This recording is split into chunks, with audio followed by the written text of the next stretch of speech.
All right, here we go, folks. It's time for live stream number one. I'm a little nervous. I've got a view of everything in front of me. Yeah. So this should be pretty fun. I don't know if I'm going to have more than a few viewers this first day, but I'm looking forward to it. To kind of get into it a little bit, what we'll be doing today is looking at these face shells, these Amazing Spider-Man 2 face shells, and what goes into making the lenses and assembling them and all the different things involved with that. So should be pretty interesting stuff. I don't know how long I'm going to go. I might go anywhere from an hour to a few hours. It all kind of depends on how things are working out and stuff like that. So, without further ado, what I was doing before, I can't see, is there any way to see, can you get the mouse cursor over here to go over to the right? I can't see viewers.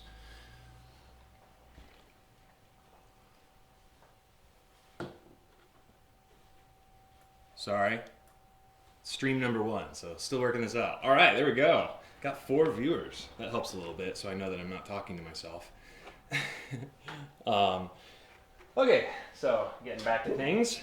What we're going to be doing today is dealing with these plastic lenses that I just finished vacuforming a minute before we started streaming. This one is still hot. Still got to be careful not to touch it too much. But yeah, we're going to go through the process of trimming those lenses.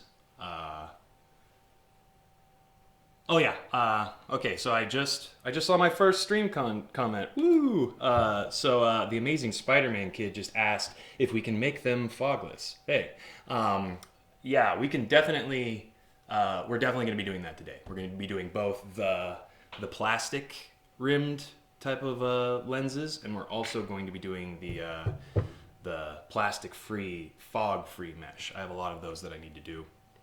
And actually, we're going to be doing some casting, too. We're going to be casting frames and the mesh that goes inside of the frames. And so that'll actually be a fun little bit of information as well. Yeah, I'm the beast. All right, so this is fun. It's nice having a little bit of a stage to talk about this kind of stuff with you guys. All right, so without further ado, I think what I want to kind of get into early on today is casting first, because I've got some stuff that I need to cast, and so that'll kind of be a fun excuse to try to move my setup a little bit. So, go ahead and set up for, well, yeah. Yeah, we'll just do it on this table. Sorry, still things to be ironed out.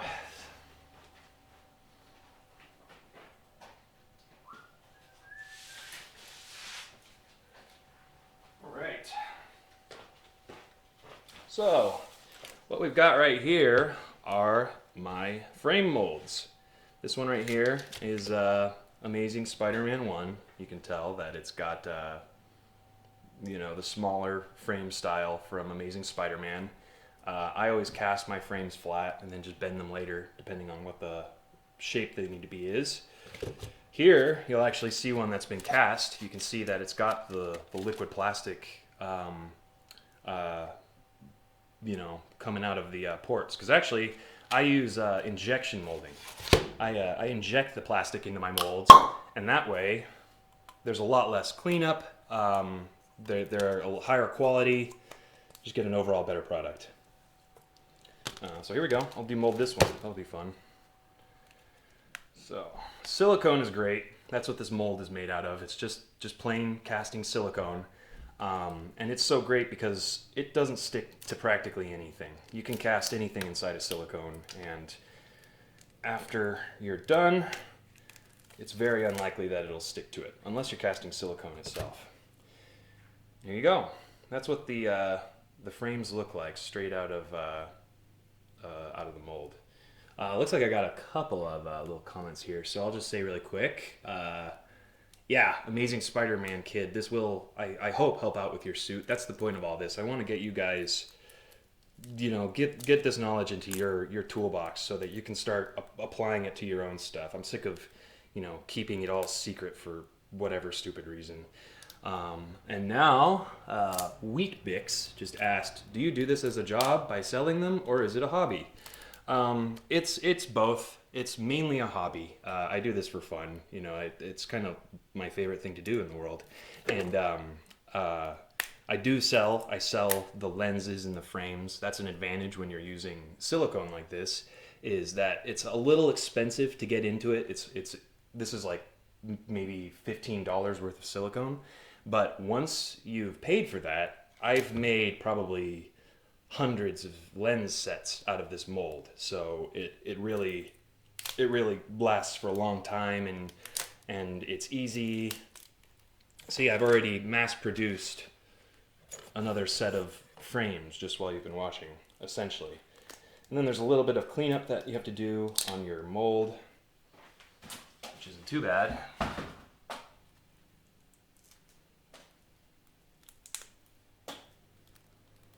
One second, let me grab my mouse so I can see what comments you're making right now.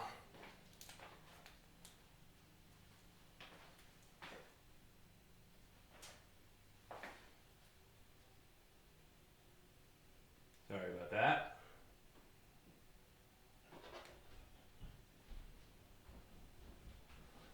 Okay. Yeah, still ironing out some little details with it. Also, I've got to say, big thanks to my roommate and best friend Will Denton, who has all of this stuff just ready to go. About 2 days ago, I was having a conversation with him about the possibility of doing a live stream, and I gave him the idea of the green screen and having me being superimposed in front of the more detailed view of my work, and he was just like, oh yeah, I've got the stuff for that. So it's pretty incredible that we were able to do this in about 2 days and throw all of this together without really going out and getting anything. So that stuff's all pretty neat. Okay, so I've got some more comments here, so I'll go ahead and address those. Amazing Spider-Man Kid asks, what are the lenses made of? And I imagine you're talking about the clear lenses that you hear, and it's actually PETG plastic, which is the same type of plastic that they use for like 2-liter bottles and things like that. It's a lot more durable than acrylic. Its biggest downside is that it scratches really easily, and that is actually a pretty big downside. But for the most part, it's really easy to cut. It's really easy to sand. It's thin and it's strong and it's easy to form. So it really is kind of the first place you go to for thermoformable plastic.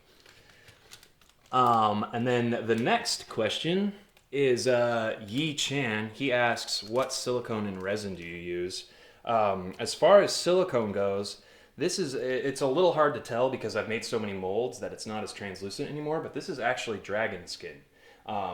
Wait, no, it's not. It's Sorta Clear. It's Sorta Clear 37. And that you can buy that from Smooth On, which is a company that distributes plastics and stuff like this. So this is Sorta Clear. The advantage of using Sorta Clear is that you can actually see through the silicone while you're making your mold and while you're casting things, so that you know ahead of time if you have any bubbles or anything like that. I learned that watching Frank Ippolito, or whatever his name is, work on Star Wars models for the new Star Wars movie that came out. So you have this, which is Sorta Clear 37 for the silicone. And then for the plastic, what I use is Smooth On's Onyx slow. I do the slow one. That takes a long time to cure, just so that I have more time to work with it. But Onyx is really good because it's actually semi-translucent. I'm changing things. Okay, we're changing things, just so you know. Still working out a couple of technical details with this. The stream's still going though, right? Mm-hmm. Okay. Oh, yeah. So the stream's still going, so I'll just keep going. So, like I was saying, with onyx, one of the advantages is it's slightly translucent. You can see that in this really thin piece holding here that it's translucent, and the reason for that is that you're essentially making a clear coat with the plastic because of that. If it's slightly translucent, light's actually able to enter the plastic a little bit and refract, so that makes it really brilliant, which is essentially what a clear coat does. So it's really nice that onyx is basically you can cast it with a clear coat already on it, essentially. And some of you might be wondering how it's so shiny and perfect right out of the mold. The key there is that you just have to get whatever you're molding, like when you're about ready to start making your silicone mold, you just have to make sure your object is this shiny. The model that I molded was this shiny, and now every single one that I cast afterwards is this shiny. And so it's not an issue of having to sand every single frame. Okay, let me go back to these questions. Okay, so Bushy246 asks if I'd be open to doing more orders for this stuff in the future. And, you know, I definitely want to address that because, I mean, the reason I'm doing this stream in the first place is I am so far behind on these orders. Like, it's a pretty popular thing. A lot of people want, you know, this face shell that also has these lenses that magnetize in. It's a pretty in-demand thing. I don't want to spend all day sitting alone working on these things, you know, based on the demand of it. And then also it's sort of stagnating a little bit because I'm not getting an opportunity to work on the new stuff, you know, the new suit that is going to be in the movie this summer. I haven't really gotten to do anything. This is as much as I've done on that in the last 9 months. And so, you know, that's the whole point of this live stream. I just don't want to be the gatekeeper to some of the techniques that I've discovered to how to make these shells and keep it from you guys. Like I want you guys to be able to make this stuff, not like, hey, can I order that from you? No, you'll know how to do it. You'll know what techniques you need to use and everything. Okay, and so going on more, Chris Moore said, will you have 3D models of your shell for sale? That's another great question because that does kind of transition a little bit into what I do plan to do with my shell sales, and that is I do want to do 3D printable STL files for all of my shells. Basically anything I make from this point on, I want to have an STL file available and figure out a way to make it available where I still get compensated. Like maybe I charge like a couple bucks for the STL file. It's tough because most people who make STL files don't charge; they accept donations. But it's kind of I don't know. I don't really know much about that world. So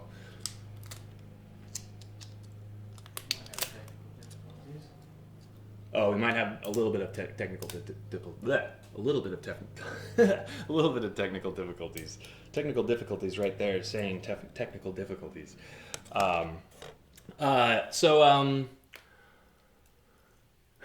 So Spytown77 asks, any plans on making the homecoming suit with web wings? Yeah, definitely. I do want to work on that. And so I'm thinking I'll do it right here. You know, that's why this guy's sitting here. In a little while, once I catch up on this stuff, because I really have been cruel to the people that have been waiting for these shells. They want, you know, they've been waiting for so long and have been so patient, and yet they have to wait so long for it. But once I get all caught up on this stuff, I do want to start, you know, breaking these live streams down into, okay, let's make a pattern. You know, let's start with a mannequin or a duct tape dummy of yourself or anything, and let's design the pattern. We'll probably do the homecoming suit, since I'm sure that's what everyone's going to want to do. But it could be anything. It could be any of the suits, and we'll go through making custom patterns. How you cut those custom patterns apart in sensible ways for sewing. How you get that into your computer. I'm even going to go so far as to download free image editing software like GIMP, which is basically the free alternative to Photoshop, and go through the process of designing a suit in Photoshop for free. And all you'll need to do at that point is find a printer, have it printed, maybe have a company sew it together. But honestly, it's not going to stop there. Oops, I just broke a lens. I don't know if you saw that. But honestly, it's not going to stop there. I'm going to teach you how to sew the prints together, where to go to find a printer that will print your stuff for you and give you the time of day, which can actually be pretty difficult because a lot of printers don't want to deal with someone that's only printing 5 yards of fabric. They want to deal with, they want to deal with people that are printing hundreds of yards of fabric usually. Also, just want to remind you, if you're watching right now, I've got 13 loyal watchers at the moment. To subscribe down in the bottom corner, down here, I think. That way, you help me out a lot. A lot of YouTube metrics are based off of how many subscribers a person has. Okie dokie. So, it took me a long time since I was talking, but I finally got these demolded. Like I said, you saw maybe a minute ago, I accidentally just broke a frame in half while I was demolding it. That's because I cast these probably a month ago, and just sitting here, it got a little brittle sitting inside of this mold. But it's good now. Let me look at the comments.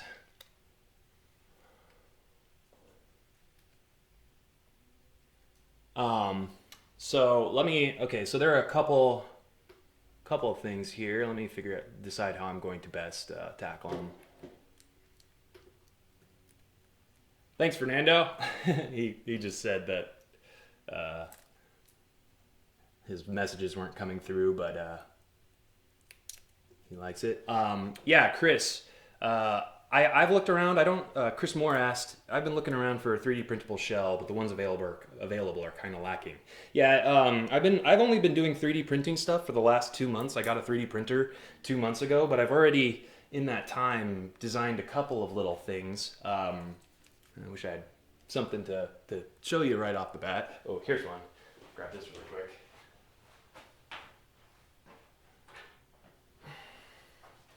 I designed and printed this Geordi visor from Star Trek.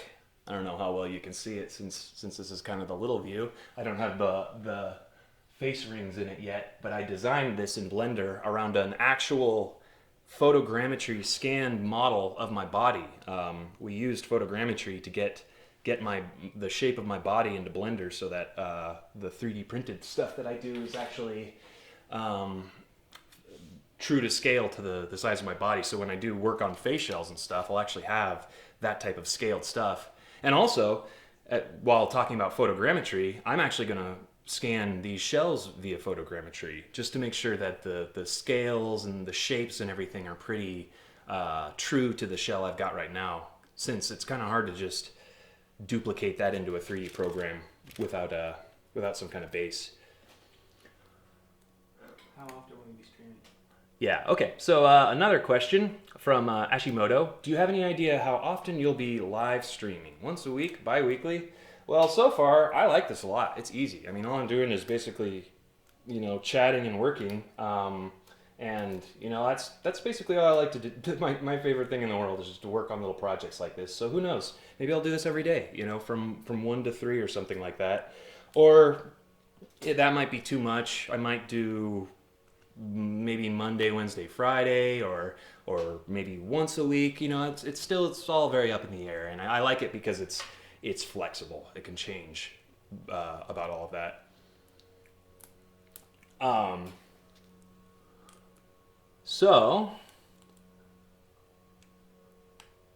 Okay, so the next comment, Tyler Wilkins says, personally, I slush cast my shells in a silicone mold. What are your thoughts on this process? That's what I used to do. That's how I started making shells. I would make a silicone mold, and then I would slush cast it around. But the problem with that I was experiencing was the plastics I was using were very brittle, and so they'd snap You'd probably have really good luck if you did a fiberglass shell like that. Yeah, so I was slush casting, but slush casting can be difficult unless you're really skilled at it. The material you'll be really quick. Basically, what slush casting is you have a mold and you have a really highly viscous material that you're casting in it, and it coats all of the walls of your mold and then hardens and creates a hard shell based off of that. And so I was doing that for the shells initially, but what happens with that is the plastic is thermoformable, so it heats up to harden, and so a pool of it inside of the shell, inside of the mold, will heat up and then start to harden. So rather than a nice even thin coating on it, you'll sometimes get pools, really thick pools of plastic. And basically the only thing you can do about those pools is, if you're lucky, you can stick your hand in and move them out and scrape them out so that they're not so bad. But then if they harden, you have to sit there with a Dremel or with a sander and make sure that they're thin enough that a human head can fit in underneath, and also that it's not putting pressure on your head. That was the problem with my initial shells, was that you'd sometimes have these sanded spots on the inside of the urethane that would be sharp and poke into your head, and it would kind of give you a headache after a little while.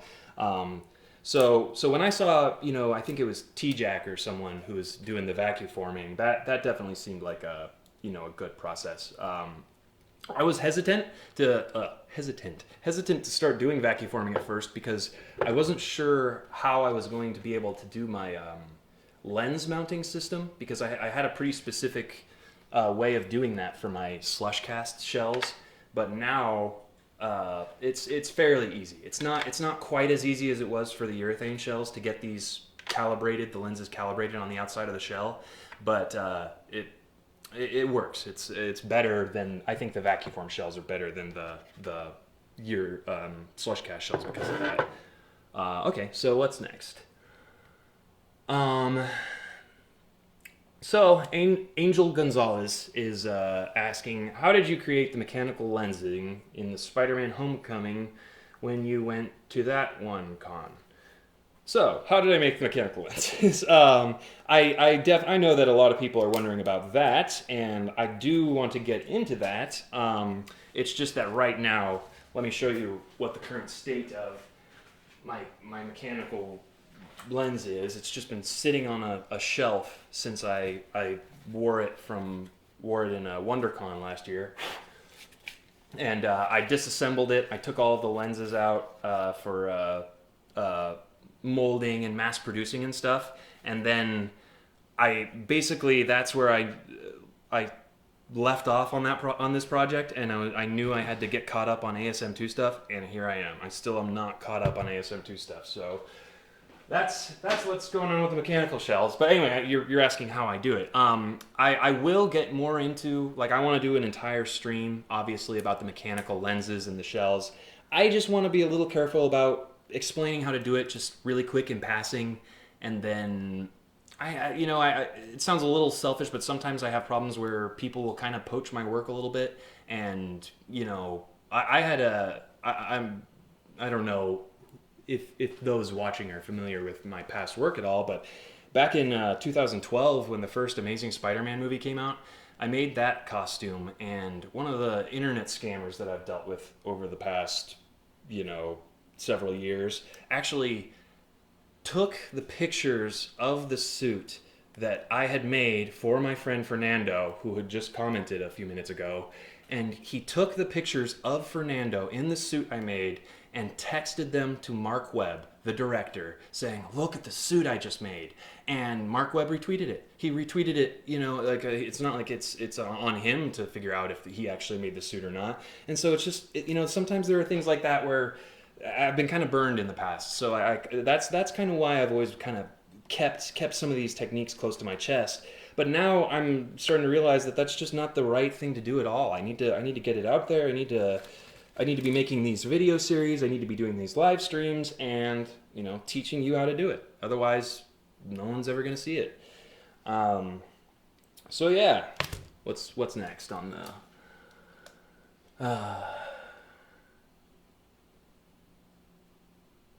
adjusting the suit to 6:30? Oh yeah, okay. So Matt Thompson just asked, How would you adjust a suit size for someone who is taller? I'm 6'3". Well, that also kind of gets into another direction I want to go with my website and my work and stuff. My pattern work. I want to sell my patterns, like my ASM1 and ASM2 files, like the actual files, the printable files, so you can have them done yourself.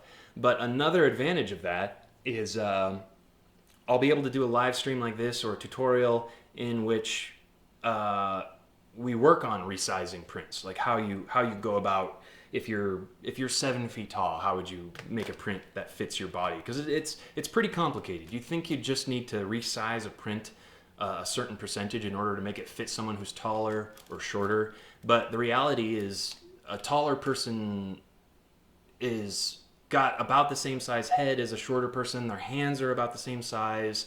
So really it's just like the length of certain pieces and things like that. So it can kind of get complicated when you're doing that. And then also if you're adjusting the length of pieces, then that changes the patterns on the piece, and so it can kind of get complex.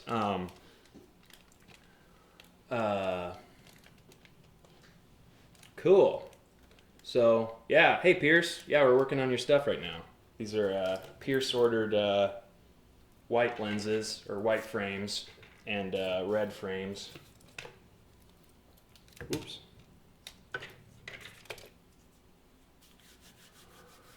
So I've got some questions for you guys too, since you're sort of guinea pigs here and helping me out on my initial stream. As you may have noticed, there's no music or anything like that, and I've noticed a lot of people on Twitch have music, like radio stations streaming in the background, but I'm not sure what the legality and stuff of that is. And I don't want to have these videos pulled off of my YouTube channel because of the music I use.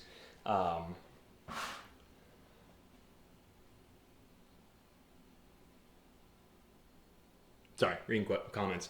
Okay, so yeah, so anyway, just let me know if you have any thoughts on music, like if you know a Twitch streamer that you like that uses a music channel or something that's good. That would be helpful.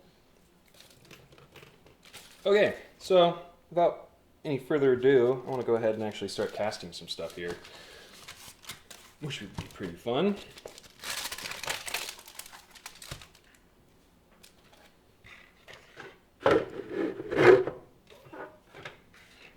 Okay, so I'm just gonna move these over for a second.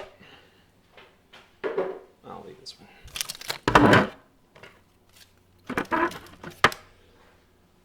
Okay.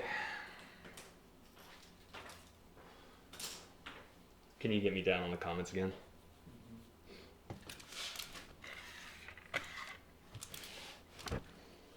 All right, so what we're gonna be doing here is working with onyx slow, which is a plastic, a liquid plastic that you put in your mold. It cures and becomes hard. It's pretty neat stuff. I like to use just like junk mail as my placemat sort of thing, so I don't make a huge mess. Popsicle sticks. And the onyx. This is a lot of onyx. Oh, it's blocking the light a little bit here. How's that look? I guess we'll see in a minute. My stream view here that I can see is as delayed as you're seeing it, so it's pretty fun seeing myself about 15 or 20 seconds after the fact.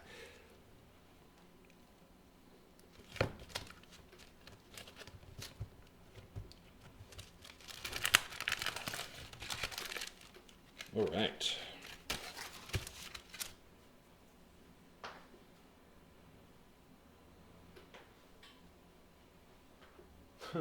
Looking for my mixing cups.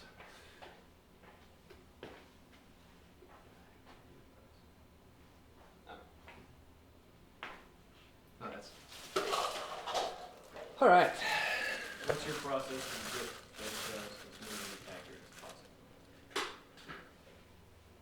Oh, okay.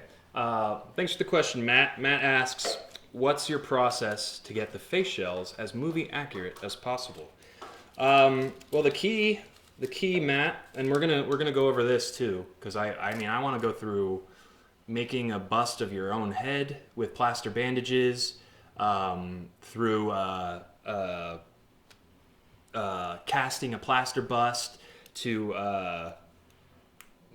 what clays you should use for sculpting that, how you should go about getting your reference images, all of that. But anyway, to answer your question, it comes down to a lot to your reference images. You have to have enough reference of whatever it is you're sculpting. You have to have a lot of information from in front, from the side, from behind, from above, and once you have those reference images, it's pretty easy to just, a big way that I do it is I basically will start to sculpt a Spider-Man face shell, and then depending on what reference photo I'll use, I'll actually step away and get the face shell that I'm sculpting into the same position as the reference photo I'm using, and then even take a picture of your face shell that you're working on at that point and compare the two photos. And it gets really easy at that point because you look at the two photos and you can see, oh, well, my forehead is a little too flat compared to the way that forehead works and this thing. And so you're always looking for those biggest issues and you're tackling them one at a time. And there always is something to work on. You're never done. There's still stuff that I could make better about this shell. Like the back, I could continue on the back. I could clean up around the eye sockets where it comes in. You're never done. There's no such thing as being done with a project. You can always just keep going and keep refining it.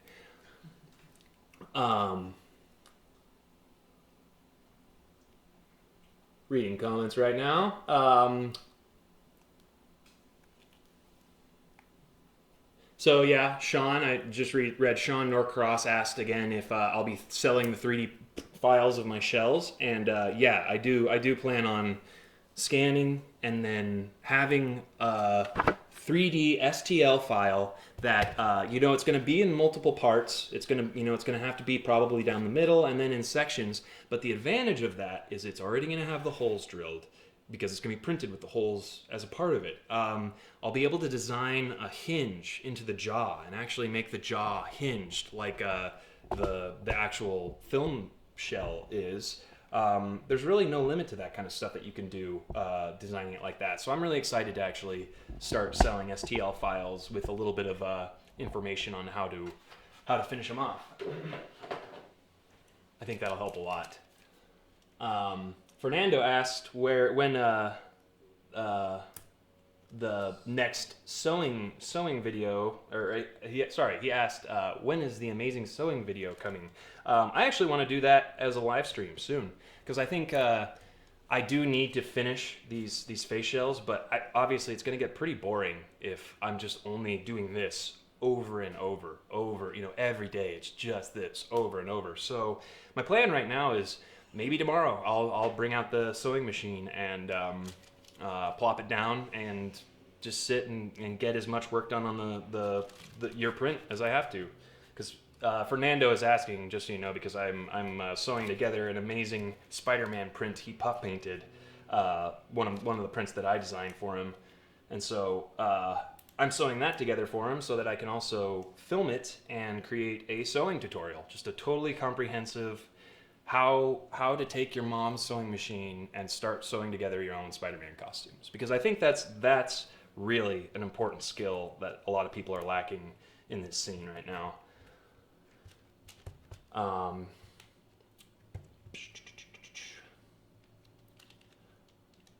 Sorry, I skipped Spytown. Spytown asks, are you self-taught? Yeah, a lot of my stuff, especially like as far as Spider-Man stuff comes, I'm pretty much self-taught. With the internet these days, that's such a key area that everyone learns through tutorials, and if you ever need to know how to do anything, you just look for tutorials and stuff. So that's a big way how I've been teaching myself to do like mold making and things like that. But before that, I actually went to school for theater stuff, for directing and playwriting, and I actually did a lot of technical theater design and production work. So a lot of the knowledge and processes and stuff kind of come from that. But no, I've never worked in like a a movie shop, doing props and costumes or anything. I just do everything kind of from home for fun.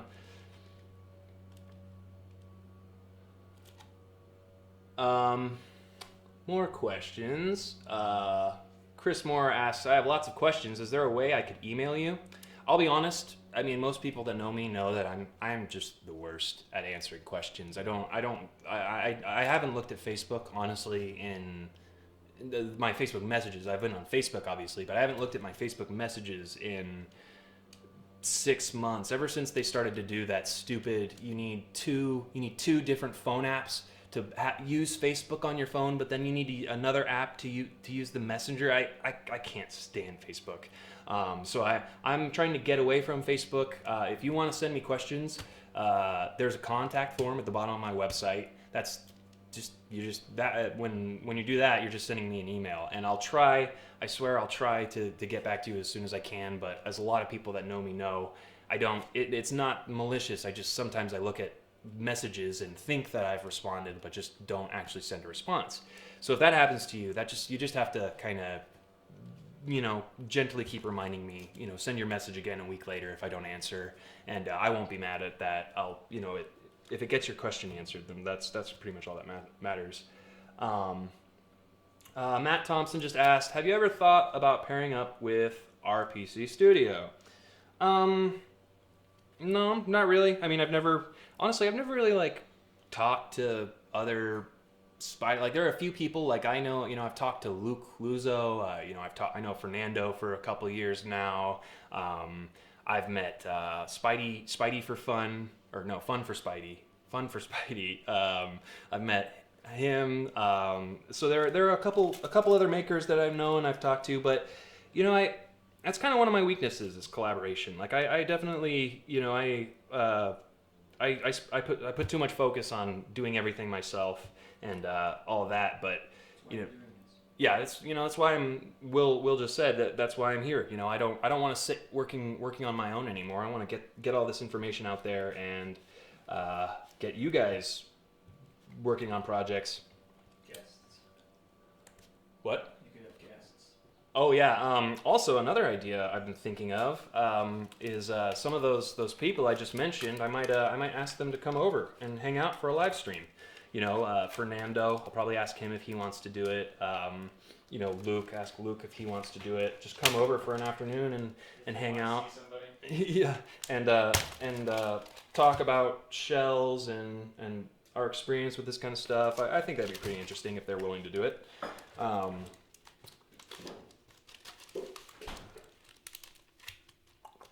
Okay, so time to cast. I've been putting this off for too long. Just have to make sure that my injection molding vents aren't clogged here, because that's the way injection molding works. What's going to happen is I'm going to take one of these syringes full of plastic, insert it into the top layer of the mold. It injects the plastic into the mold under pressure, so it goes out into the negative cavity underneath, and any air in the cavity goes up through these little vent ports at the top of the silicone mold. So I have to be sure before I start molding to unplug them, because after they're done venting air, the liquid plastic will start to bubble up and out of it, and that obviously cures and then blocks it off. Sometimes a toothpick is really helpful for this. Just pop it out. Boop. All right, about ready to start casting these things.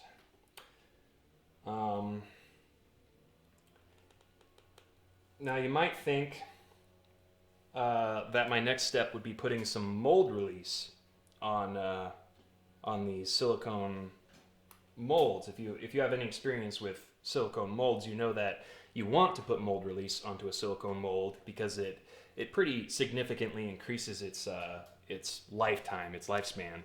But I actually don't do that for these Spider-Man molds. Because what I realized, like I said earlier, with how I have the glossy finish directly on the silicone mold, if I spray mold release onto that, it actually dulls that shiny finish. The mold release becomes the texture that the plastic is copying, not the glossy finish. So I actually, it's destructive to my silicone molds, but I don't use any mold release on these frames because I want it to copy that glossy texture as perfectly as it can. Basically what that means though is that your molds just don't last as long. And what that means, because you might be asking, how does silicone go bad? How does it get worse? It sort of turns to leather after a little while. You can kind of see on this one that it's a little yellowed. It used to be a lot clearer, but now it's getting leathery the more and more lenses I cast out of it. But that really is not that big of a deal. Oh great, leaf blower.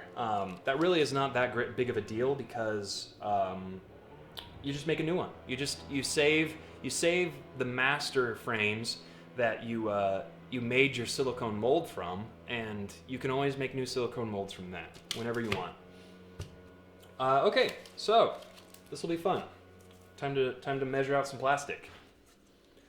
All right, so I do every set of frames a different batch of plastic. I don't make one large batch of plastic and mix it into every frame slot because the plastic, even though it's onyx slow, meaning it's got a longer pot life. It takes a longer time before it turns into hard plastic, but it still can happen so quickly that you don't have time to fill the molds. The plastic becomes stiff and hard, and it won't easily fill up those mold cavities.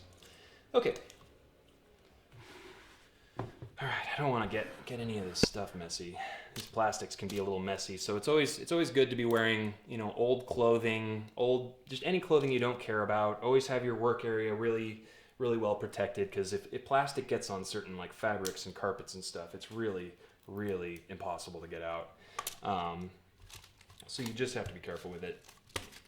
All right, so time to start mixing out part A and B of onyx plastic.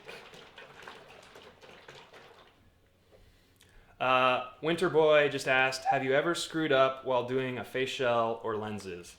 Let me tell you, yeah, Will just laughed.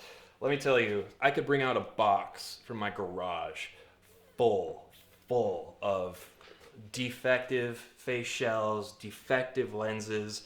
That's actually, honestly, one of the biggest reasons why I'm so behind on shell work in general is that it's hard. It's really hard work. Here, Will just brought this out. Here's a good example. I was vacuforming before we started this live stream, like literally 2 minutes before we started the live stream. I was vacuforming these lens plastic sets, and I accidentally left my first sheet in the oven too long, for about 2 minutes too long, and this is what happens if you go about a minute late. Go to the handy cam.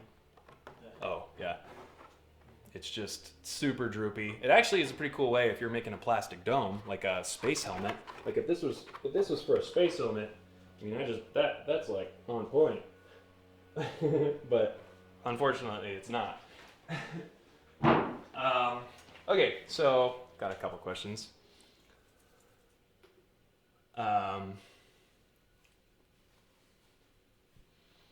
So I just got a question about how I changed the color of the lens frame. So you know what? I'm glad you asked me that, because I'm actually going to. I'll still need the cups. But what I'll do one onyx frame set, and then I'll do a red one. I'll do a red regular plastic frame set, so that you can see that, because that'll be a good look into what goes into that.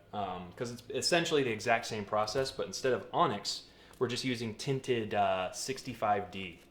Which is a pretty standard urethane. That's what I used to use for slush casting my face shells.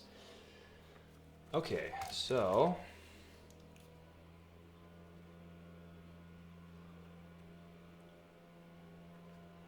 I will say, Fernando just asked or said he ordered some onyx slow. I will say, onyx, if you're used to using 65D, going to onyx can be difficult, because onyx is a very different type of plastic to 65D. I'm not saying that you are used to 65D, but anyway, onyx is a lot more brittle. It's harder.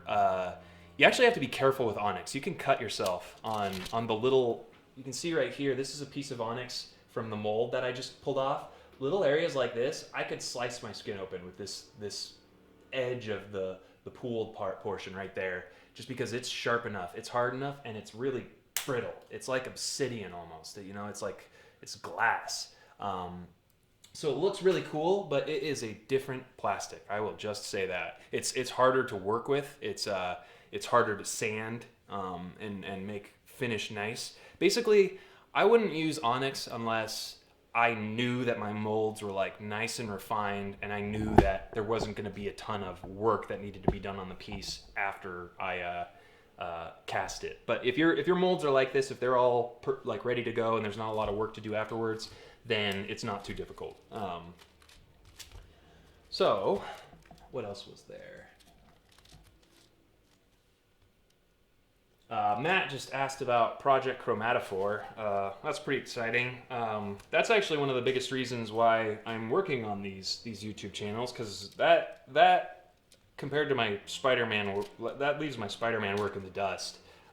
It's going to be a really cool project. I've had it in my head for a couple of years now. It's essentially, you know, it's not a totally unique or new concept. It's just you know, the LED suit sort of concept of having your body completely covered in. Oh, here, yeah. Will gave me the 3D print model that I designed for the project. The principle is basically going to be like wearing an LED suit that's connected to a camera, so it's able to connect to a live feed. But the thing that has me really excited about it is that I've come up with a couple of solutions to problems to that make it not work, make it not very viable. So I'm not going to say too much about it yet, obviously, since I talked earlier about how I sometimes deal with people who will poach stuff from me, like ideas and things. So I sometimes have to kind of play certain things close to my chest, like the moving lenses and like this project. I can't go out on Facebook and post a picture of exactly how I do it, because sometimes there are people out there that just see that picture, they copy it, they copy the work, and they claim it as their own. It's insane, but it happens. So. Tell me how you're gonna do like tutorials, very basic, going up all the advanced, so you can build a whole suit on camera. I did for the most part, but yeah. So for those of you maybe who just tuned in a second ago, we're going to be, you know, with these series of tutorials, we're definitely going to be going through the whole process of from scratch. I mean, basically what I do. I want to teach exactly what I do, from making a pattern from scratch to being done. You know, having a completed thing that you. Excel version of your learning curve. All right, so. Oh yeah, that's what I need. I need channel lock. Can you go get those channel lock pliers? Because another thing about plastic, that's where I got a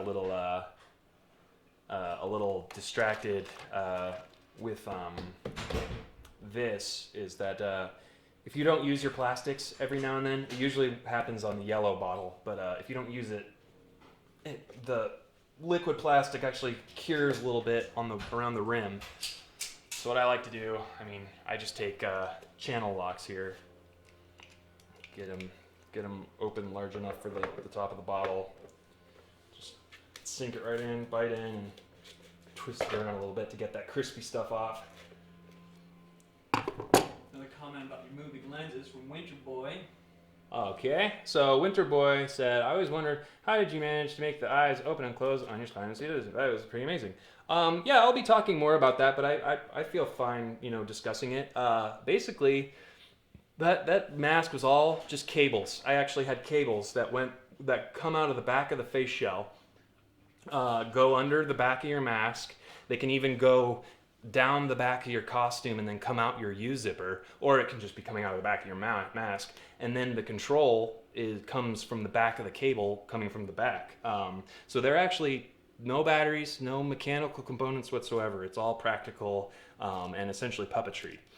But I feel comfortable saying that because there are some obstacles that I certainly had to overcome in order to make that possible. Another thing, I know that there are a lot of you out there that are really excited to see the moving lens, you know, the moving lens stuff. I wish that I could just make a 5-minute tutorial that was, here's how you make moving Spider-Man lenses, and it's easy and you can do it in an afternoon.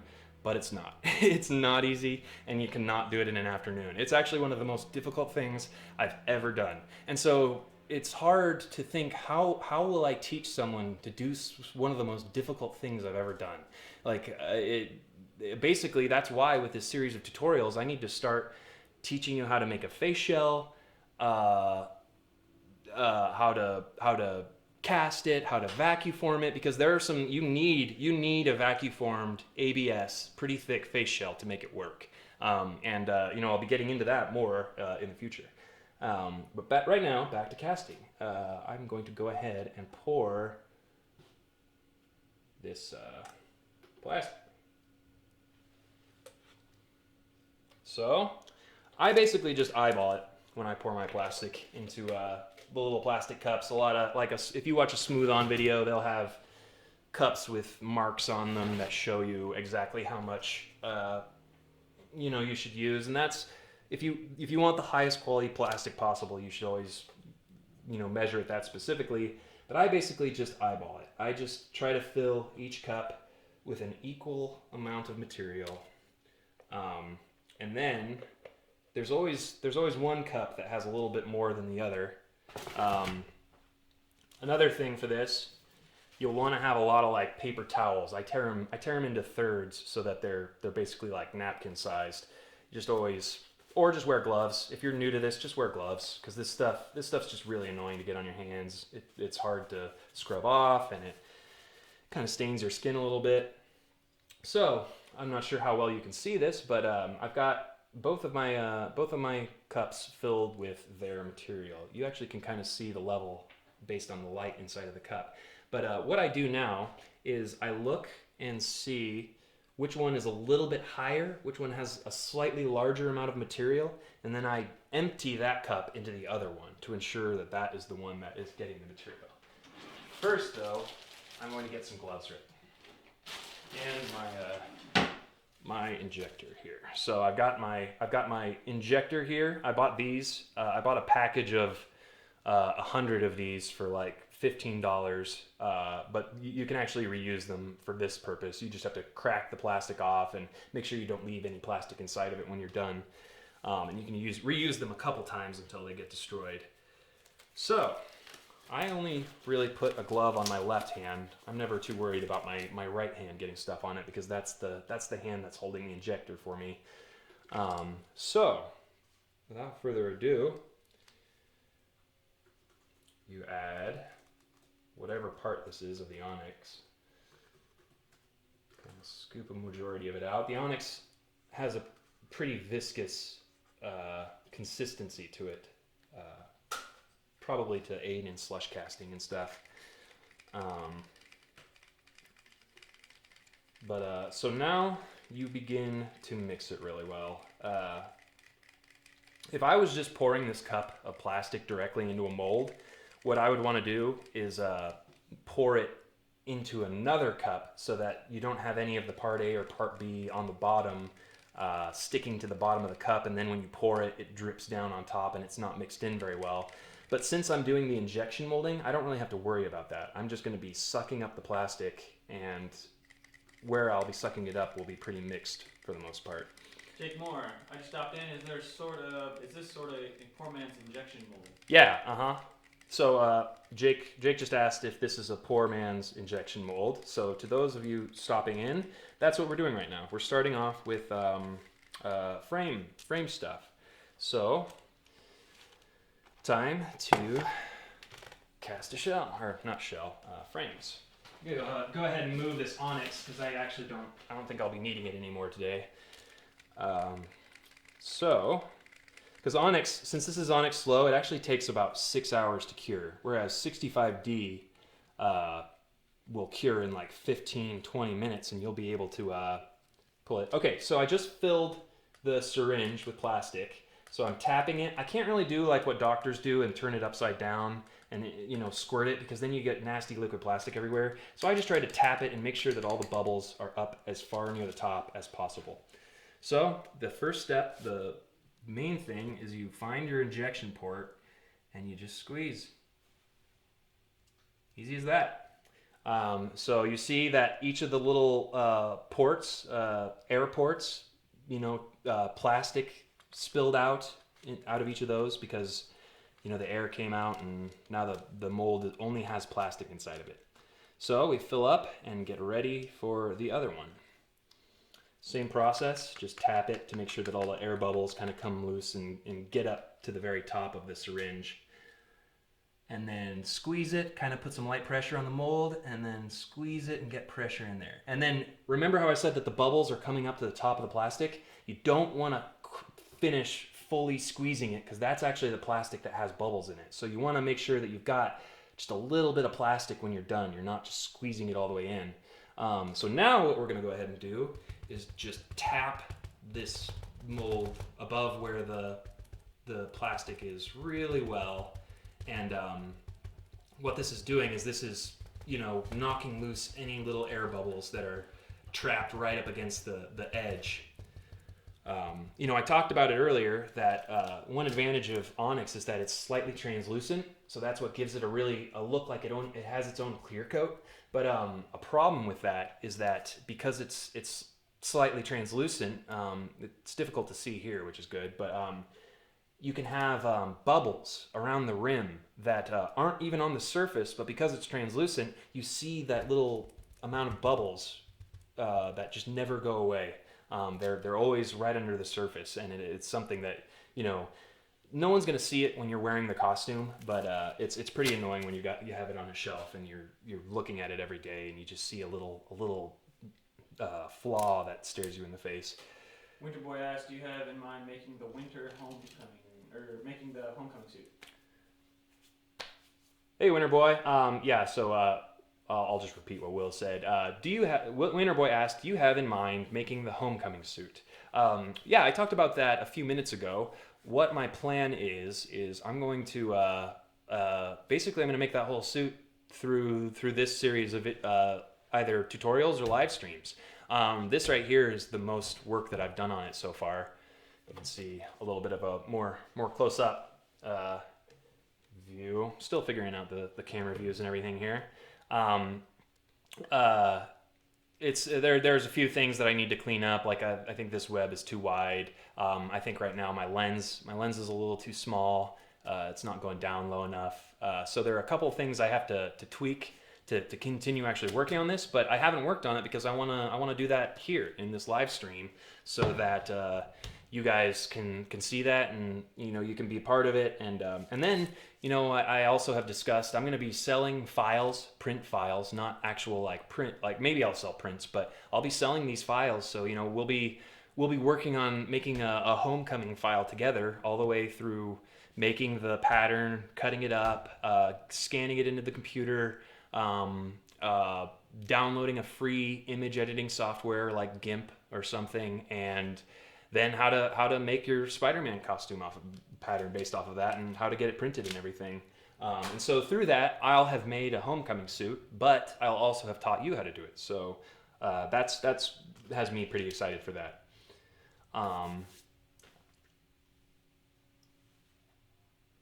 Oh, okay. Yeah, I'll address this. Chris Moore just asked, do you heat form the lenses? Oh, that's weird. Do you heat form the lenses in post casting, or are the lenses pre-bent? We'll get to that a little bit later today, but as you may have noticed, yeah, I always cast my lenses flat. I am actually getting close to the point, like with injection molding and stuff, where I'm considering doing pre-bent lenses, but it's a much different thing. If you think about how molding this would be if it was already pre-bent, you'd have a lot more of an ability for there to be bubbles that turn up in areas, because you'd have high areas and low areas in your mold. Whereas when you just cast them flat like this, and then you heat them up, because it's not painted, it's just pure plastic, then you heat it up, you can bend it to whatever position you want it to. That's also how I make my mesh for the inside of the lenses, and how I form that as well. Yeah, I've one wheelie channel just asked. I didn't understand how you made the mesh. Yeah, we might make some mesh in a minute here. I've always kind of kept that close to my chest because it's not the easiest thing in the world having thermoformable mesh like that. It seems like everyone else has their own solution that they found, like some perforated vinyl or something. But I've just been using a technique that I came up with a couple years ago of actually just casting mesh and then casting mesh from a mold. And then that also allows me to cast it in different colors and not have to worry about painting or anything like that. Here, well, we'll get into it later. We actually mold it. Okay, so I'll look at comments really quick. Let me get caught up. Okay, sorry. Jake asked, what are the advantages of onyx versus injecting something like Smoothcast 300? Jake, I use onyx just for the black frames pretty much because onyx does a really good job of making a glossy black look because it's semi-translucent. I've said that a few times in the stream. It's semi-translucent, so it actually refracts light like a clear coat would on a car. That clear layer above the paint on a car that allows light to come in, hit that, bounce around a little bit, and then come out. So it refracts, it actually glows. Well, onyx actually allows you to do that in the things that you cast. Yeah, that's a good idea. And then actually, you can do something like 65D or really any other plastic that you can use in a mold that has a long enough pot life. So what we're gonna do right now is we're gonna do a red set of frames. Yeah, I already have the cup. We might mix it there. Okay, so get that out of the way. And now it's time for the 65D. Trying to not have that block the light as much as possible. Maybe like right there.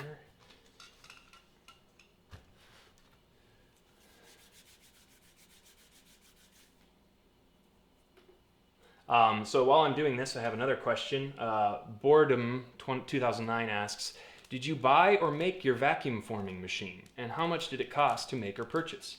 That is yet another thing that we're going to get into in this series of live streams and tutorials and things is do-it-yourself vacuum forming, because that's pretty important for lenses and a lot of stuff.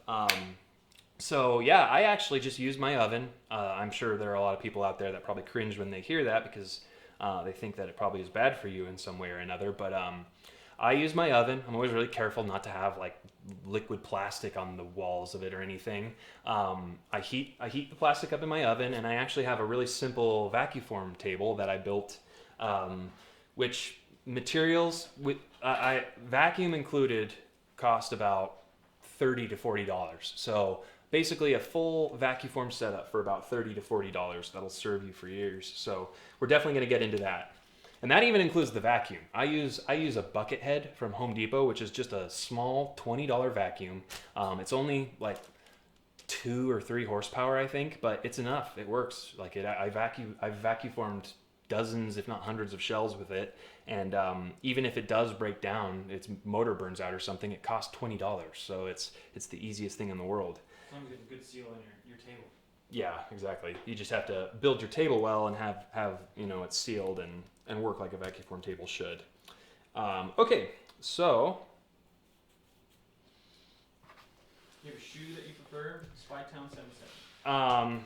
For spy suits. Spytown, no. I mean, I'll be honest. Like you guys probably know this. Like I don't deal with finished Spider-Man suits very much. I deal with like masks and I make patterns and things like that. But it's pretty rare for me to actually get to the final stages of a suit in which shoes are needed.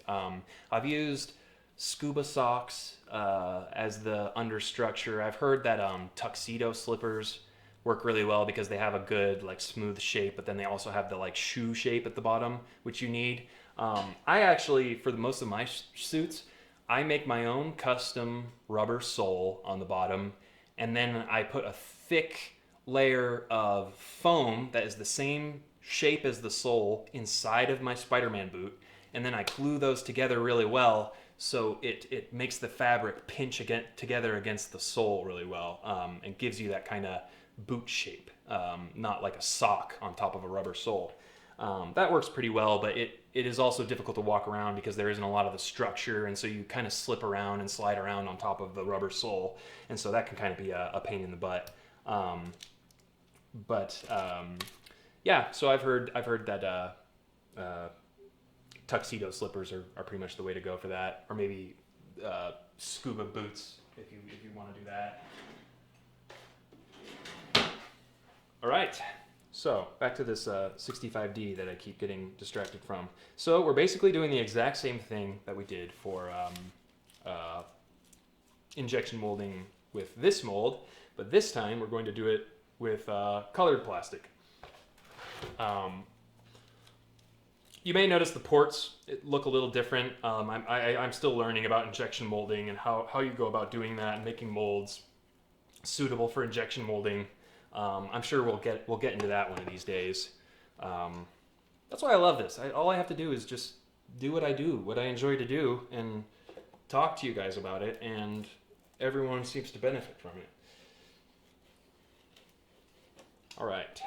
Winter Boy asks, will you make a video about how to make a rubber sole? Winter Boy, actually, the world is changing. A lot of the things, the techniques and stuff that I know how to do that are pretty good. I'll still teach them because they're accessible to someone that might not have a 3D printer.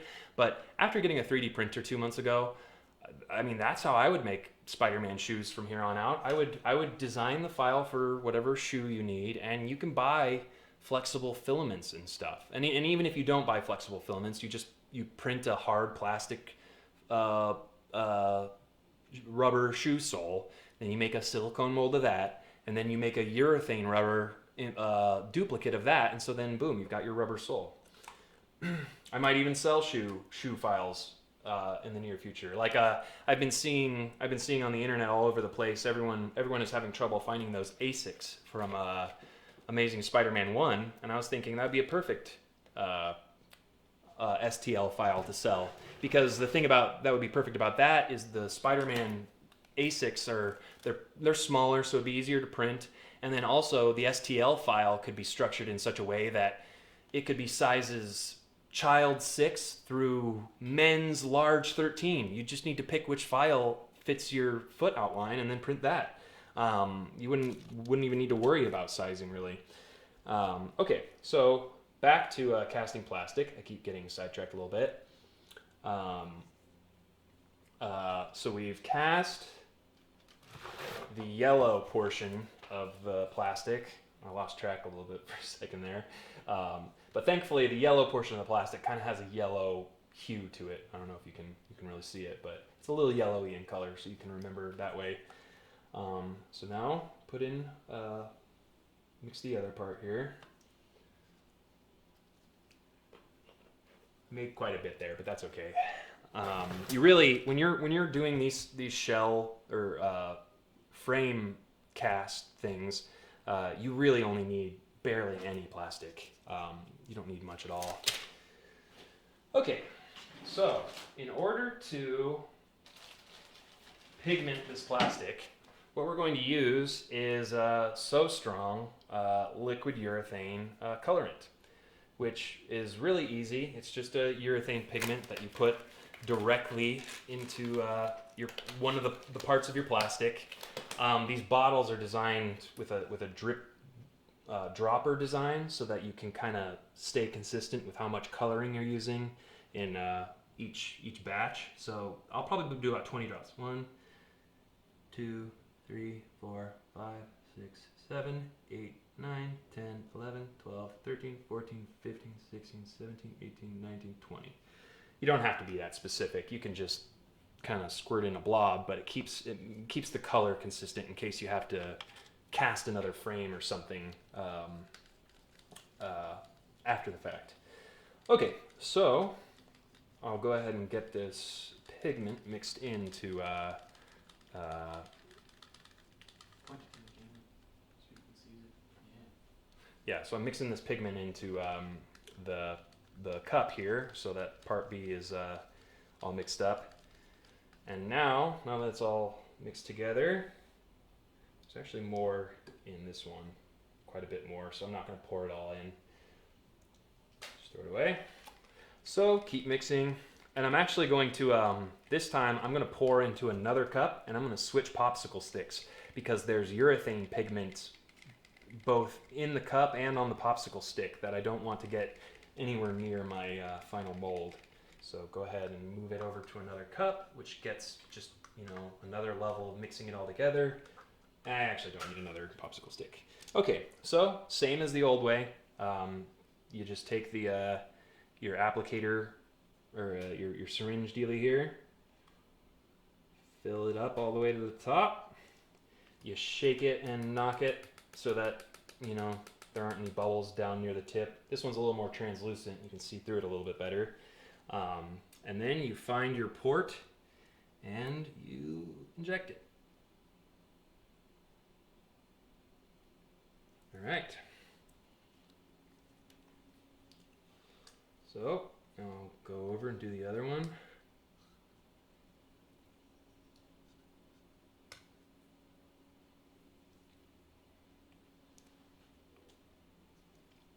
All right. Okay, so that turned out okay, but I didn't quite have enough plastic to get all the way to the end with a sort of copious amount, so I have a feeling there might be some bubbles in this guy. But that's why you go through now and you really, abuse it and make it so that any loose air bubbles that are clinging to the side of the mold in there are going to get knocked around by the pressure of the plastic swishing around and come up the air vents. Or if not come up the air vents, they'll at least be away from the wall, so they won't be a little bubble on the surface of your finished shell piece. It'll just be a bubble inside that no one will ever really find out about. Okay, so that's basically injection molding. I could also do the ASM1 frames, but I actually have quite a large amount of those frames already. Okay, so now that we have done that, really quick, does anyone have any questions about anything injection molding? Trying to think. I think I covered everything.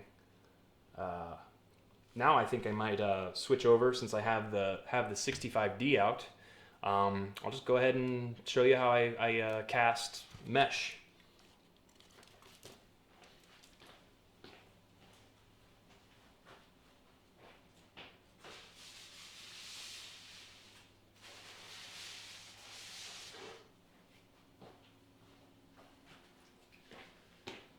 Okay, so these are my molds for casting mesh.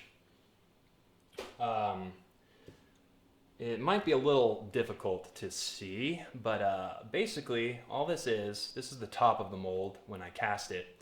I cast this mold over a speaker grill, and it'll be really difficult to get you to see that detail, but basically this rough texture that you see here is actually a mesh impression.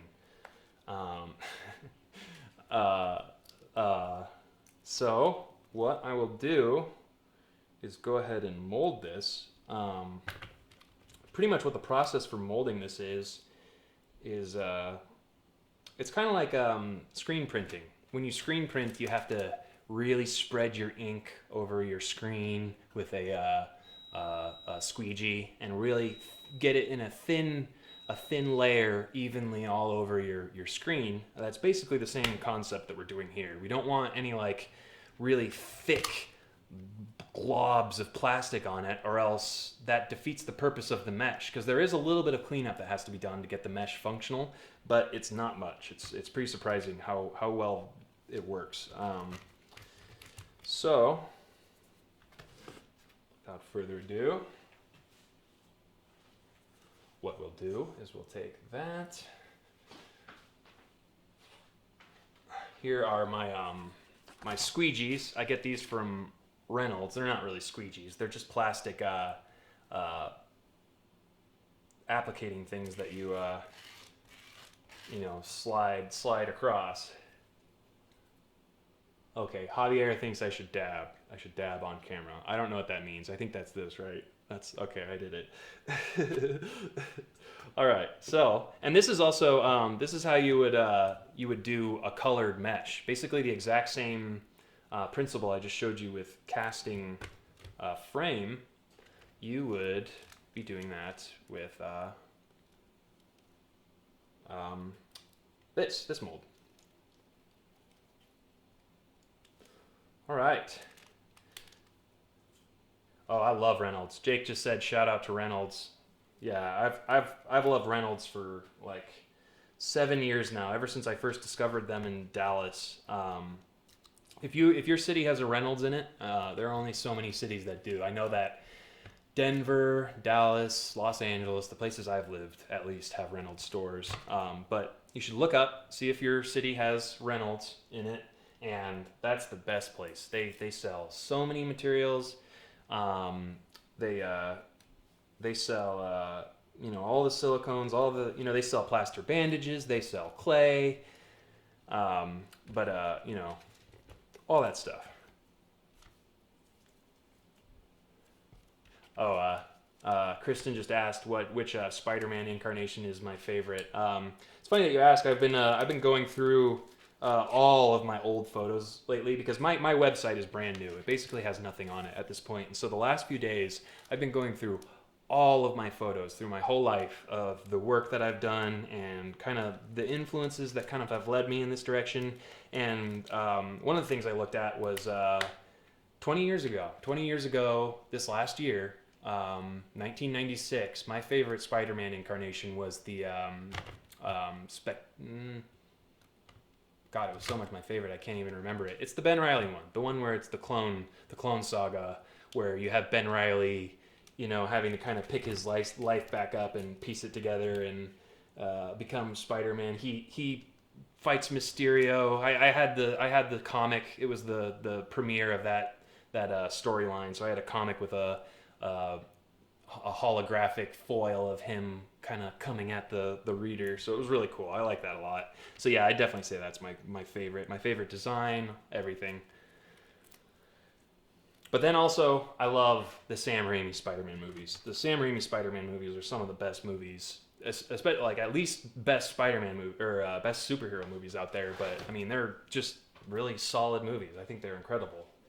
I know a lot of people don't like Tobey Maguire in it, but I think at the time he served the role. He played really well as the kind of like awkward kid.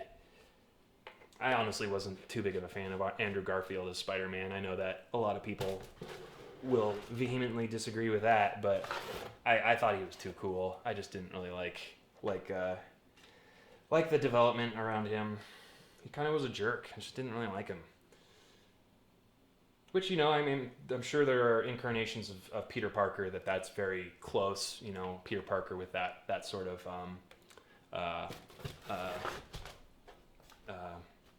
attitude, you know, sort of thing. The Tom Holland thing, you know, I like it. I like the direction, and I love that it's Marvel because Marvel does such a better job. But I don't know. You know, I guess for me, it's just like Spider-Man's not my thing anymore. He's not. You know, it's the realm of younger adolescent people, and you know, it kind of. I don't know, it just doesn't thrill me very much anymore. It's not as interesting. You know, we've done Spider-Man 3 times now. You know, 3 different stories in the last 20 years. So it's kind of we've gotten to this point with the character where it's just like, whew, good luck making him compelling again. Which I'm sure the movie this year will be really good. I think Marvel has a definite Midas touch with these movies. They're really good at making them. Okay, so Pierce just asked if I have a price in mind for selling digital pattern files. And I actually kind of want to talk to you guys about that because you guys watching might be a little better suited to inform me. I've never bought a pattern, like a No, scratch that. I bought the Raimi pattern back in 2006 off of eBay, and they actually mailed me a CD with the Raimi pattern on the CD. But the problem was the pattern was about 15% too small. So for years, I was working off this Raimi pattern that was too small. So everything I was making was super tight and super tiny. And I mean, Tobey Maguire is already a couple inches shorter than me, and that's who the suit was built for. And so that's what I always just kind of figured was, oh, Tobey Maguire's short, so that's, just why it is that way. But anyway, so I figured out the print stuff over the years. But for selling print files, I want to ask you guys. Like, I'm thinking like $15 maybe, because that's kind of how much Simplicity charges for patterns. The different patterns that you can use and sew together. And also, I mean, if you charge too much for them, then that just creates a market for a scammer who can buy your pattern and start selling it themselves for a cheaper price. So now suddenly you're competing against yourself only because you priced yourself out of the game. Yeah, yeah, I agree, Jake. I think I probably could get away with charging 30, but like I said, I think a lot of people will be pretty psyched to just go for it. Okay, I'll definitely think about it. I appreciate the input on the $30. But like I said a minute ago, my biggest concern with that is if I charge $30, then Scammer Man in Asia buys it from me and charges $10, and people will still probably come to me for it, but it kind of I basically create a sort of opening there for someone to have a little business off of me. That might just be me being a little too paranoid.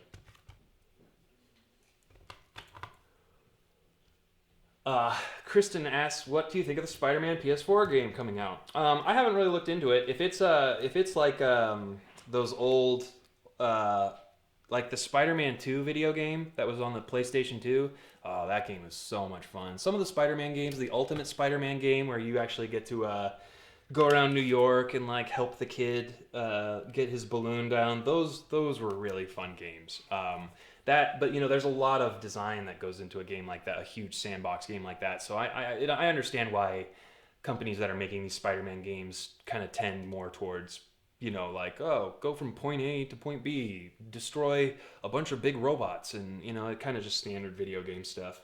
Um, so I'm not too enthralled by Spider-Man games unless they can bring that old sandbox magic back. But otherwise, um, Back to work. oh yeah, I need to get work done. I've gotten a little distracted here, but yeah. So what I was gonna say was I really like the design they've got going for the new video game suit with the moving lenses on this size lens. I actually think it'd be really cool to try to make my the moving technology I've got actually apply it to the video game lenses and do that huge eye with the moving lenses. The problem though, let me explain. I won't get too much into the moving lenses. Let me tell you though that one of the problems with the moving lenses that I think people don't realize is, here, I'll do it to this camera. So let's say I was doing moving lenses in this shell.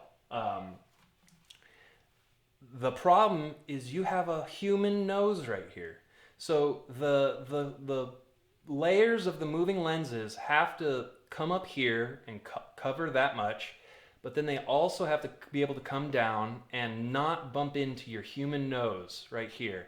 So you have barely, and then also look at this. You've got about 2 centimeters in between the lenses. So that means you have about 1 centimeter for all of the moving components on this side, on the inner side of the face. That was definitely one of the most difficult parts, is that you can't have like an actual lens design that twists and comes in because your nose is here and it's also a bizarre shape. So I used a series of pulleys and tracks to get it to work correctly, but we'll get more into that later. Anyway, so back to casting. Let me get a little more uh, uh, back to work. Just kind of address the comments here. I hope that the new game is Sandbox. If it's good and fun, then I'll definitely get it. Maybe even stream playing it. That'd be fun. But yeah, so we'll go ahead and we'll cast some meshes here. So it's been so long since I started this. In case anyone new is here, what we're doing here is we're making the mesh that you see inside of a Spider-Man lens frame. You know, this perforated mesh that is able to be bent to fit our frames. So the way I'm going to cast this is I mix part A and part B together of just a simple smooth cast 65D. Actually, okay, I need to go and mold release this really quick. That's something that you know, I mentioned earlier. I don't use mold release on my frames because I need to get that. I prefer that glossy finish. But for these, everything else with silicone, you want to use mold release because it preserves the life of the mold. So I'll be right back.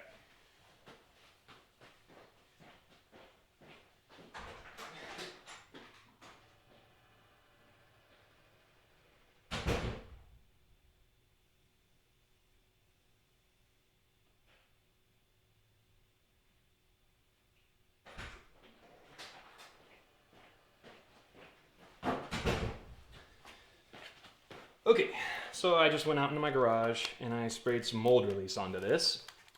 Mold release is another thing you can get at Reynolds. It's something that's better to spend a little bit of money on because it'll make your stuff higher quality.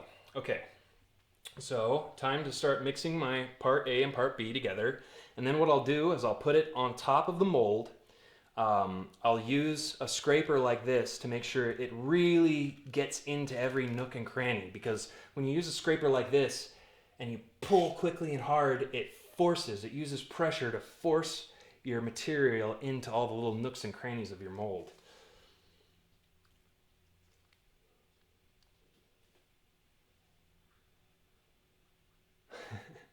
Pierce was just saying that those frames are his, and they are. It's true. We'll be working on Pierce's frames more later today. Maybe. I mean, it's crazy. I've been doing this stream already for an hour and a half. It does not feel that way at all, which is exciting to me because I wasn't sure if this was going to be really hard or really easy. And so far, it's really easy and it's fun. I really enjoy it.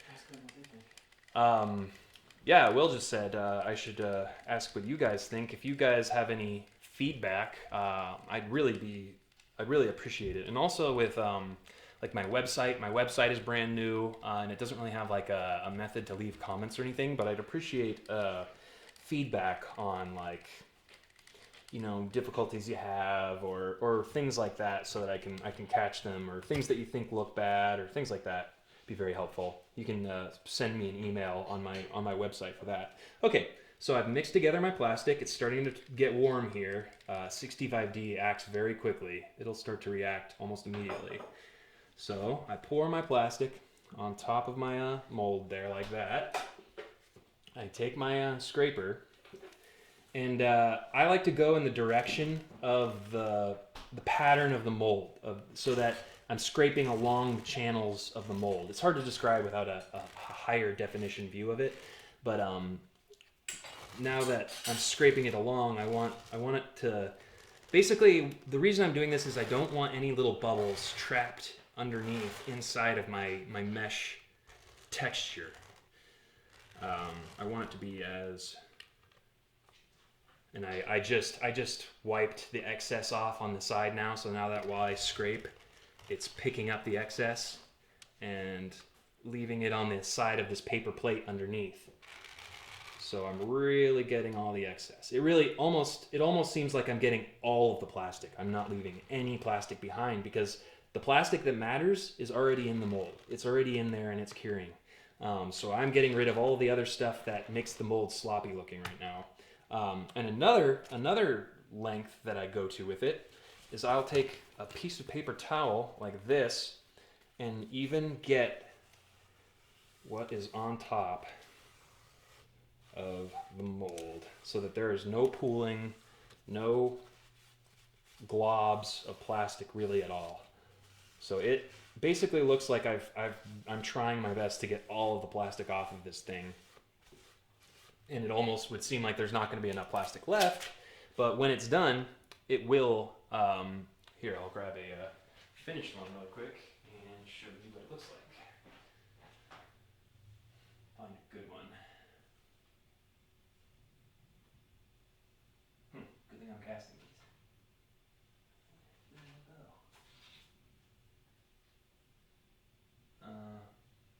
Oh, here's one. Yeah, well, good thing I'm casting these. Well, no, wait, there they are.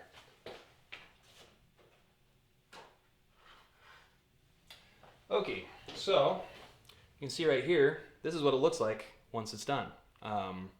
You know, this is like a little super thin pancake that you end up peeling out of or like a waffle. It's like peeling a really thin waffle out of a waffle iron.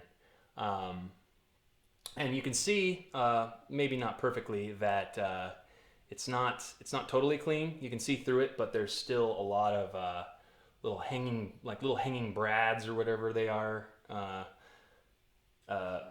From the, basically essentially flashing on the top of it from what was left. That's why we were drying it off and wiping off the excess plastic as much as possible, because that leaves the mesh open and not needing as much refinement and cleaning up. Yeah, got that. So that's pretty much it for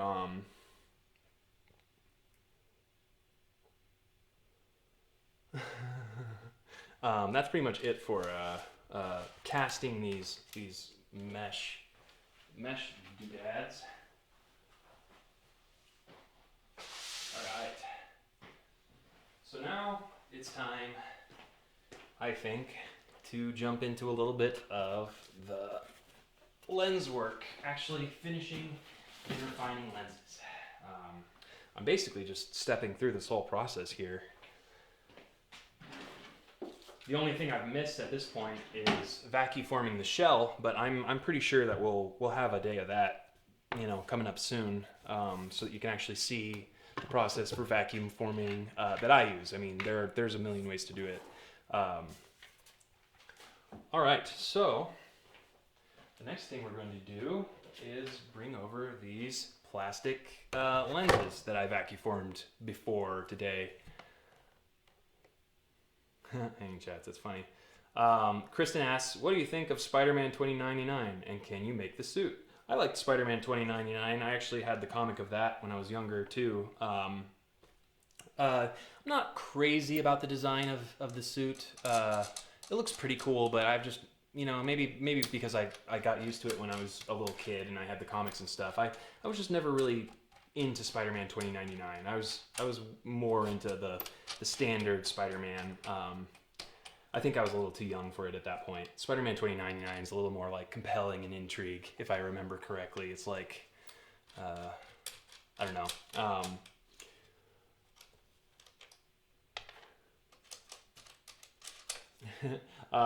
David said that it's his time since he's been waiting, and you know, once again I'll say that's one of the main reasons I'm doing this live stream right now, is that I owe people these face shells that I'm making right now. You know, there have been people that have been waiting for these face shells for months and months and months. I haven't taken, you know, new orders since like August, but I'm so bad at sitting down and getting these things done that this is definitely a solution for me to kind of be moving in a direction where I kind of get myself out there, but also get items done that people have been waiting for a long time.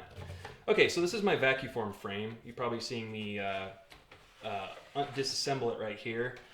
I know there are easier methods of doing that with like clamps and stuff, but this works pretty well for me. I just use bolts and wing nuts, and these are actually just Home Depot rulers that I cut to the correct lengths, and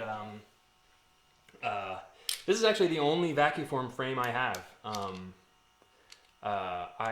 It's got these metal. I put these metal inserts on the side so that it can slide into your oven's where a rack would typically go in your oven without the wood touching the sides of the oven or anything like that. And it's also it's thinner. Typically, when people vacuform, they'll vacuform a full square so that they they have a larger work area. But if you're working at home and vacuforming from your oven, then that becomes an issue because the plastic won't fit fully into your oven, and you have to leave your oven open, and you have to have a heat gun and make sure that you're evenly heating the edge that's closest to the end of the open oven. And so I think it's just best to make a frame that fits in your oven if you're using an oven and not have to worry about it. And this is the frame that I use to cast my Faceshells too. It might be kind of surprising to some of you, but this width of plastic is enough to do the full rounded shape of a Faceshell. It kind of just depends on the initial thickness of the plastic, and then if it's a thicker plastic, when you vacuform it, it'll get pulled thinner over the entire shape of the shell.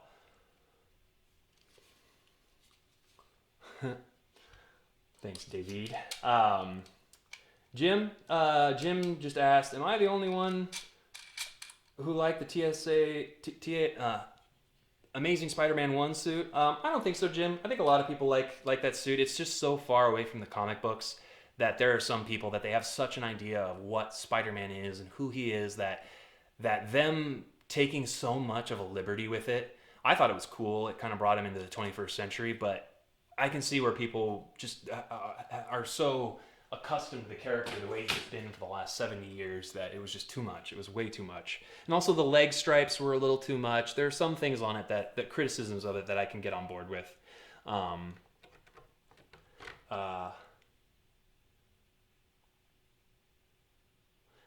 Kristen just asked, did you make the whole Civil War suit in the Comic-Con video or just buy and modify it?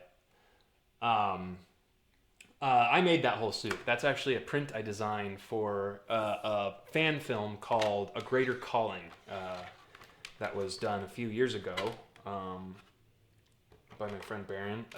And that was a pretty cool one. It was a little fan film he wanted to do, and it mainly focused on Peter Parker, kind of like Peter Parker's relationships and stuff. And there was only like 5 minutes of Peter Parker in the suit. And so he asked me to make a custom suit for him, and I thought that was cool, and I wasn't doing anything at the time, so went ahead and designed that. And so that's what I used for that Civil War video. If you look at it, it's actually not accurate. That suit's not accurate to it wasn't accurate to that Civil War suit. I actually haven't attempted that yet. David has just said, David, am I saying your name right? Let me know if I am. Another stream that I think would be useful is a sewing tutorial for your suits. Anyway, I'm still puffy painting your ASM1 suit. Yeah, puffy painting. Oh, that sucks. That's so hard. I don't want to ever do that again. But it's worth it. If you're just doing it once to finish a suit, it's worth it. The finished result, you have it forever.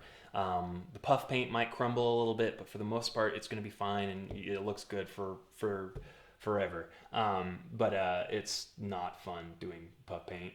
You can do sewing. Oh yeah, sorry.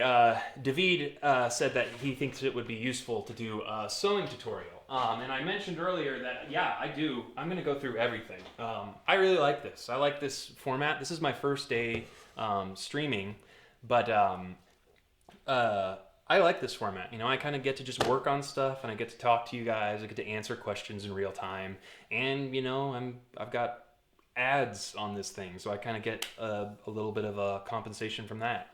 And so anyway, sorry, David.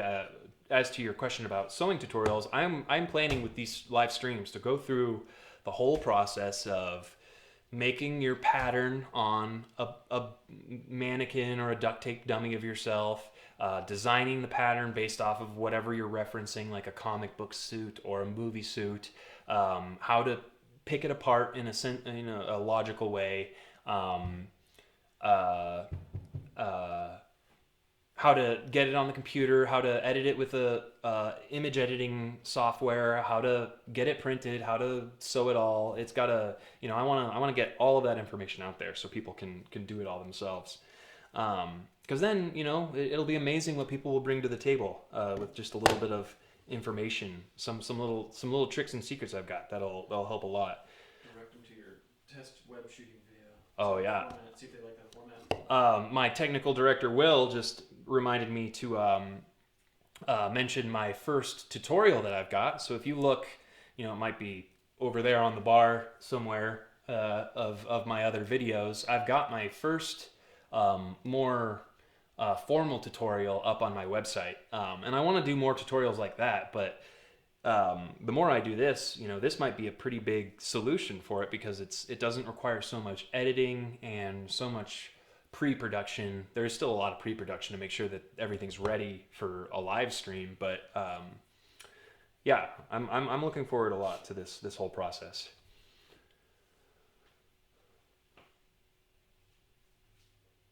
I don't know what Marvelous Designer is. Divi just said that some people use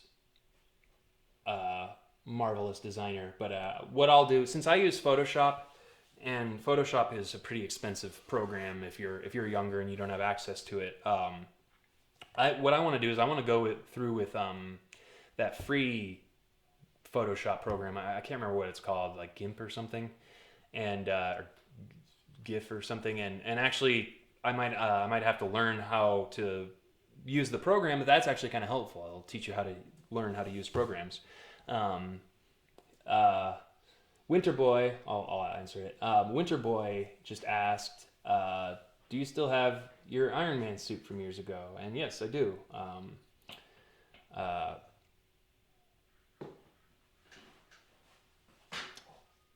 Yeah, I do have that Iron Man suit. It's sitting out in my garage and it's just disintegrating day by day.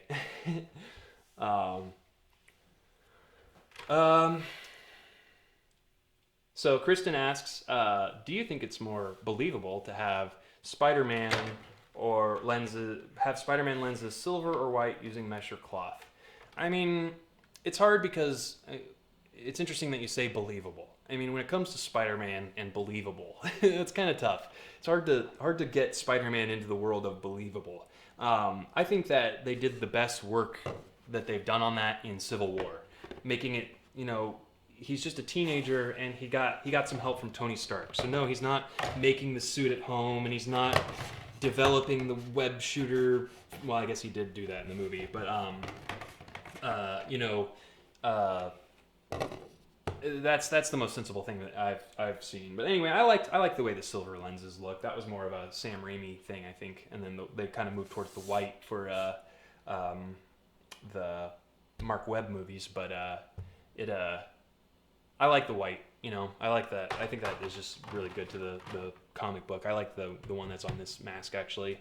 Okay, so I need to go and grab some snips really quick so that we can move on to this next bit. Be right back.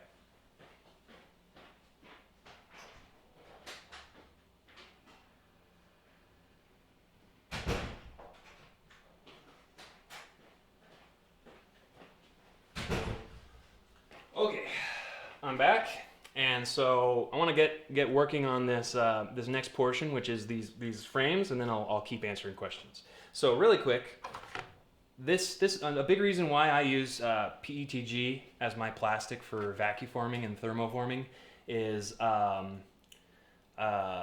because it's really easy to work with. I used to use plexiglass, but you'd have to cut it with like a Dremel, and it would crack, and it really was just some of the worst stuff. It's so hard to deal with. It was really thick plastic, so it made the finished lenses really thick. But with these, it's really easy.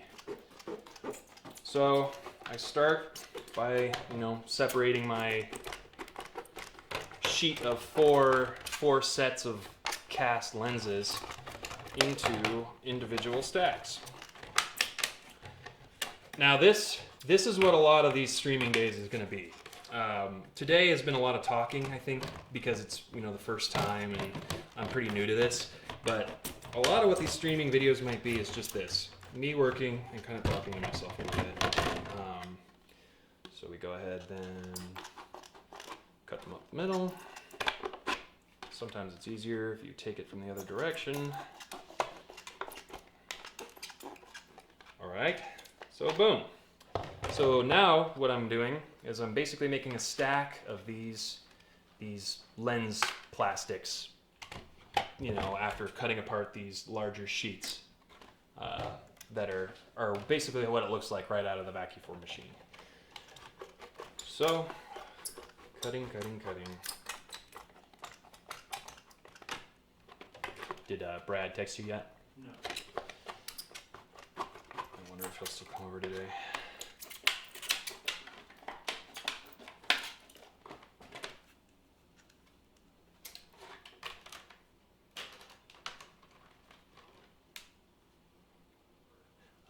Big thank you to Will. He's sitting here and being patient and helping me with this thing.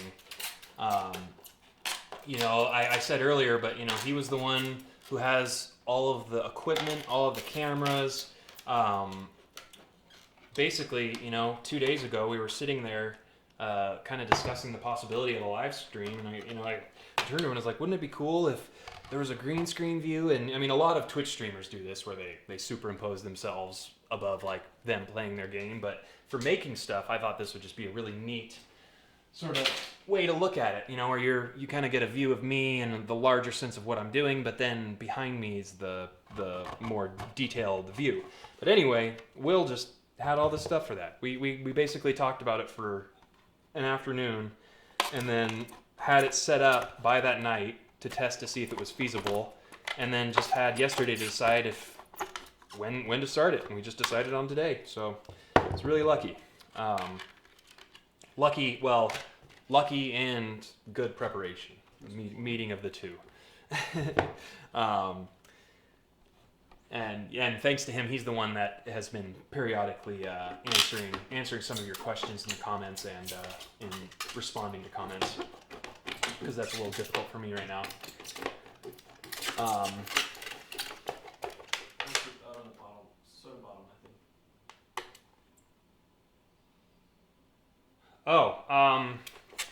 Yeah, it's funny that you mentioned, I just noticed Harry Potter's question. Harry Potter wants to dress as Spider-Man, everyone. Why don't you just use some magic, Harry? He has a question. What's your thoughts on the soda bottle method to make domed Spider-Man lenses? I actually might do that like right now. I have a 2-liter bottle sitting over on my counter. Rinse it out, and I'll show you. I've got my own method for making soda bottle lenses that I've been using for like years now. That is actually one of my planned little mini tutorials for the future, because it's a really good way of making a quick lens. Tell me how you want to do like super basic tutorials and more advanced. Yeah, I've kind of stepped through it, but I'll keep. I have to basically keep covering this information since it's a live stream over and over. With my tutorials, it's a little hard now because, with my future of tutorials, like, I don't know, I just like this so much. I like the live stream so much. It's so easy to just work on something. And then the other thing is that this video is going to be up on my YouTube channel after this, and a person could sit down and watch all of it and fast forward and look for the parts that they want to see, and the information is all there. It's a super dense, with that web shooting tutorial that I did a few days ago, there's information that I left out that I wanted to say, and it's hard for me to, I basically have to include that in the description or include it in my website, but then you're not as likely to see it. Whereas with this, I've got 3 hours to talk about it, so the odds of me forgetting are lower to talk about certain aspects. And then, conceivably, after a stream like this, I could go through and edit it down to just the bare bones, actual stuff that's happening, so that afterwards there's like a sort of recap that you can go back and watch, and is just the kind of the condensed important parts. Okay, so I've got all that plastic done, and I'm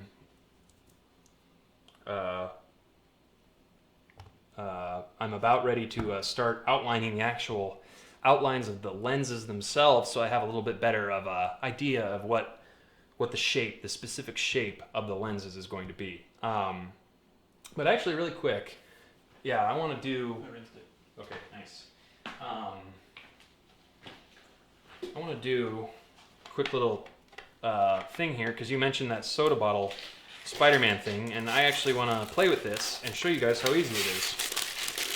So, let's say you've got a 2-liter bottle like this, just standard. You're not going to have as much luck with like a Coke bottle because Coke has a really proprietary bottle design. It looks, you know, it's all designed and has shapes and stuff. You need this basic 2-liter bottle that just goes to a very basic curve at the top. And this is actually how I did the lenses on my first completed Spider-Man costume. Let me grab something really quick. I'll be right back.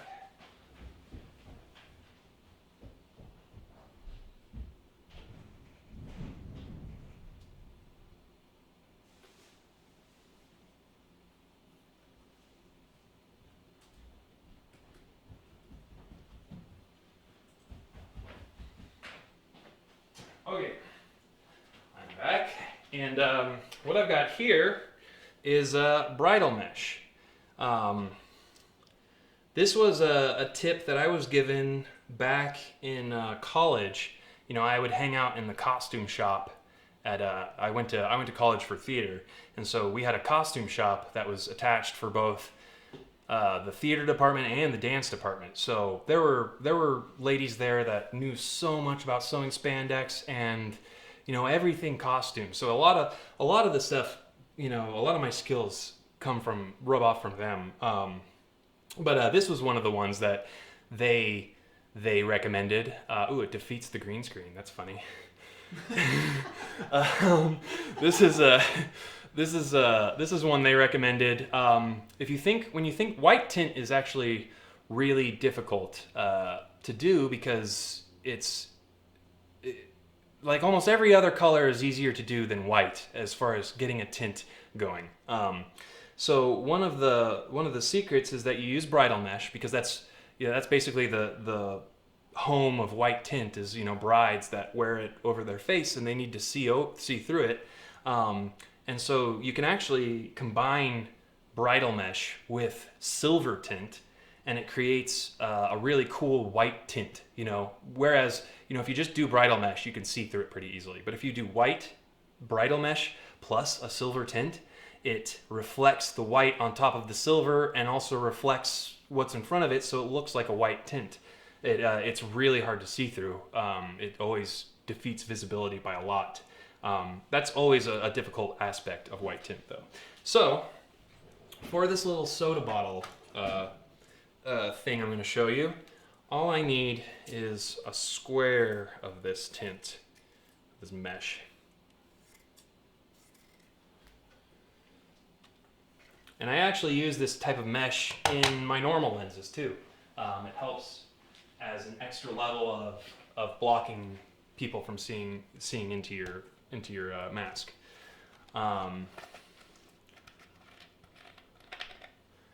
So, just get the rest of it. It's got a little bit of water in it, so get what happens. Okay.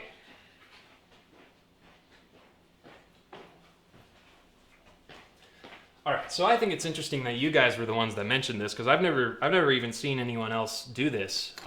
This is something that I figured out for a Spider-Man costume, my first Spider-Man costume that I finished back in college. But this is actually a really viable way to make your Spider-Man lenses. All you do is, if you've got the shape of your frame down a little bit more, this part is a lot easier. But the part that we're dealing with right here primarily is right here. This is the dome. You know, this is where it's nice and curved like a Spider-Man lens should be. And you actually have to pay attention to the shape of the 2-liter bottle because sometimes they can have a bit of a harsh edge right here on the bottle. So you need one that has a smooth shape. So basically, the shape that we're going for on this 2-liter bottle, you should be able to get 2 lenses out of this, is a shape a lot like this. I'm just freehanding this, so it's a little difficult.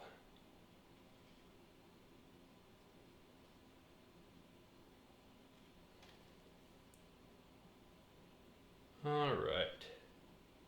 So the key here, a majority of the lens is on the curve of the top of the bottle, but then the rest of it comes up onto the curve of the cylindrical part of the bottle, because that's where it flattens out for the temples. You know, your face is a really weird shape. You know, it kind of bulges out in the front, and then it's kind of a straighter cylindrical shape going back. That probably doesn't make any sense, but you know, the face is a complicated shape basically, and a perfect curve, like a perfect cylindrical curve, doesn't cover your eye well enough. You know, a perfect dome doesn't cover your eye well enough. That's part of one of the things that's the most difficult about Spider-Man, is that it's just so many natural lines and curves and things. Okay, so really quick, since we're cutting a 2-liter bottle here, that's difficult. If you're ever cutting a 2-liter bottle, use sharper, pointier scissors rather than duller, less pointy scissors. That might seem kind of counterintuitive to you, but when you're using duller, less pointy scissors, you have to put more weight in it, and you're more likely to skip the scissors off and jab them into your hand or into your fingers. Or, you know, I've cut myself so many ways with dull knives when I was younger, because it's counterintuitive. You think, oh, I'll use a dull knife and there will be less of a chance that I'll hurt myself. No, use a sharp knife, because a sharp knife requires less effort, it offers you more control, and you are much less likely to hurt yourself. Okay, so to start out on this thing, we're going to go ahead and make a starting hole off of the outline a little bit. So you can kind of see I'm hovering away from the outline a little bit, and I'm just poking here, and I'm going to start. Just slid a little bit. See, that's why you want sharp, so you're not pushing too hard. So just twist. Just start kind of drilling in with the blade of the scissors, because you don't want to be pressing so hard that you slip and hurt yourself. So there we go. I just twisted enough that I poked a hole through. So now I can either use these tweezers and continue along, or I can switch to other scissors, but I'll just use these tweezers for now. Tweezers.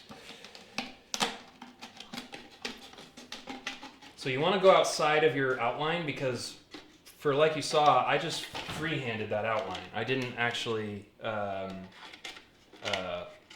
trace anything, so you know, I don't know that that's going to actually be a proper shape.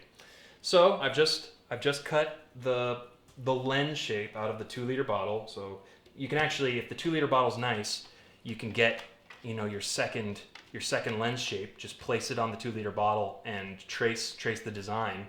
But otherwise, look how good that looks compared to my actual lens that I use for my masks. You could totally use that as your lens for your Spider-Man mask. It just doesn't. The problem is that if you look at this one that I've made, it's a really complex curve. It actually flattens out around the bottom here. You can kind of see it right there. It flattens out so that it smooths into, you know, it has a smooth transition into the shape of the rest of the shell. But you could still definitely get away with having this type of soda bottle lens on your Spider-Man costume. See, you can see right there that it pretty convincingly does the job. And then the next step with that, I showed you that bridle mesh from earlier.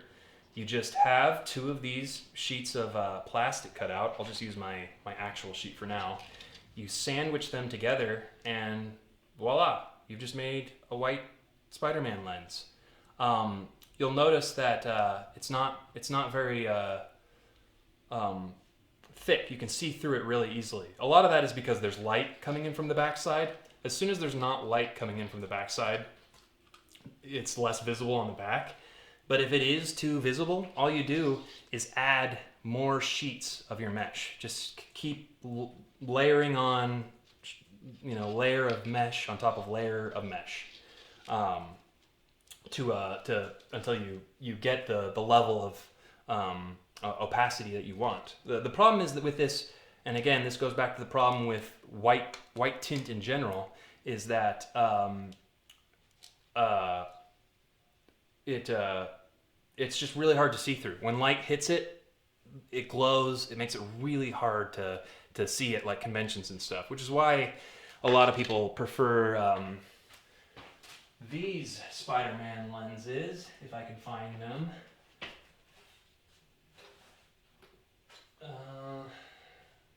Yeah, here they go. So what this lens is, I'm sure most of you have seen this, but what this lens is it's a fog-free mesh. I had this idea about a year ago. One of those things where around the same time I had the idea, 3 other makers started to sell fog-free meshes inexplicably, so kind of a crazy thing. But basically, this is just the lens without the plastic. And it doesn't have quite as good of a shine like the movie suits do with that lens quality. But its advantage is that it's not a solid sheet. It's a perforated sheet of this mesh. And so, yeah, it's not focused that close, but that's okay. It's a perforated sheet of this mesh so that when you put it on your shell, it doesn't fog up at all. It can't capture fog. It breathes. Air is able to go in and out, and you're still able to magnetize it off if you want, but you're able to breathe rather than drowning in fog and not able to see anything. And it's really a claustrophobic feeling, especially if your mask is attached to your suit. Then you just feel like you're trapped in a rolled up carpet or something. Let me look at the comments really quick, since it looks like we're talking about stuff here. You're asking if you're going to make the mechanical lenses. Yeah, I see that. Yeah, I definitely get how much you guys want to see that stuff. So I'm thinking like maybe in a couple of days I will go through that shell and the mechanical lenses, because I've needed to do an updated version of it for a long time, so it might be a good opportunity to work on it, and also basically share with you guys. Wow, 2 hours in, pretty good so far. So I think we're going to take a break here for a minute, but when I get back, what we're going to be doing is taking this stack of vacuformed clear plastic lenses that I cast and actually tracing the lens outline onto it and then cutting it out and kind of going through that process. So with that, I'll be back in a minute. Maybe go get a snack or something, think of some questions you want to ask, anything like that. So, yeah. Now, let's hit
This would be a cool space helmet.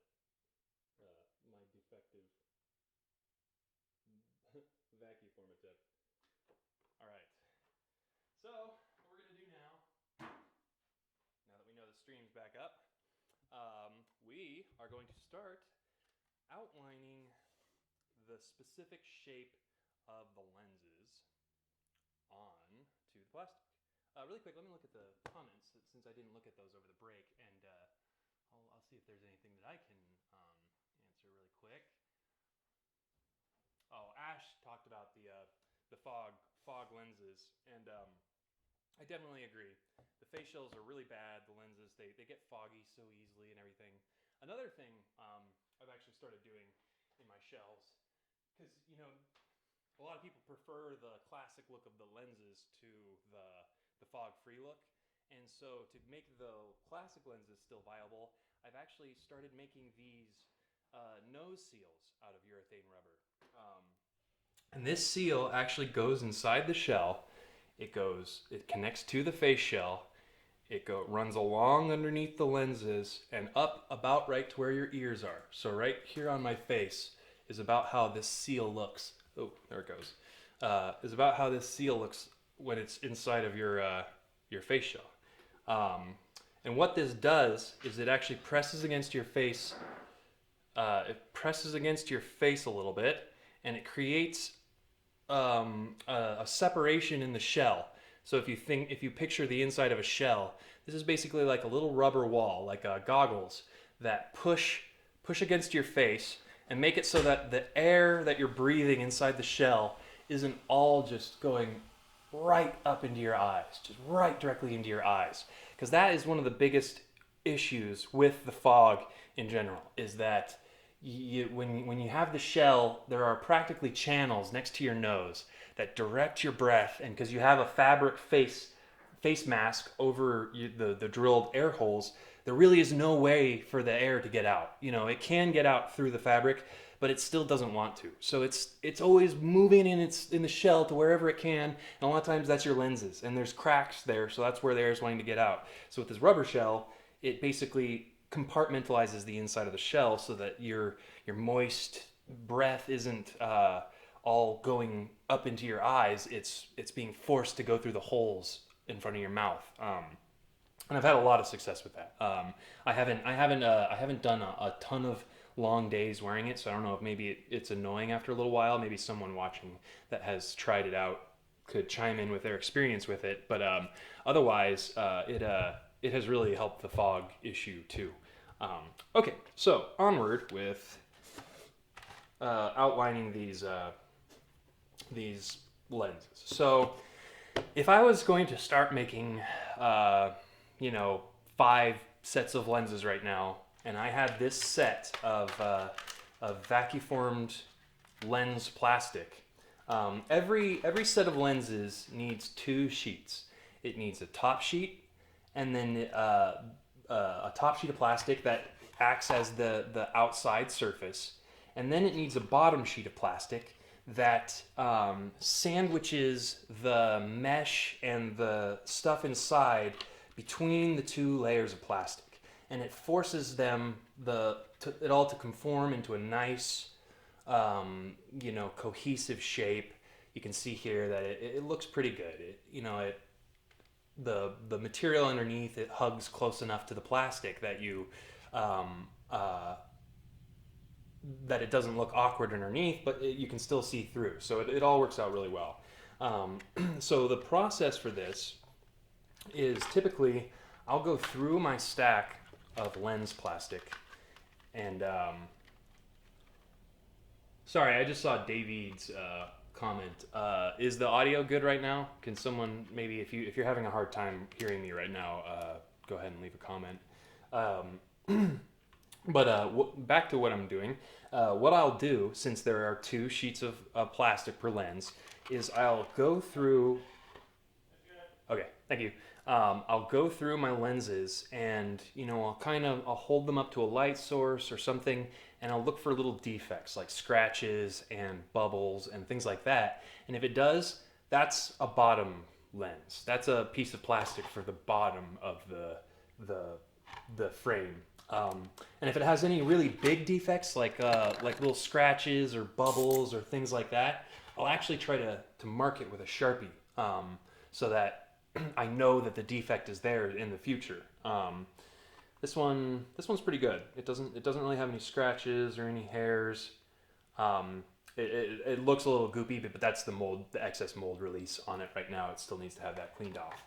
So basically, I just continue to go through the stack of shell lenses.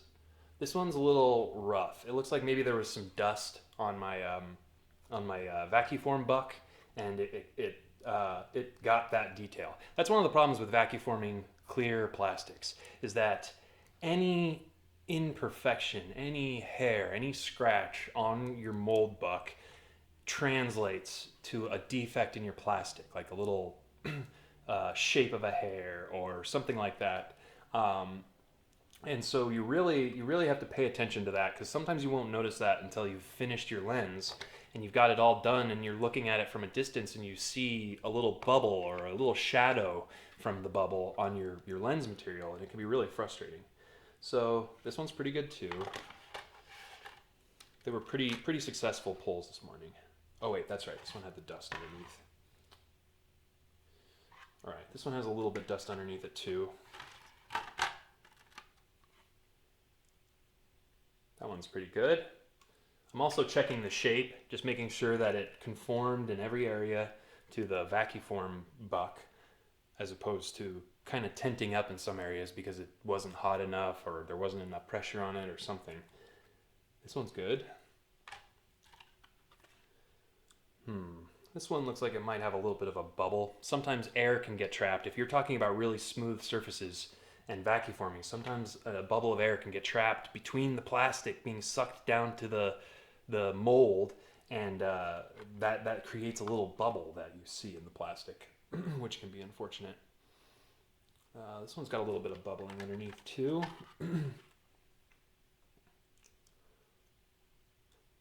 That one's good.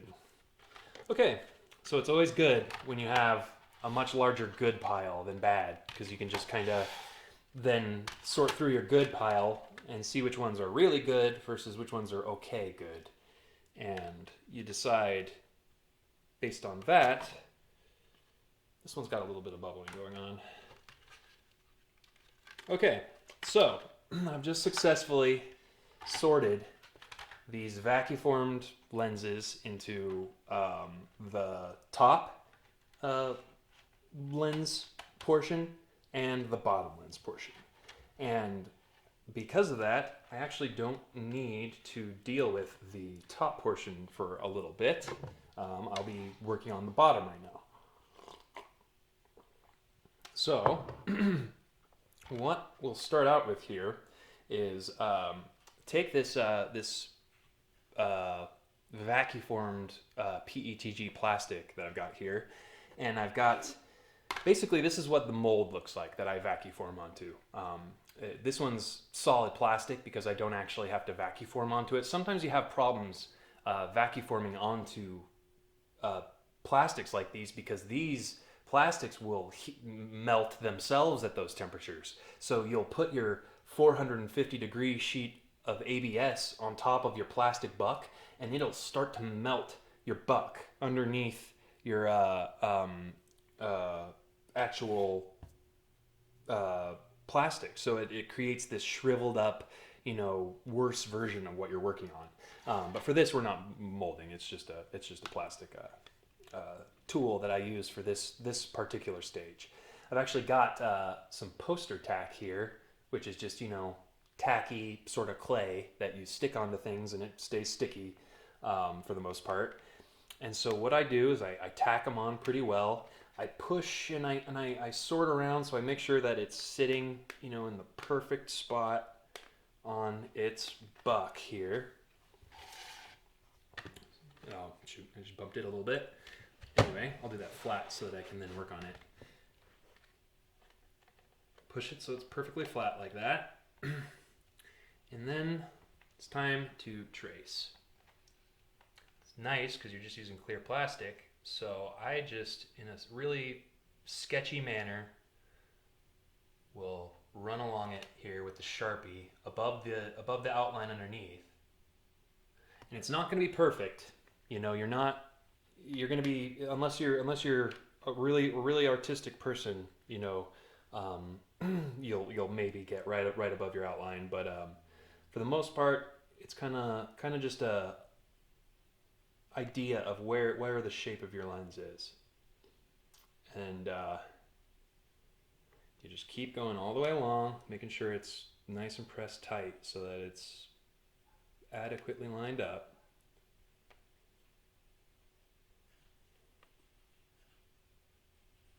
All right. And if you ever, like I said, sometimes it's hard to stay on. If you ever go off a little bit, just kind of, you know, sketch over the line and make sure that you have a solid representation. Like sometimes I get off a little bit, but I just make sure that I've got a pretty solid representation of where that line is underneath. All right. So the next aspect of this tracing process, you'll notice these two notches. This is how we're going to line up our mesh, the mesh that goes inside of the two pinched together pieces of plastic. So this is kind of something I don't see in a lot of other people's work. If you look at the movie costume, the mesh is perfectly horizontal. When Spider-Man is standing still and he's looking forward, the mesh is perfectly horizontal to his the ground. Here, let me show you with this. This one's not perfect. It's really hard to get totally perfect, but if you look at this, let's see if I can get that level of detail. It's pretty hard to see the mesh, but if you could see the mesh a little bit, you'd see that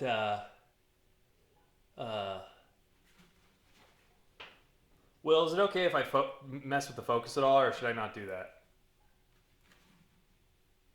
Oh, you can't hear me. He's editing.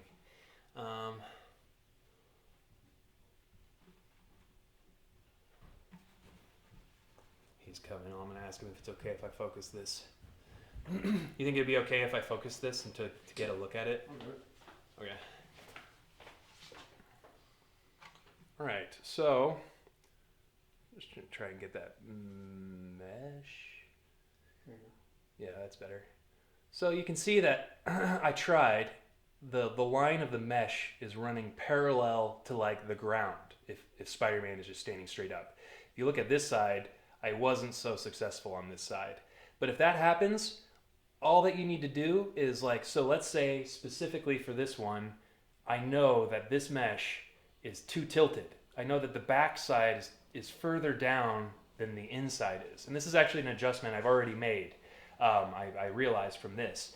I know that the back side of the line is too far down. So what that means, back to the work on the table here. What that means is that this line that I have on my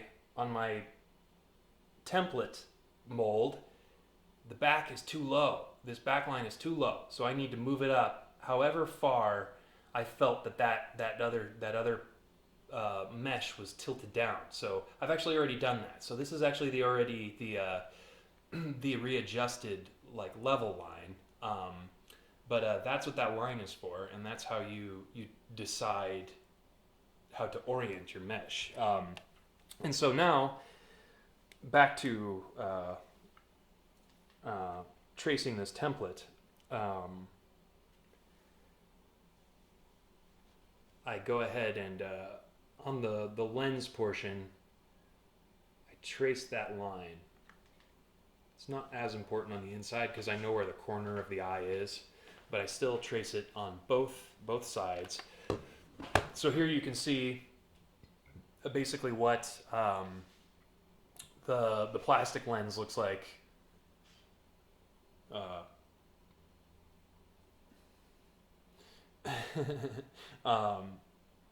Here you can see what basically this is what the base lens is. This is the part of the lens that goes closest to your shell. You know, all of that. So we've got that. I'll do the other side really quick. If this was a cooking show, this is where I would, you know, pull out the already completed version of this. But that's the point of this. I mean, I'm here like this. I need to do this. This is what I need to do right now. I mean, I've got so many people that are just so. I've been so cruel to them, making them wait for so long. I hate it.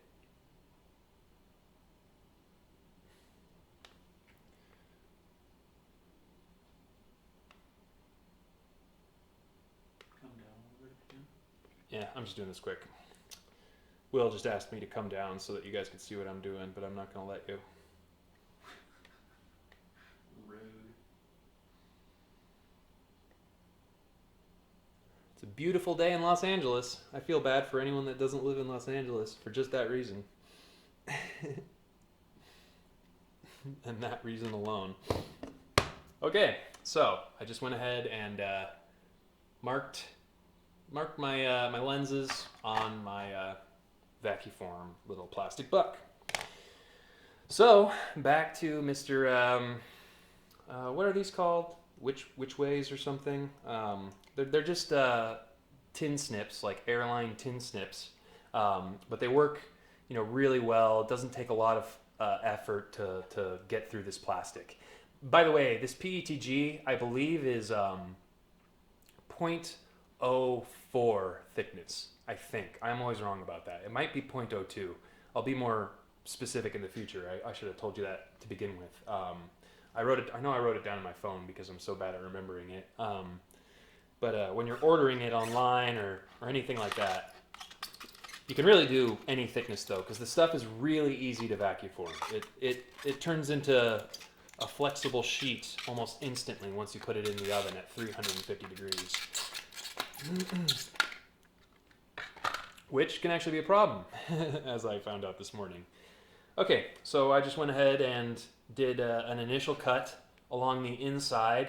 That's how I start out these cuts, because it can actually be pretty difficult to figure out how to get around these really complex curves. So I usually attack the cuts with the dish, you know, the sort of dish of the lens facing me.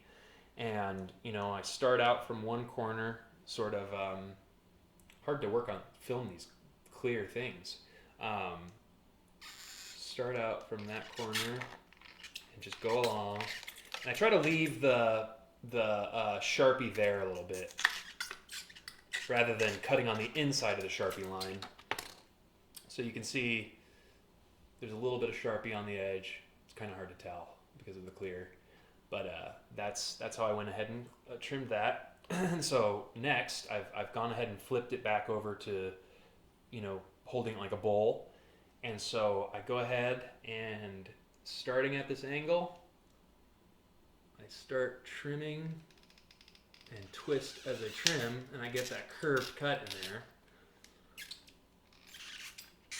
Once again, staying on the outside of the Sharpie mark.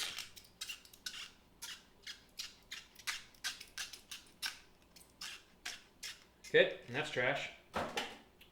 The excess. And so I also, you know, because I've only really made 2 cuts now, I've got a sharp edge point sort of here. I like to just give that a little flat cut. It's just a tiny little flat nib. Maybe what is necessary here is like a third webcam that just looks at like high detail. Like I could do really high detail stuff for that.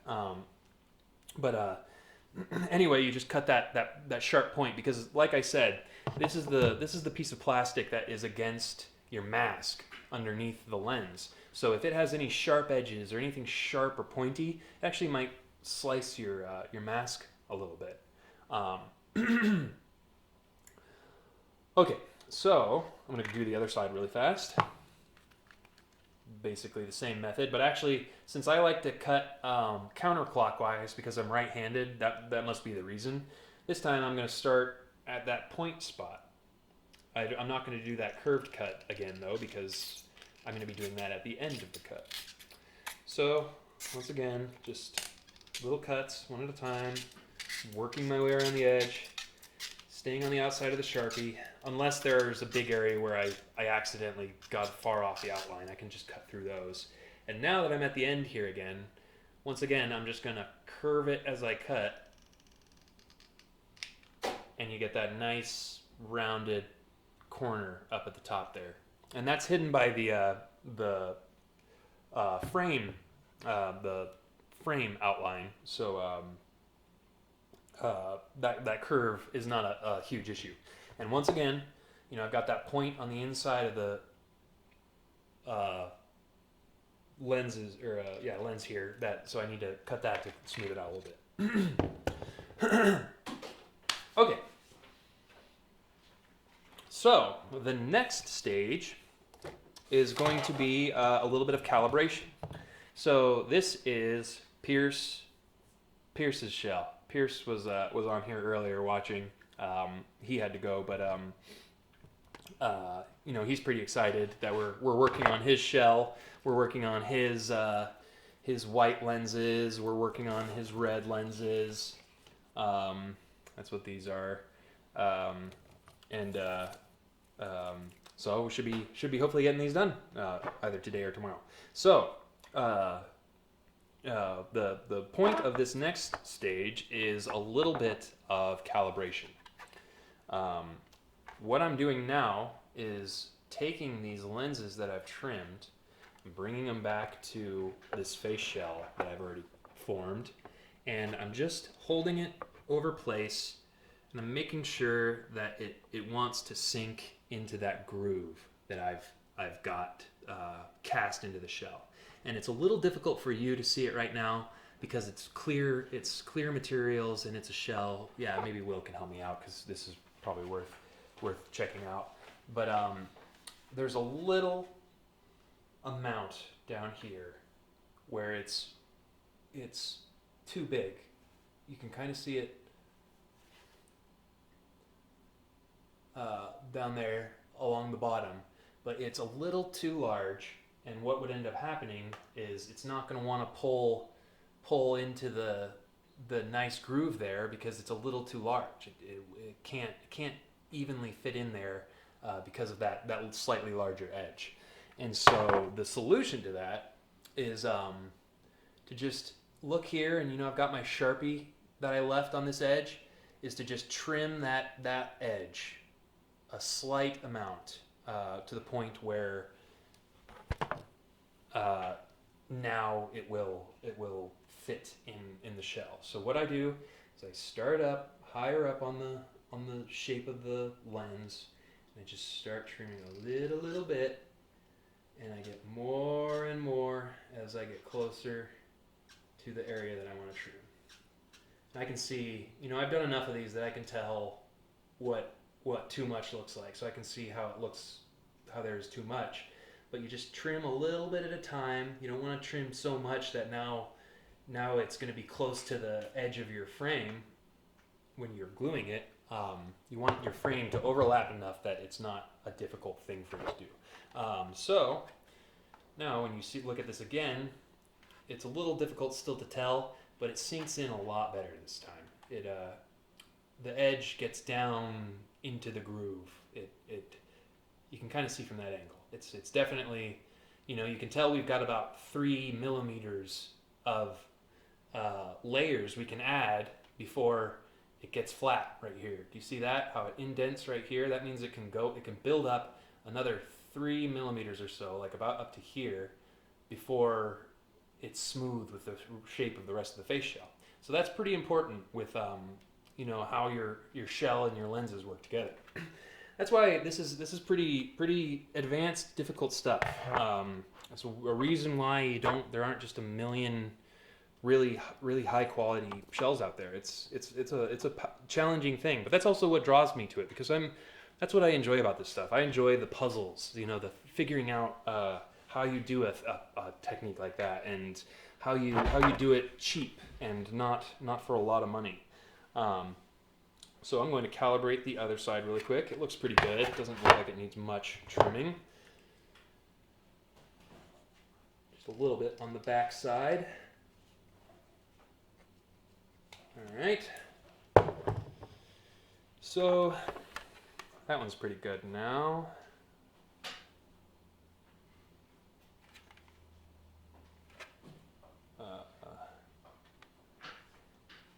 Maybe a little on the top, because it'll happen on every side that you'll have to trim a little bit. Sometimes there are just random little bits that stick up and will cause it issues with sinking nicely into the shell.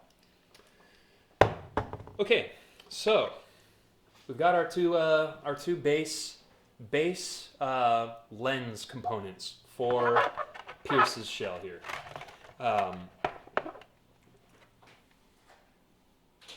You can see that they both fit in pretty well. You know, they're sunken in a little bit, which is good because there's going to be a layer of fabric in between. There are going to be extra layers of plastic for the mesh and everything. And so we're good. We're good for that step. So the next step is to finally move to our nice. I'm Canadian. Our nice level of lenses. This is going to be the lens that goes on top. And so basically, these two components are going to go together like this, sandwiched together. And when everything is in there and nice, it's going to be really, really clean and good looking. Okay, so the first thing that I want to do, it's not as crucial.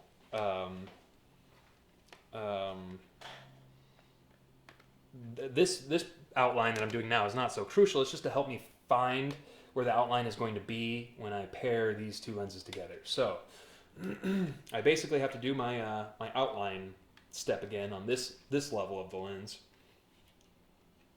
So I'll go ahead and do that really quick. If you're just tuning in, what I'm doing right now is I'm taking these PETG vacuformed Spider-Man lenses that I've made, and I am holding them tightly against this template that has the shape drawn onto it, and there's a little bit of poster tack on there, so that kind of helps to hold it in place.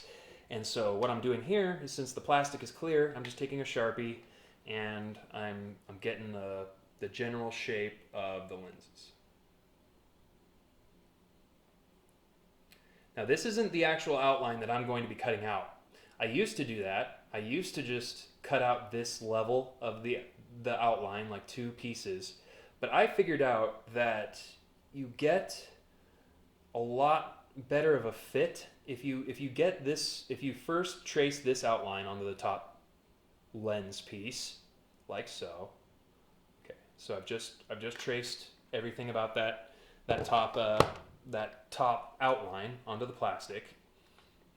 So now what I'm going to do is I'm going to take the bottom outline, I'm going to hold it underneath, and I have that top outline, so I know basically where it's going to go, but I'm going to pinch it and really let it go where it wants to go. Let it just, like stacking plates or stacking cups, really just let it settle where it wants to be, because that means that that's going to be your tightest fit, where all the plastic, there are no edges that peel up or come away from each other.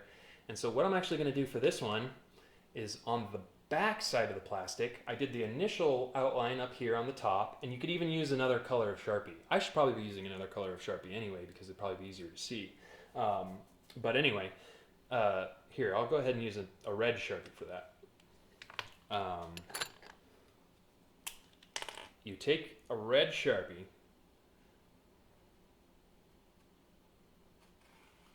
and you just trace your bottom lens like so. You have to keep it pinched. It's not too hard because it's such a snug fit that it has no problem sitting there. So now that's the outline that we want for the top piece. It's a little hard to differentiate right now, but there's a red outline and there's a blue outline. Here, this kind of might help. Still working out some technical stuff with best ways to present all of this. Oh, Kristen asked who my favorite Spider-Man villain is, or maybe he was just asking in general. I always really liked Venom. Venom was really cool. Obviously, I thought that was an interesting character. I always liked it in the animated series. That multi-part episode with that. I liked Scorpion too. I thought Scorpion was always entertaining, even though he's not the most sensical. Yeah, he's a little nonsensical. Okay, so now it's time to cut out this red outline that I just traced on this top mesh. It's basically the exact same process that I was using before, where I'm just holding it like a bowl towards myself. That makes it a little easier to cut around the edge, as opposed to holding it domed outward like this. So holding it like a bowl like this. Another thing you need to keep in mind is if you're doing it like this, or if whenever you're working with PETG or working with something like this, you need to be really careful with your lenses, not to scratch them. Anything will scratch PETG. It's a very scratchable stuff. That's definitely its biggest downfall by a lot. So go ahead and cut that really quick. Just going around the outside like I did for the bottom pieces. Like I said, being careful not to let that drop because PETG will scratch when you drop it on the floor even. Go ahead and cut this curve over here. Go all the way around. You can see that red outline is well within that blue one that I had made, so that would have been a difference in their shape. Okay, then cut off that little sharp tip. And that is basically the two plastic components of your Spider-Man lens. You know, all of your mesh and everything sits in between it, and you glue your magnets to the bottom level. That's actually what we're probably going to do next. You've basically got your two layers of plastic that will work as, you know, the containing layers of everything in between for your shell. So really quick, I'm going to go ahead and trace and cut out the other side, since that's what I'm actually doing here. I'm here to partly teach and also partly to get these done. Having a lot of fun doing this live stream so far, though. I hope you guys are enjoying watching it. I've had varying numbers of people here and there all day. I've had 20 at one point. We're at like 14 right now. Pretty funny. Probably my family.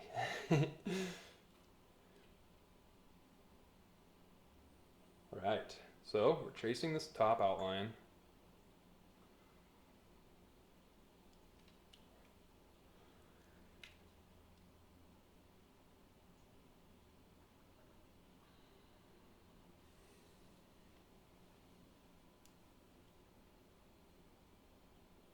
Yeah, we've got a very, oh, there we go. There's Derek. We've got a very passive audience right now.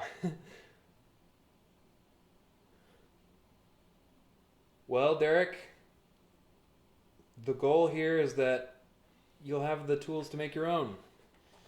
You know, we'll all be making shells. We'll all be making prints. We'll all be printing our prints. I think the business, the whole distribution aspect of this stuff is about to change a lot with 3D printing. And I mean, well, it already has changed. I know that it's already very popular for you guys to buy files, like Spider-Man files from other makers who are more comfortable just selling their files online. But I'm looking forward to actually getting into the design. Like, hey, maybe one day we'll sit here and we'll design a Spider-Gwen print, and then maybe that print will be up for sale. Or you can just make your own. Just follow along with me and make your own. And then you'll have the tools to make... Oh, shoot. I forgot to trace the bottom part. Let me do that really quick. Yeah, I'm really excited. I like this all a lot. Derek says, been meaning to watch earlier but was busy. No problem. I really appreciate you guys tuning in at all. You know, if you have to turn it off, that's fine. As you can see... I don't know if you guys can see the timer. I've been up here for 2 hours and 45 minutes, and I feel like I could keep going for another 5 hours because it's great because I'm getting work done that I've needed to get done for months. I'm practicing my tutorials. I'm kind of getting myself out there a little bit. I have the potential to grow my audience if I do this regularly enough. So yeah, I'm really excited about the whole direction of this. Carlos says, I've been waiting 2 or 3 years for this. You were the one that inspired me to do this kind of stuff. That's really nice, Carlos. Thanks. Yeah, I've wanted to do tutorials and stuff for years, but it's seriously, for me, all of this has been so hard, so challenging to get it rolling, and to really start this stuff, because you might be thinking, well, it's easy, it's just social media, it's streaming, but for me, it's these face shells. These face shells, while great, it's support from people that like my work, they also have this tendency to be the only thing I am allowed to work on. I can only work on face shells. I am always owing someone a face shell. There's always someone sending me an email kind of insistent on the status of their face shell. And rightfully so. It's shameful how long it takes for me to ship things to people, but it's like a mental knot I find myself getting caught in. So I basically had to just plow forward with this, and thankfully I had this idea to do this style of live stream. Well, there goes those good chills. Anyway, yeah, so I'm really enjoying the idea of this live stream and getting work done and teaching, and the other thing that's great about this is it's going to be backlogged on my my YouTube account, so people will be watching this years from now, learning how to make shells. Reading comments really quick. Derek says, I've been hand sculpting my own face shell. It's been a slow process, and I'm a huge fan of your work. When the files go up, I'll definitely have your shell printed. Yeah, I definitely want to get into sculpting face shells, because that's tough. That's a hard thing, but sometimes that's the best way to get these.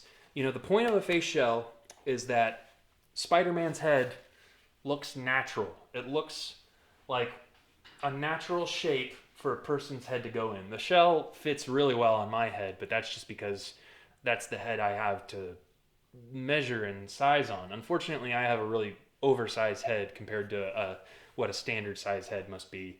So I actually have to work on busts of other people's smaller heads, and then sometimes the stuff I make doesn't even fit onto my own head.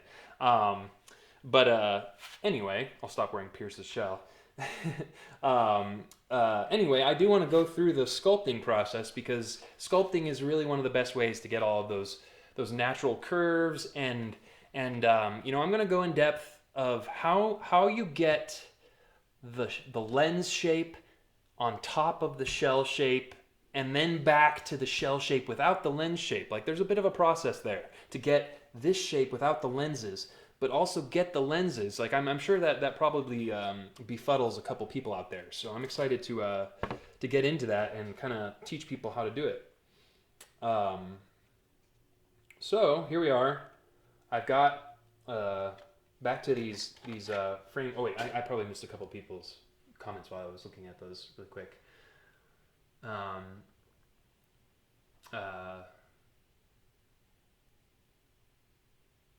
Can you go up a little bit in the comments? Mm-hmm. Thank you. Will's being a really big help in this first stream. Oh my god. Yeah, this is crazy. It's a crazy technology.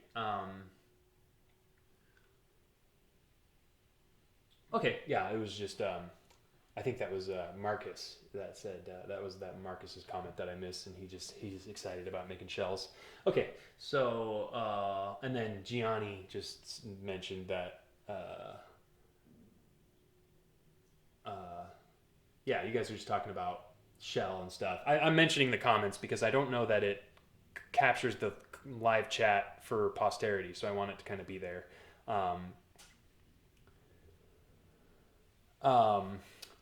Gianni was asking about vacuforming. I mentioned earlier in the stream that that's definitely going to be one of the things that we're going to go over sooner or later.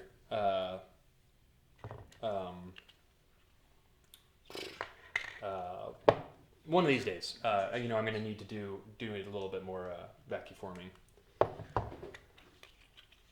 All right, so back to the lens work. I think I'm.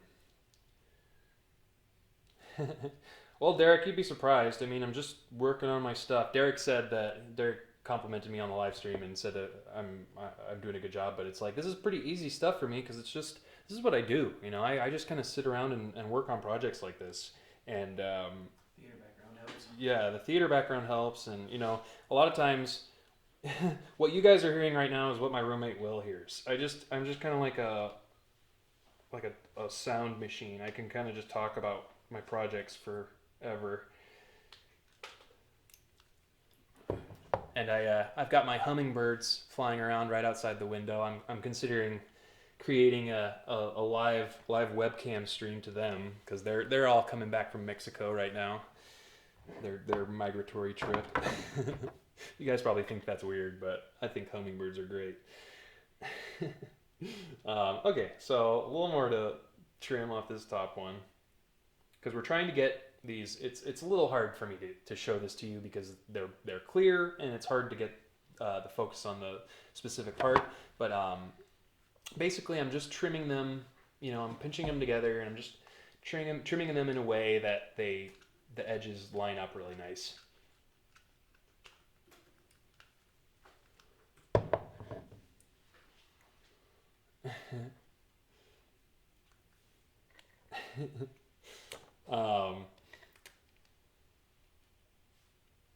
All right, so both of these are pretty well trimmed now. And so I think the next step is to glue some magnets. This is probably going to be some new information for some of you out there.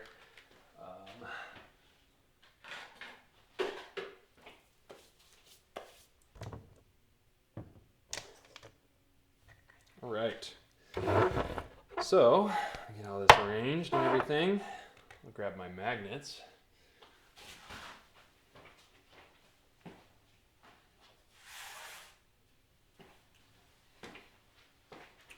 So really quick, out of curiosity, just as for the sake of feedback, I know that some Twitch streams play music kind of in the background. I question the legality of that. Like I looked it up, and they can have their Twitch streams either muted or just taken down in general. So that's pretty risky, just playing music you don't have the copyright for. Especially on YouTube. Yeah, especially on YouTube. I bet they'd really crack down on that on YouTube. But I imagine it's kind of, you know, I listened to a little bit of it this morning, and it can kind of be a little too like humdrum, like, you know, a little too you know, like maybe like some kind of music in the background or something. Thanks, Gianni. All right. Okay. So. Cop checked out. All right. So, what we're doing now, this is Pierce's shell, and as you can see, I've gotten a fair amount of work done on it. Pierce's order was actually pretty close to being finished. I've already got the magnets glued on the inside of the shell. I need like a flashlight. There, you can kind of see them there. I've got the magnets glued on the inside of the shell. That's okay. You don't need that. And then that they're already glued there, and I did that by just taking these lenses that I made initially. Kind of when you're doing this process, the first set.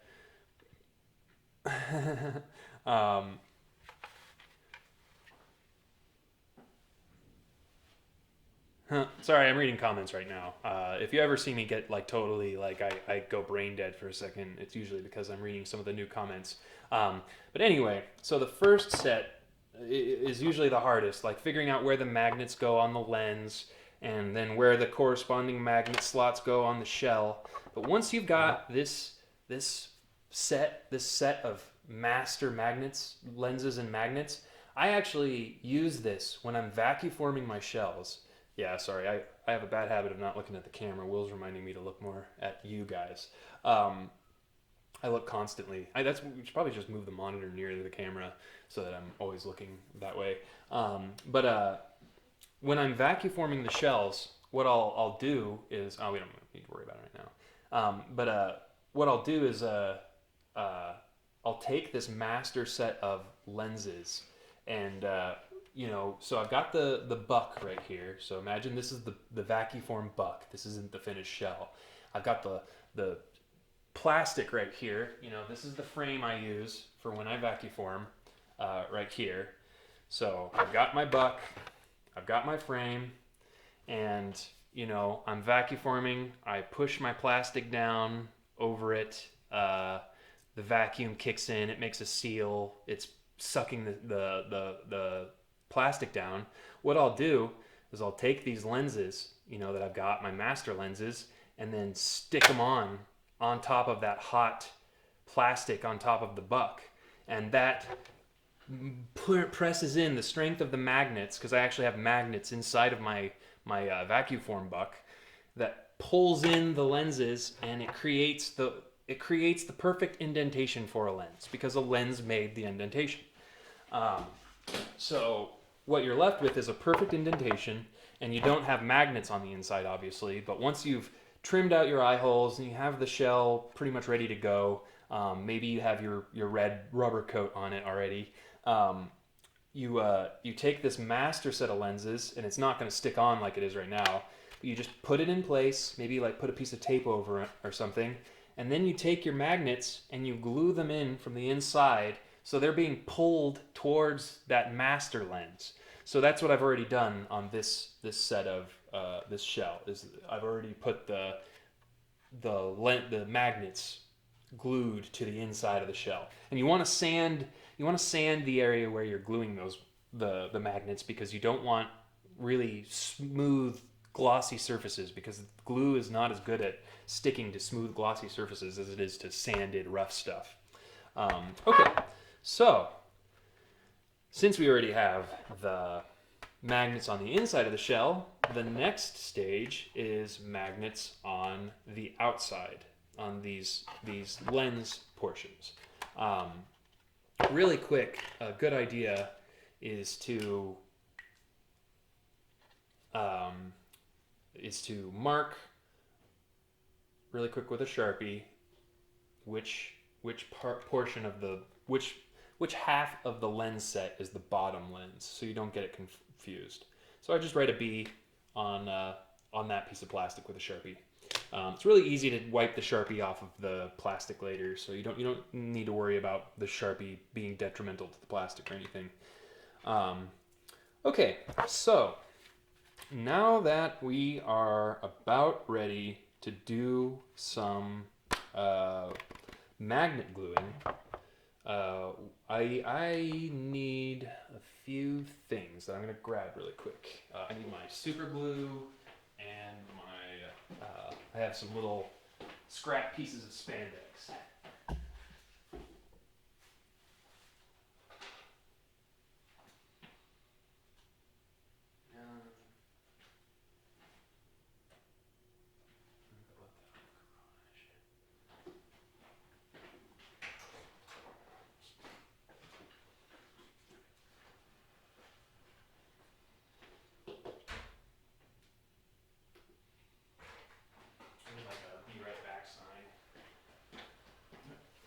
Okay, sorry about that. I'm back. I left my super glue out in the garage.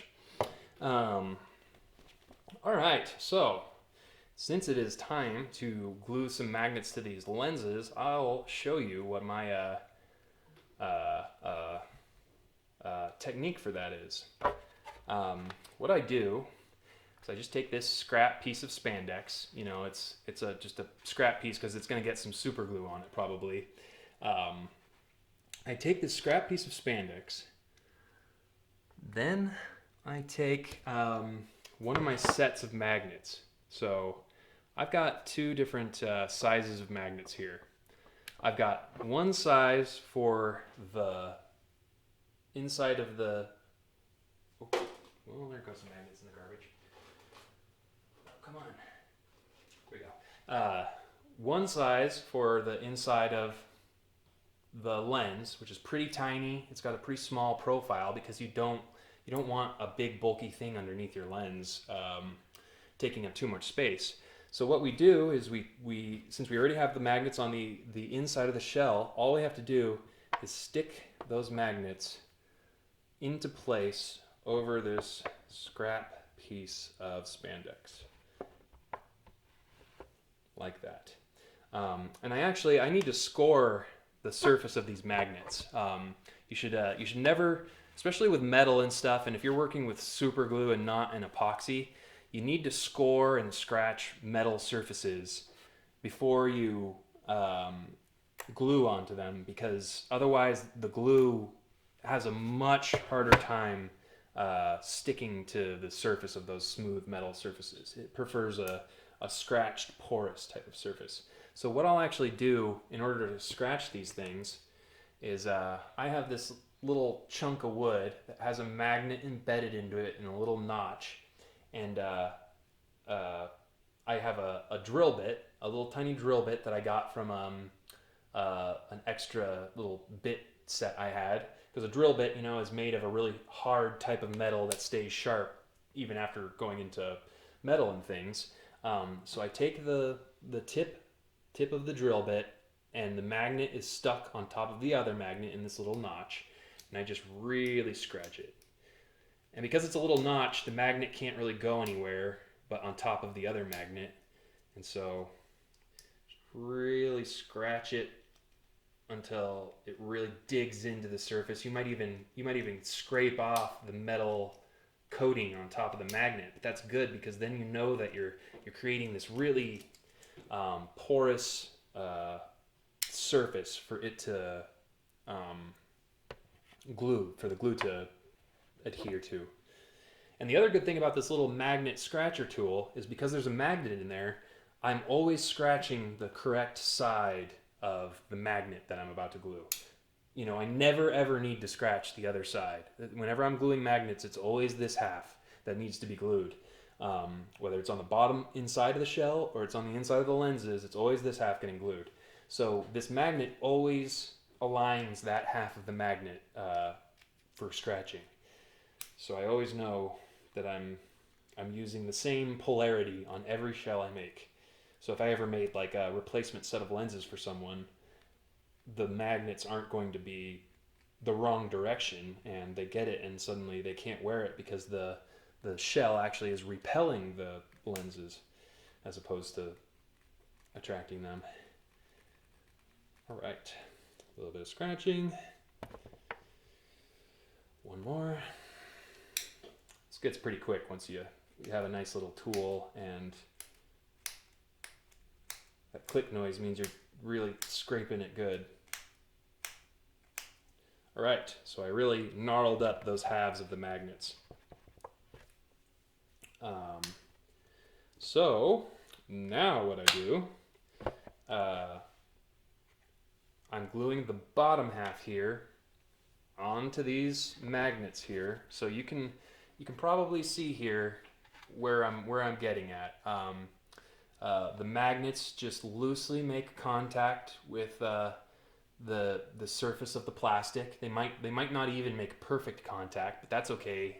We've got a thing coming up in a step or two here that'll help with that.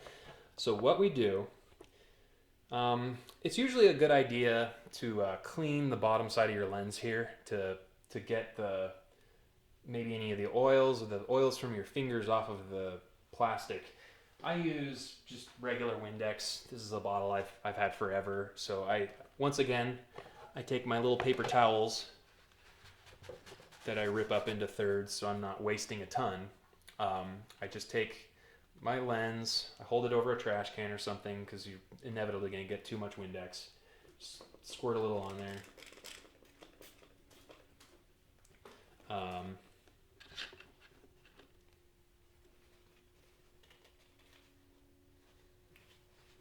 All right. Oh, Derek's leaving. Thanks for stopping by, Derek. Yeah, thanks everyone for viewing. It's been really fun. I mean, I've been up for 3 hours now. I don't know if maybe some of you have been watching the entire time, but I feel fine. My throat hurts a little bit. I should probably have like a glass of water or something. All I have is coffee right now, but Yeah, I'm having a lot of fun doing this stream. Okay, so I've just cleaned the inside of this bottom lens. So what I'm going to be doing is applying the glue to the top of these magnets, the magnets that are sitting inside the shell right now, and then with that, I'm going to use more magnets. I've got even more magnets here, obviously you can see. I've got a lot of magnets right here. I'm going to use these magnets after I've put the glue on, and I'm going to stick them on top of the plastic. So you can see here that that pinches the magnet that I'm gluing to the frame really tightly because it wants to pull to that magnet that's close. And that's part of why we've put this spandex underneath, because now it wants to be attracted more to that magnet above the lens plastic than it does to the magnet that's underneath the plastic. So you're less likely to rip the magnet off while you're gluing, and it's going to want to stick while you're getting it off. So, because that's a big issue when you're gluing these magnets, is if you don't have some method, your magnets are in here and they're stuck to the shell and the magnets in there. And once you glue it and you try to take it off, if that glue isn't totally cured, you'll rip the lens off of the magnets before the magnets want to leave the shell. So that's what a lot of this process here is for, just to make that a little simpler. All right, so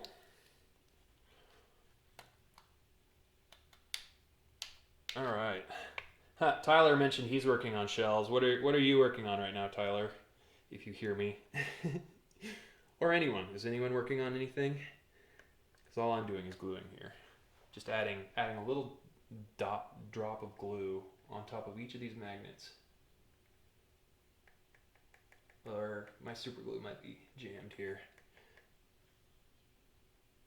Yeah, my super glue is all crusted up. So I'll just take a pin, stick that inside. It might kind of explode here because of a little bit of pressure buildup. I'm just gonna throw that pin away because I don't need a pin with super glue on it. All right. Put a little drop on each of the magnets, just a little bit, because it's gonna get smushed and pancaked in really tightly. So you can't really see, but I've just put a little drop of glue on each of the magnets. So now, based on the indent that I can see through the spandex, I'm just going to try and center this lens as nice as possible, as nice and flat as possible inside that indentation on the shell.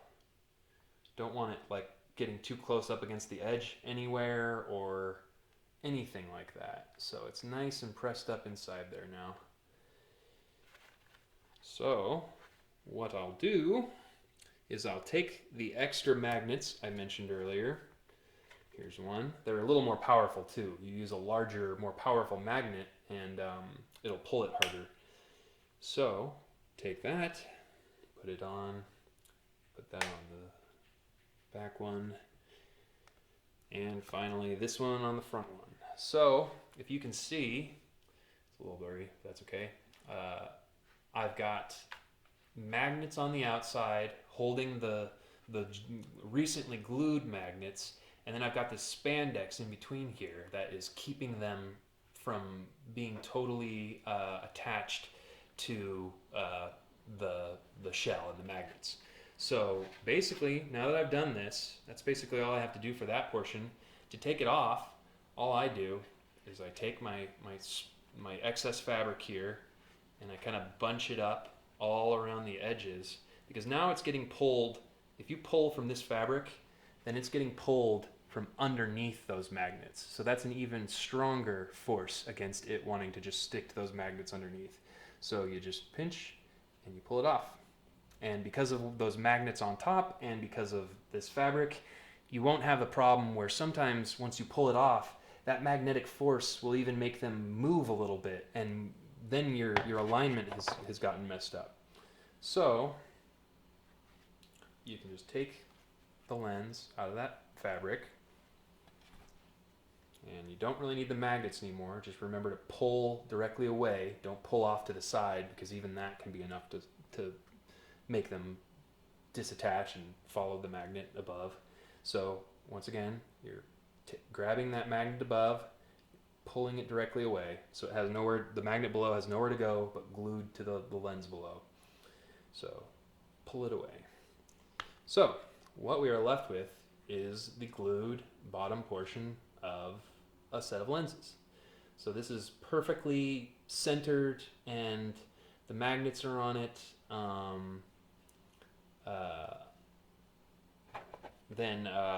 Now that you've done this, it might be a little soon. The glue is still probably curing a little bit. But now that you've done this, when you attach the shell or the lens, it sinks perfectly into the shell. So there you go. There's your glued first stage of a lens. Pretty neat. All right. So what happens next is we will end up going. Well, first I'd of course do everything I just did to the other side, and I'm going to have to do that. But for the sake of telling you what I'm going to do, the next step is to finish off the mesh mold, the mesh piece, because pretty soon here we're going to need to use it for this lens. So actually, here, this is actually just the next step. What happens? This is hard to show, but you can imagine that this mesh is like it's a symmetrical mesh, so it has the lines in it that I was talking about earlier, the rows of perforations, so to line that up, to go back to what we did earlier with the notches, yeah, this one might be a job for focusing. Carlos just asked what kind of mesh this is and where he can get it. This is actually, we went over this earlier. This is actually a mesh that I make myself, that I cast from a silicone mold that I made from a speaker mesh. And so I'll have to go over that a little more in depth. But essentially, here, this will help a little bit, I think.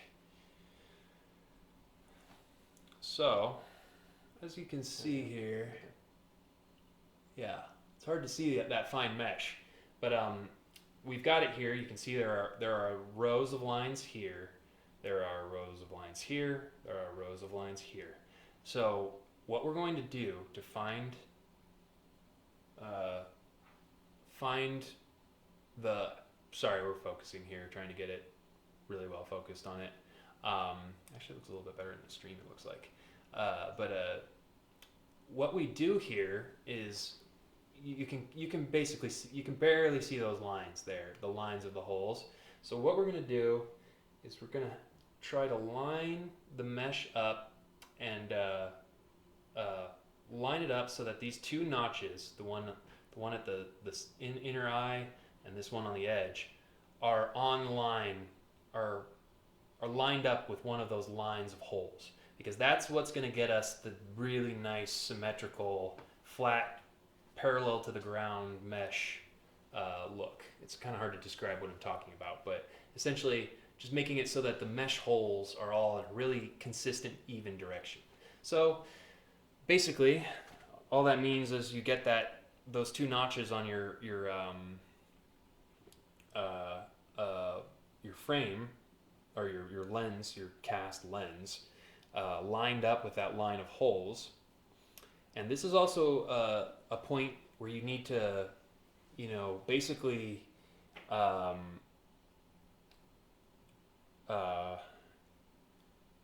what's the word I'm thinking of? Basically, you just need to check for flaws in the mesh at this point, because right now these meshes, they can maybe make two. There you go. Two sets of meshes, but a lot of times there are holes and bubbles and little imperfections in the actual mesh themselves and mesh itself. And so while you're doing this, while you're lining it up, you also look for those imperfections, because that's one of the downsides to casting your own mesh, is that occasionally there will be bubbles and things like that. And if you let those go and those get to the final stage, they can be a really big, ugly eyesore on a finished product. Okay, so I've got this thing lined up on the mesh so that there are not a lot of flaws. The two notches on the lens are lined up with one of the lines. So now what I'm going to do is take my Sharpie, and I'm pinching a little bit, and it's not a perfect, it's not filling all of the space of the inside of the lens, but it's trying, it's trying to fill as much of that space as it can. So, I'm actually getting a bent in kind of shape of that. So go ahead and trace that onto the mesh.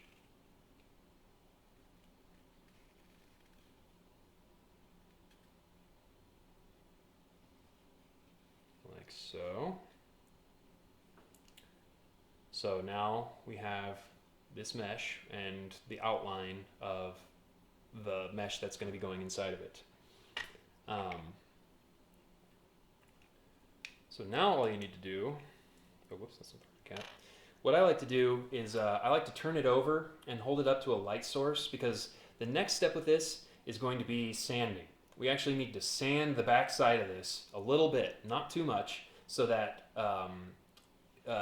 it's a little hard for me to demonstrate to you right now, but there's a little bit of flashing. There's a little bit of those like hanging Chad things that are, like in a vote ballot. Like there are little tabs that are hanging. There aren't that many of them, but there are a little bit of it, so you do have to sand. So that's why we're outlining the lens right now, because we know that we only need to sand in the area that our lens is at. So I hold it up to a sheet of light. I'm not sure if I'm going to be able to have this be visible to you, but I hold it up to a sheet of light and basically trim or trace outside the outline of the mesh that I traced on the front, so that I have a general idea of what I need to sand.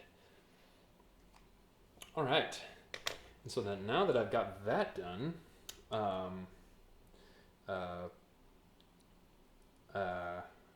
sorry, I'm thinking about my workspace here. I'm already cluttering it up a lot, thinking about how I can cut down on it a little bit. What I'll do, let's just move a couple things over. I don't need the magnets right here. Okay, so this is pretty simple, working with this mesh. Let me grab some sandpaper really quick.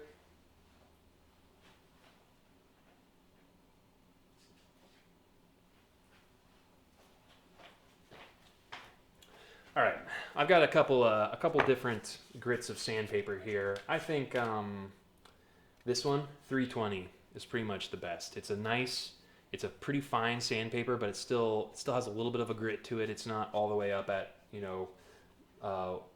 wet water sandpaper, but you basically just take something like this 320. This is the top surface, where I've outlined my lens shape, but on the bottom surface you go ahead and just take the 320 and very easily go over the whole area of the size of your lens. And I'm just doing it with my fingers, because really you only need to be sanding down the highest points right now, because the highest points are the areas where it's filling over the perforations. So while we're sanding right here, that's the first thing that's getting knocked off, always.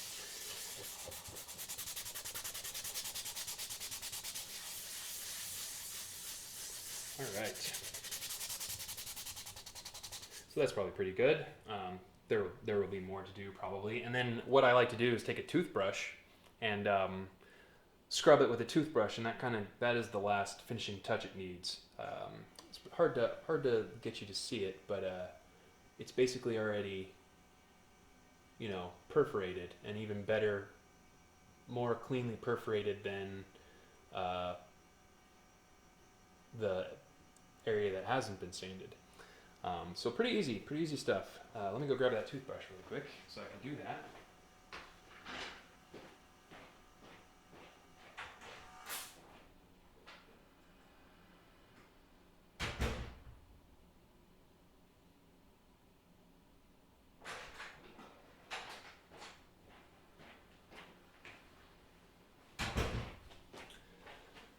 All right, so now that I've got my toothbrush here, just an old, or you can just buy a toothbrush for this purpose. They're not that expensive. This is what toothbrushes are made for.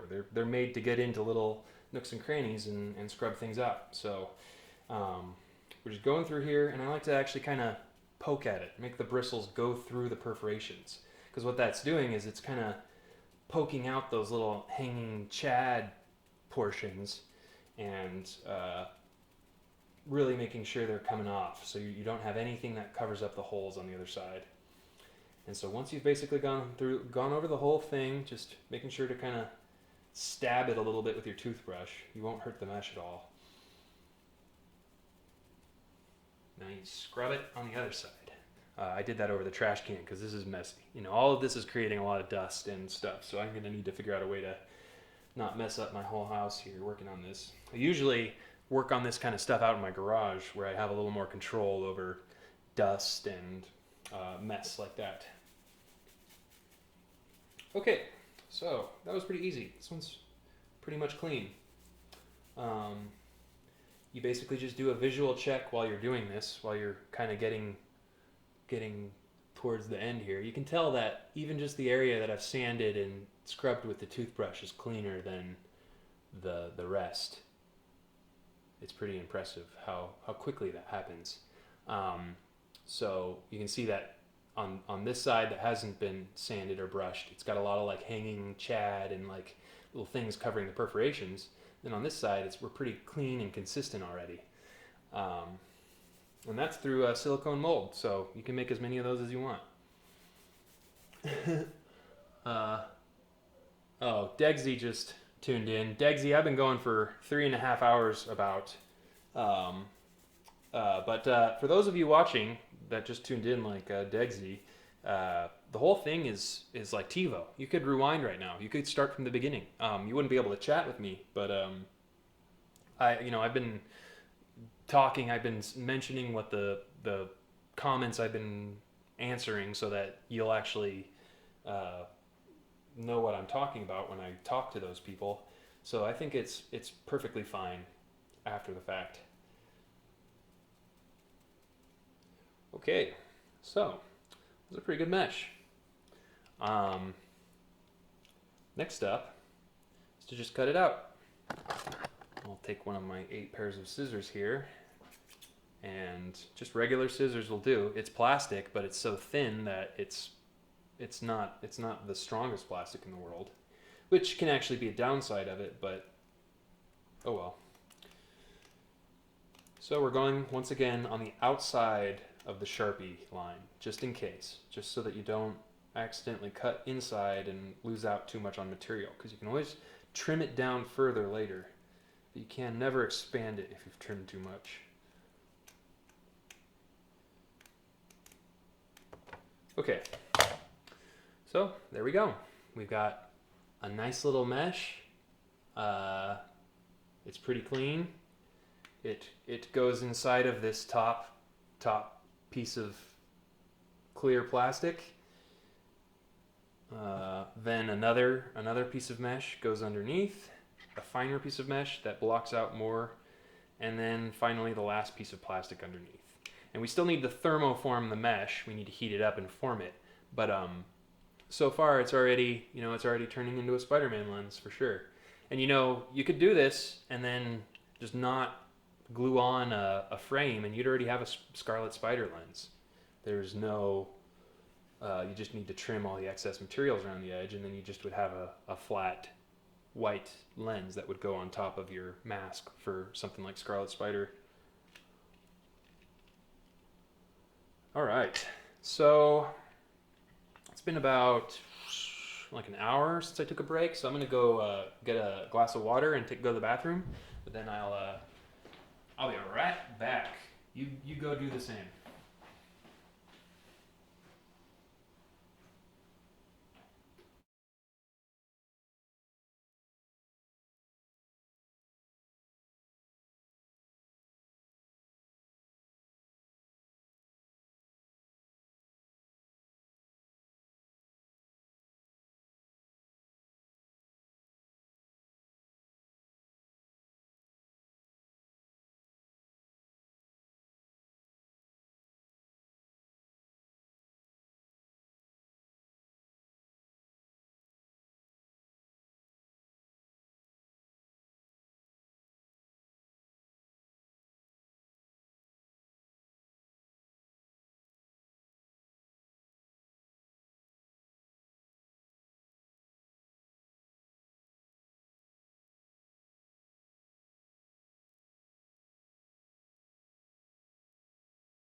I'm making a post just so people know that I'm still doing this. I should probably put my name on here. YouTube.com. Ask them if they like the long format. Yeah, a little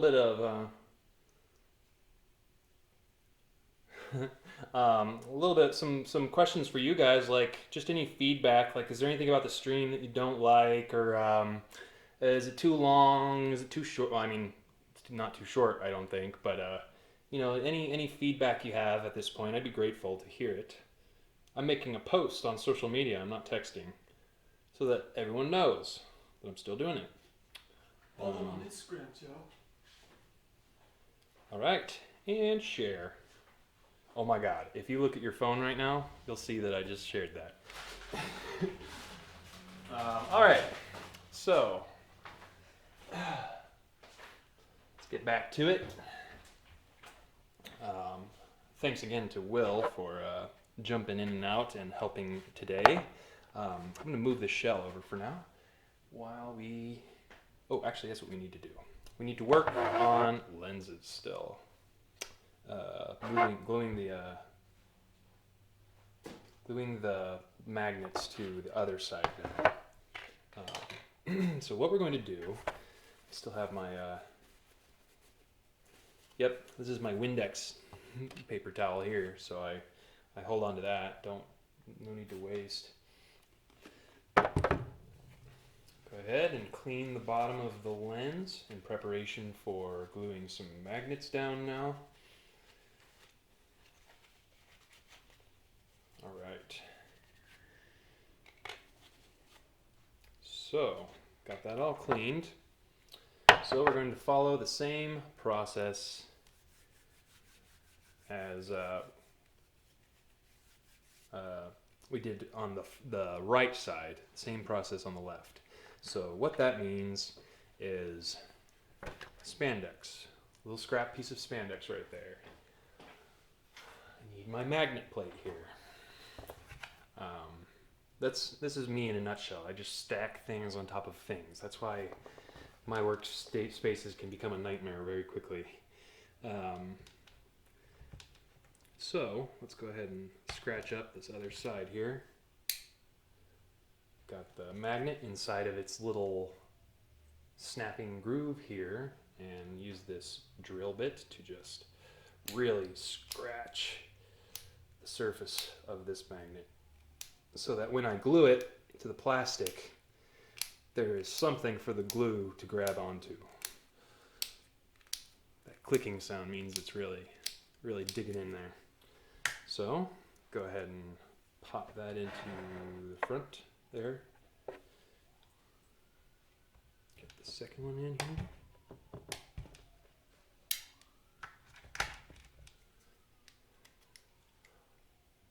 Welcome if any of you are new to the stream, since I just posted on Instagram and Facebook a minute ago. I imagine some of you might be new to it. We're just in the middle of making this Spider-Man face shell. We're gluing the lenses together primarily. The dual purpose of this here, I'm talking about what I'm doing. You're free to ask me questions and things like that. But I'm also just trying to get these things done. I'm actually trying to get work done. So a lot of times, you might be thinking, oh, just go forward. Just get to the part where you deal with the plastic and the mesh and everything. But honestly, I've got to finish the other side first because I've got to get these things done. And this is kind of shows you what goes into this type of work. Kind of is like a old 15th century cobbler or something. Like you're just sitting and working on every aspect by hand.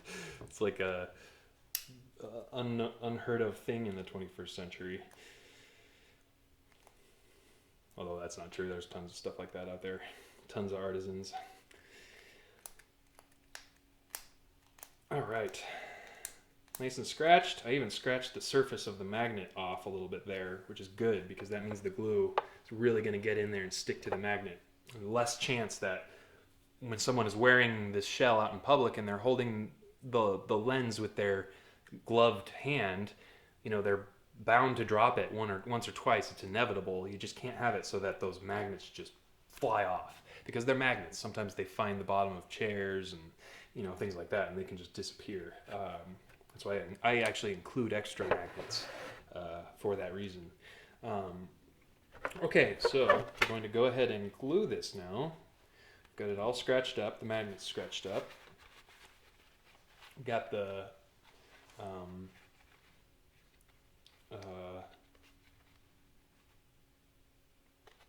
lens looking good. Looks all nice and sunk in there. It's not digging into any edge anywhere, really.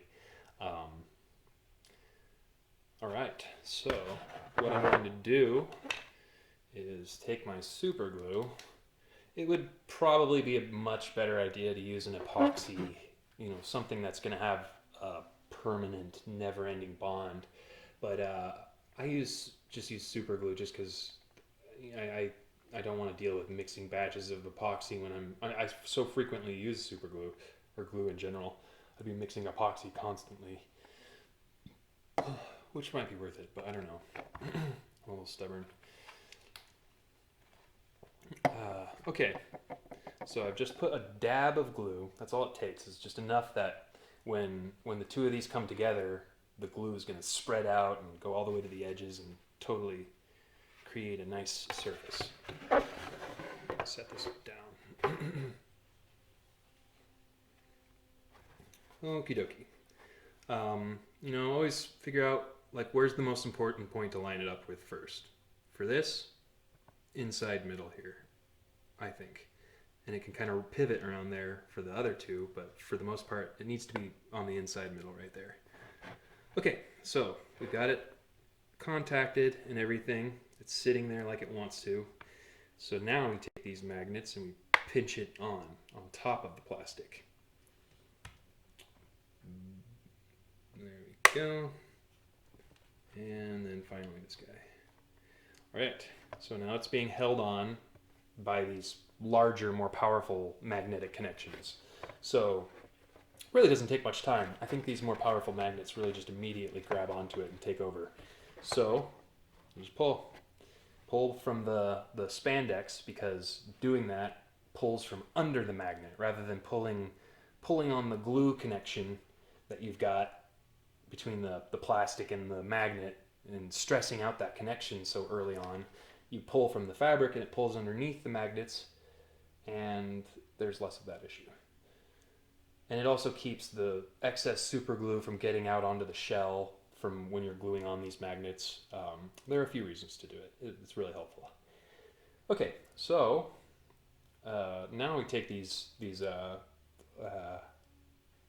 top magnet parts off. Remember, you're just pulling them straight off. You're not sliding them off to the side, because that might be enough to pull off your freshly glued magnets. And I actually I skipped this on the other side, but I'll go ahead and do it for sturdiness. After I've glued the magnets and I know they're pretty on point, they're going to be in the right position, I'll take the super glue and I'll actually put a pretty large dab right on it between the plastic and the magnet, because what this does is it really drowns the magnet and the plastic in the area where they meet, to the point where it's just all super glue. So it's just a really tight connection. You don't have anywhere that is too weak and liable to make it snap off. But because there's excess super glue on there now, you can't really see it because there's not that much extra on there. You don't want this to just kind of sit there forever until it dries. So I just take another one of my little squares of paper towel and really quickly just rub the excess off. Kind of like you would if you were doing grout on tiles or something. You just rub the excess off and leave the stuff that's in the cracks, because that's the stuff that you want. And it leaves a nice little film all around the magnet and on the side of the magnet, and that all is just extra connection strength for the glue. So that's another reason why I don't use epoxy. The super glue does a pretty good job. So I go ahead, go around and do that on every magnet. Basically just a big glob of glue on either side of the magnet. That allows it to really saturate in between the gap between the magnet and the lens, and I'll even press on it, you know, really press and push, and it'll work that excess pool of glue. One thing I have to warn you about with super glue is just make sure you're not getting any of it on your fingertips, because one nightmare scenario is if you're using big globs, like I just got a bit on my palm because there was some on this paper towel. If you get some on like your fingertip and then you touch the front of the lens, that lens is done. You've just ruined it because you've just put super glue on the front of it, and it's so easy to do that.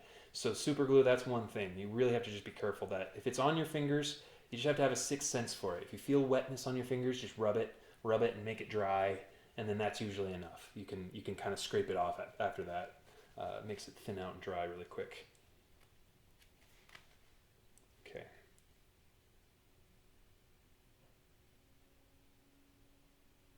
All right. Yeah, that filled. You don't have as detailed a view as I do, but that really filled a little bit of a gap all the way around the edges where the super glue just wasn't up and all the way around that edge. Haha, yeah, I'm looking at the comments right now. Is that Pierce? Yeah, hey Pierce, we're working on your stuff still. That's funny. Yeah, that's a fun aspect of this live stream is that, you know, Pierce gets to watch me make his stuff. You guys get to watch me make Pierce's stuff. Okay, so got that extra bit of glue. So now it's pretty well sealed in there. What I just did was actually kind of risky. I just put the magnets straight into the shell, and sometimes this recently after gluing the magnets on, that can be enough to snap the magnets off because they really like that connection between the shell and that magnet. So you got to be careful not to do kind of what I just did. Always just put that piece of spandex down. It's good. The other good thing about this scrap spandex that you're putting in the middle here is that's the mask. When you're making a face shell, every face shell is worn with a mask. So you wanna calibrate it. That's essentially what we're doing right now. We're calibrating these lenses with a spandex fabric mask on there, you know, in between those layers. It's a little bit nicer at this stage of recently just gluing, and it represents that mask well. Okay, so done that, caught up on that side basically.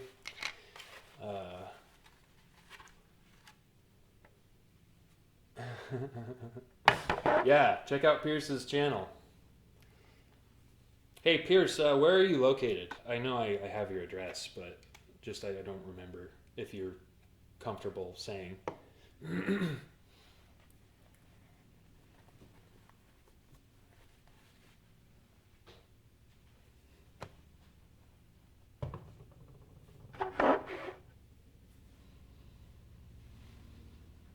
Oh, cool.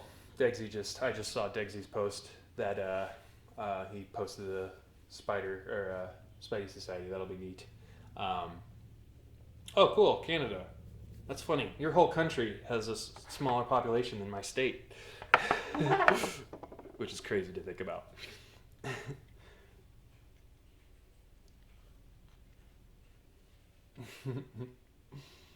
Oh, cool. I think I've been to Ontario. I was very young, so I don't remember specifically where I went, but I've been to Canada once. Very beautiful. Not at all what South Park will have you believe about it.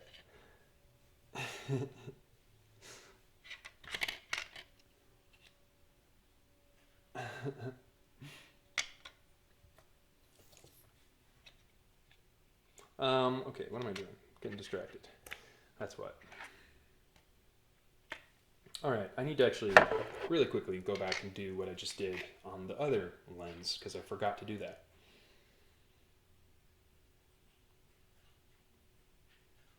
Go ahead and drop some glue dots.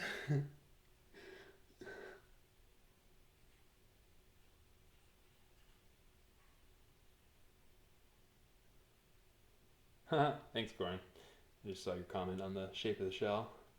So this is a non sequitur, but is anyone watching Legion right now? Because that's like one of my new favorite shows on TV. it's going to take 30 seconds for you guys to answer and for me to see it, but I'm curious.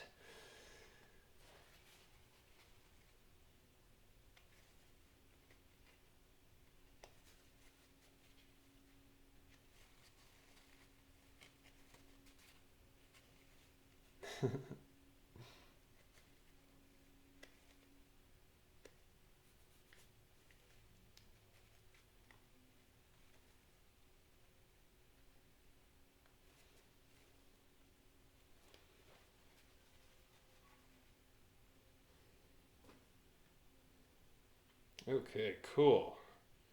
Just caught up. I got that. Got those glue bits on those magnets.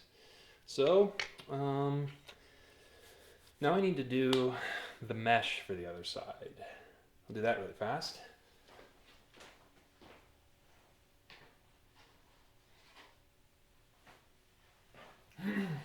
This is honestly one of the things that I struggle with the most with making shells and making lenses is that you are so frequently changing between steps and stages and materials and like, oh, I'm back to lenses. Oh, I'm back to mesh. Oh, I'm back to gluing magnets. Oh, I need my magnet plate. I'm back to this. It happens so frequently that it's so easy to decide, oh, it's lunchtime. I need to go eat lunch. Oh, it's break time. Oh, I got a ton of work done. But then you realize it's like, wait, I only just got this magnet glued. Like I didn't get enough progress done at all. It's just this kind of little trick it does where there's so many little stages and shifting between stages. Ugh. Okay, end rant. That's me into these face shells. All right, so I've got this mesh here. It's pretty hard for me to get the detail of the mesh, but you can see, I can see that there are bubbles and little imperfections in the mesh because I've actually, I've cast this mesh myself. So one thing that is good to do so that you don't miss these little bubbles when you're focusing on placement is to actually find them and mark them. This is actually what they do in mirror factories. They'll look at mirrors they've just made under a big bright light, and then with just markers they'll just circle imperfections and things, and then that's a scrap piece, but they'll cut around it or something, or I don't know. So it's also good to look at it from an angle because sometimes things can get caught in the plastic. Like right here, there's a little red thing in the plastic. I wouldn't have noticed it unless I had looked at it from an angle. That's one of the downsides of this method of doing it, but I still really like to do it this way because it gives you a lot of control. All right, so now that I've got, I still like that. I've got that outlined.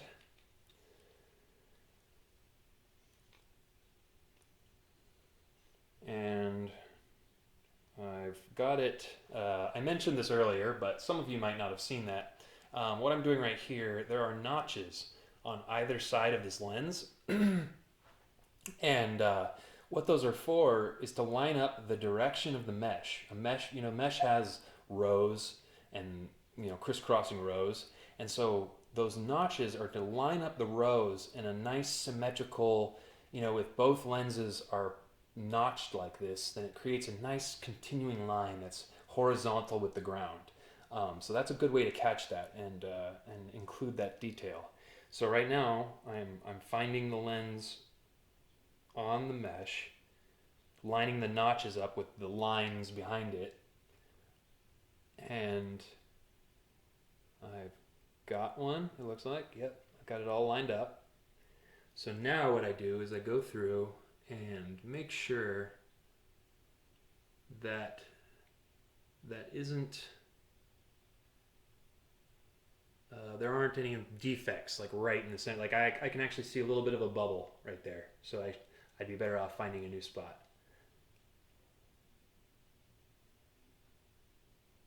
Okay, looks pretty good. even if you try your hardest to look for little bubbles and imperfections, sometimes they'll slip through and you won't see them until the end. That's the most frustrating thing. The most frustrating thing for me when I'm working on these is if I do that, if I'm looking for bubbles or holes or something, and I don't notice it until the end.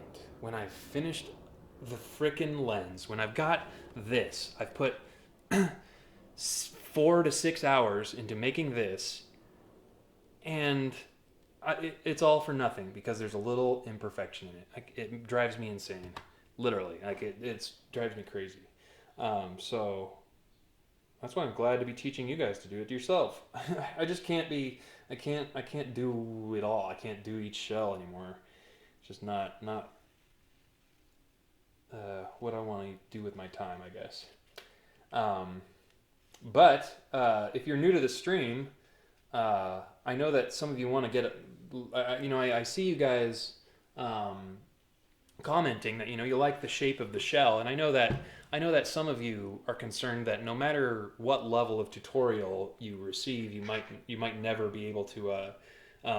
It's possible you just are not good at sculpting. Some people are not good at certain things, and so you want the shell, you want to buy it because you want to be sure that it has a good shape. And so my plan to kind of to address that is that we all move to 3D printing. I mean, I know that a lot of people are already doing 3D printing and I'm late to that party, but everyone should have a 3D printer, and I am going to make this shell into an STL file that will be in multiple small parts that you print at home. You could even resize it. That'll be incredible. Being able to resize your shell, resize your shell, and then have it be perfect for the size of your head. And then that's such an incredible advantage of 3D printing. No more lip of the shell sticking up off the back of your head because of here you go. This, how it's on some heads it's smaller, and so you see the actual edge of the back of the shell. If you have an STL file and you follow along with some of the tutorials I'm planning, you'll be able to resize it to your head perfectly. So that is my solution to getting stuff out there in the future. I can't sit here and do this anymore. Even though I know the people that are watching this and waiting for their products are like, anymore? You barely do it at all. Okay. All right. So here is that outlined mesh that I just found. And if you were watching earlier, you'll remember that what I do at this point is it's difficult for you to see because I'm not able to get quite to the focus, but the mesh is a little dirty right now. It's got a lot of flashing on the back and like little hanging chad type things.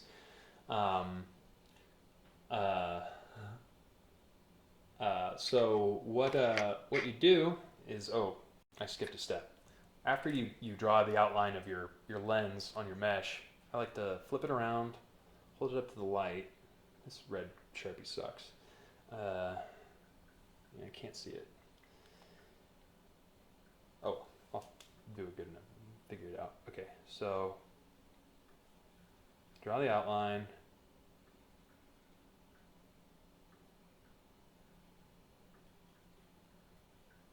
Like so.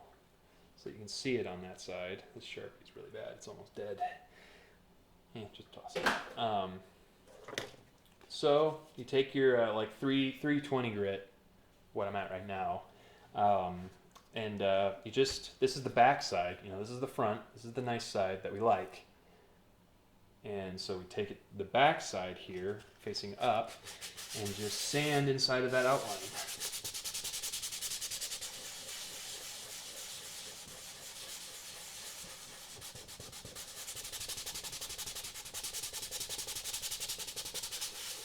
Just kind of getting all around. Typically when you, I'll do some puff paint tutorials. I just saw Gianni's comment complimenting my puff painting. I'll do some videos because really all puff painting is like pastry decorating. like frosting. I mean, frosting is an art that has been done for hundreds of years, and all puff paint is a frosting that dries rubbery and stretchy, and it's on clothing, and it lasts longer, and you don't eat it. So there's already a whole world of artists that are so good at puff painting, but people eat it.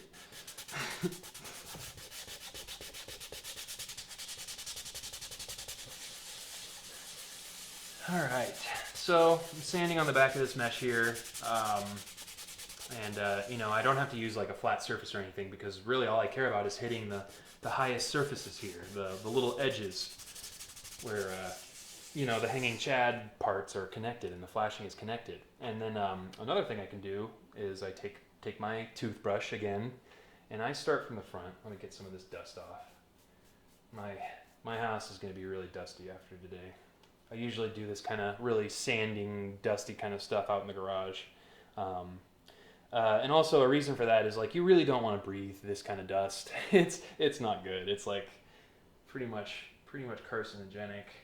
I learned that way too late. Oh, and also fun stuff. I've been getting Reynolds. I've been getting Reynolds products for years. I love Reynolds. I've never slandered them in any way, but like about a year ago, I got a container of 65D, and on the technical bulletin it said, "Now mercury free." And so I just read that, and I thought to myself, wait, it's now mercury free?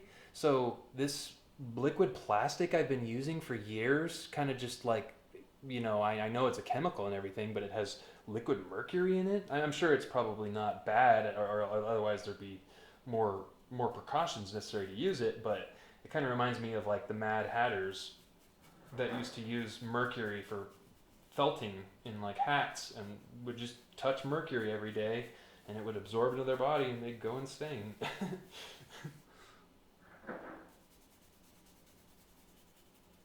But anyway, should usually use a dust mask. If you're ever sanding with this stuff, just use a dust mask, use eye protection.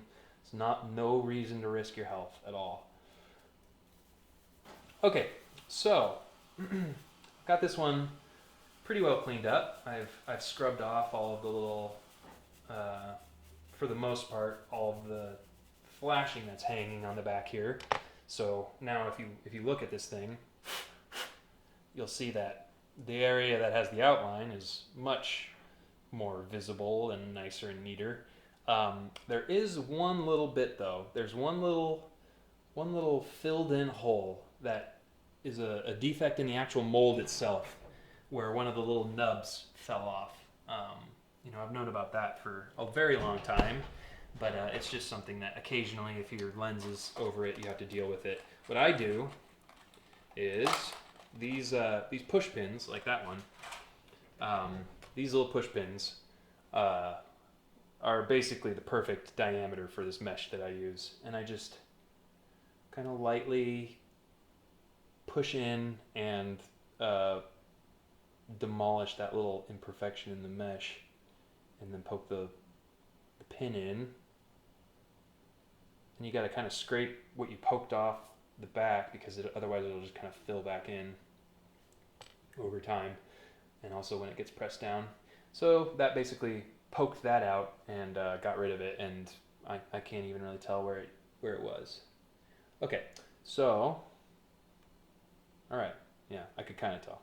All right, so now this one is basically good to go. You really have to do a quality check here though, because this is another one of those stages where you do a quality check and you think you do a good job, and you form the mesh and you glue the halves together and everything, all of that, and then you've got a finished lens like this done, and you're looking at it and there's a little filled in hole, and it's just a little tiny defect, but because everything else about it looks really nice and really flawless, one little flaw is just so visible and so irritating.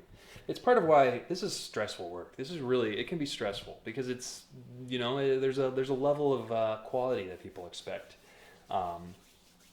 So it can definitely, it can be stressful stuff sometimes. It can be a little monotonous and stressful, which is not a good combination. So I'm really enjoying doing this live stream, honestly, because I'm getting this done. I'm conveying information to everyone that wants to watch it right now or wants to watch it at some point in the future. Uh, um, and yeah, a lot of benefits here. I'm getting the work done, which is the most important thing. I've been making these people wait way too long, and I hate it. I'm not that type of person. I don't do that on purpose maliciously. It's like a fucking knot in my brain that makes it happen. Sorry, I just said the F word. Um, Degsy said, "This is why I could never do this. My OCD would be going crazy." Yeah, I'd say it's not so much OCD as it is perfectionism. It's just it has to be perfect. You know, it's that it's never perfect. It's got to be perfect. Oh, it's not perfect. Even if you perfectionism is sort of deadly because it's like even if I don't want to be bragging or anything, but I'd say this is pretty high level work. Perfectionism will get you to this and you're not satisfied. You're not happy. You're just like, this is ugly and that's ugly and oh, I can see into that and oh, I don't like that and oh, look, the puff paint's peeling up right here. And it's like it reminds me of Pirates of the Caribbean. It's like it's food turns to ash in your mouth. It's like you can't taste your victory. It sucks. Perfectionism really sucks. But yeah, that's why you work past it. Oh, Gianni just asked if I have a zipper behind this mask. No, I don't have a zipper on this one. That's because I don't have any seam on the bottom here. If you look though, it's kind of hard to show you the puff paint. This is the mask I've been using for sculpting and shell work for a year, and so the puff paint has gotten demolished around the neck. This is the worst case scenario for puff paint. I think. This is actually, and this is the one with a little bit of latex mixed in. It's just from so much, just absolute, going from this tiny little neck hole all the way around this giant mask. And there have been times when it's over a clay bust, you really just have to rip it and, fold it like that. So that's why this puff paint has really gotten degraded over time. But I don't really mind. I've even thought of trimming the mask just at the neck, so I don't even have to deal with it anymore, but I still think it looks nice as a display being that long.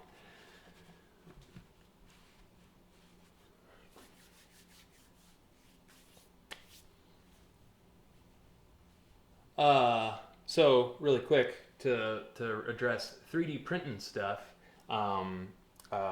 he says, won't STLs hurt your bottom line? Also looking forward to you doing TSM1. I'll tell you 3D printing stuff. I don't have a bottom line. For people that want to buy, that know anything about my products or want to buy my products, they know that I am so inconsistent with my sales and getting stuff out and getting items out there. The demand is out there. The demand is absolutely out there, but I don't have a bottom line. I don't actually make money from this stuff. I am never taking enough orders or filling enough orders to have a bottom line. So really, STLs will help my bottom line because it will be something that I can focus on a new project. I don't need to sit here working on like one of the biggest things that bums me out about this kind of shell work is I see everyone else, all the other Spider-Man makers out there working on their MCU stuff, and I'm here working on ASM2. It's neat. It looks good. I think that this mask and shell design looks better than what they have in the MCU. I like the moving lenses, but I'm not a big fan of the suit so far in the MCU one.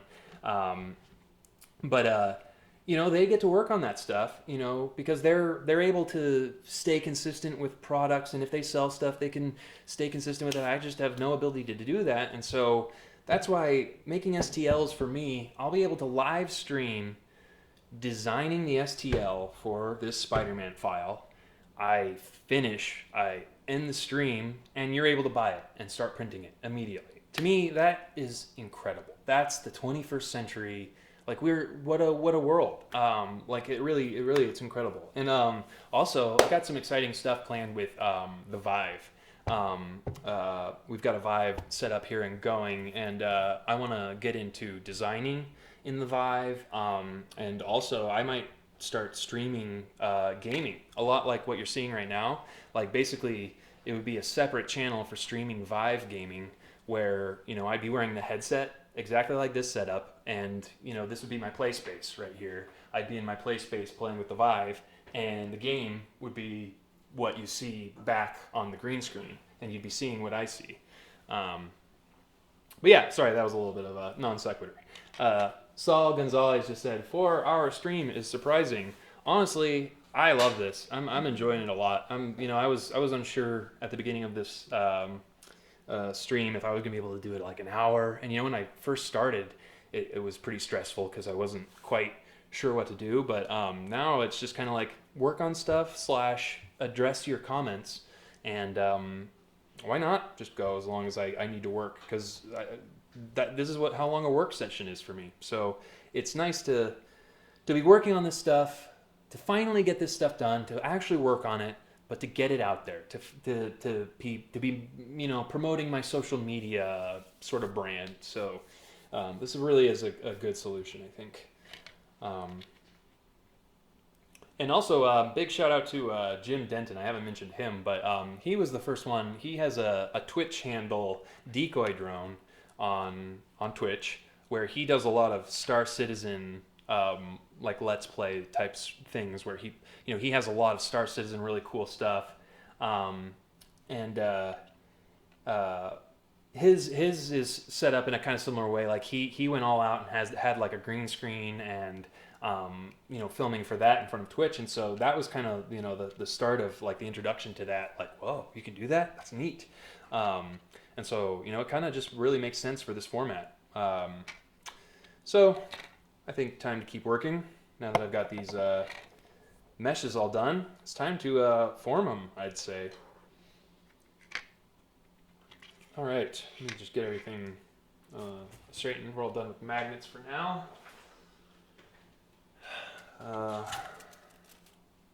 All done with sandpaper.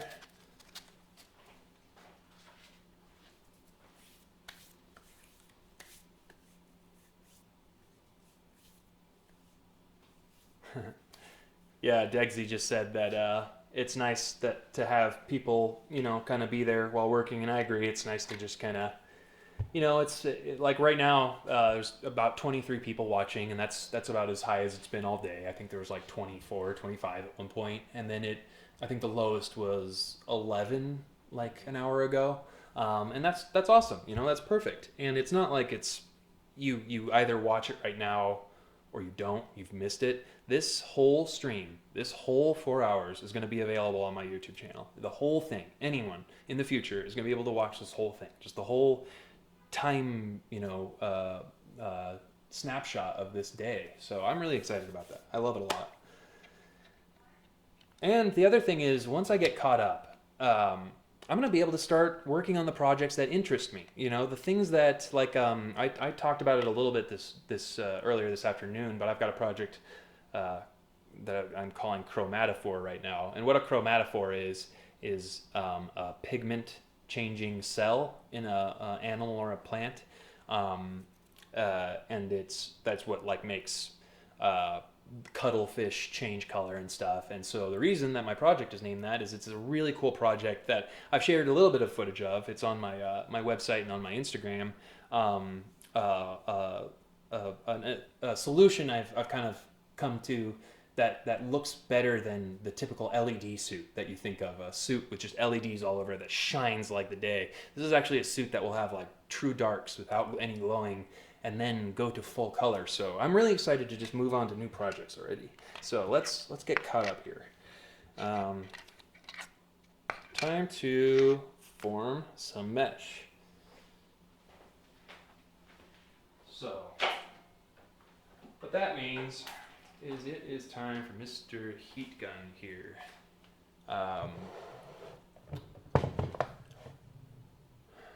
I'll show it. I'll put it in the middle here. This is courtesy of my good friend Ray Kimber of Kimber Cables in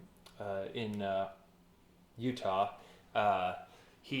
he helped me out and got me this. He has this in his shop, and it's this amazing heat gun that gets so hot. This level 15 is like over 1,000 degrees or something. It can solder pipes together. All right. Just need a plug for it. We're sort of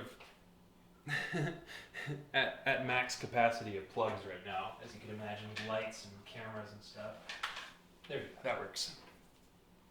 Okay, so this is a heat gun. I'm sure most of you are pretty familiar with it, but it's one of the prop and costume maker's best friend, because it just directs heat in the whatever you want to make hot. And this one is really good because it's got a digital thermometer at the top that actually measures the temperature of the air coming out, so it's going to get too hot to be near in a second. So it's warming up. It's getting up to 700 degrees here. Yep, still warming up. That's definitely way hotter than we'll need it for, but I just have it on that setting to get it to heat up pretty quickly. Okay, so this is pretty simple. Some of you might cringe a little bit at the fact that I'm about to point a heat gun at my hands, but the reason I do it, see, I'm holding the mesh like inside of the frame so that it's just perfectly centered and perfectly aligned. And, I get the best feel for that with my fingers. I don't want my fingers to be exposed too much. But what I'm going to do is just going to hit that mesh with the heat gun for a little bit. You don't want to do it very long, because if you do it too long, you run the risk of heating the PETG to the point of its thermoelasticity. So that's actually what I have my fingertips here for. My fingertips are little heat sensors, and if my fingertips get too hot, then I know that I'm here too long and I need to stop and start forming it, or else I'm going to start bending my clear plastic. So you see it immediately start to deform there, because it doesn't take long at all. It immediately wants to form. You just pinch them together like so. It's super easy. So, boom, got it. Just a little lens there. Easy enough. I probably am going to need to do a little more forming on it. You're really lucky if you can get it done in one shot. But what happens here is, because there's so much of a dome shape that's going into this plastic, that if it's not heated up enough, you'll get ripples along the edges. It wants to be like a sheet. Think of it how a tablecloth goes on a table. It's flat on top and then wrinkly around the edges. That's kind of what this is doing. It wants to kind of be like a tablecloth to the dome of this lens. So you need to get it hot enough that rather than bunch around the edges, it's stretching up in the middle. And so I think that's what I've gotten here. It's pretty good. So really fast, bit of a non sequitur. If I'm doing my fog-free lenses here, I just am done with the plastic point here. I've made the fog-free lens here. You have to be careful with fog-free lenses. Here's an example of one. You can kind of tell that it's a little flat. It's like a little bit flatter than your standard lens with plastic structure that kind of supports it. And that's because this plastic is so weak that if it gets too hot, if you leave it on a flat surface and it was like a really hot day or in a hot garage, this thing might go totally flat. That's how thermoformable these plastics are. So you really have to be careful. I try to include like a warning with these that you just shouldn't, when you have a plastic-free lens like this that's relying a lot on its frame, you really should avoid leaving it on like a flat surface like that, because it'll be putting so much pressure on the 2 points that it'll want to spread out and flatten over time. So you really should always kind of store your lenses on your shell, so it's not wanting to do that. This was a defective lens that I had made for Luke, but I got some glue on it. So that's why this one was sitting on a shelf and it's flattened out, so I don't really care too much about it. A big reason why this one flattened out so much, though, is actually because of this type of plastic. If it was this black onyx plastic isn't so bad about flattening. You actually have to get this a lot hotter to thermoform it. It's a much sturdier plastic in that way, which is good because that means that this black onyx won't, like on a hot day, melt back down to flat. It's much less likely to have that warp happen. And you can still form it, it just requires a higher temperature. All right.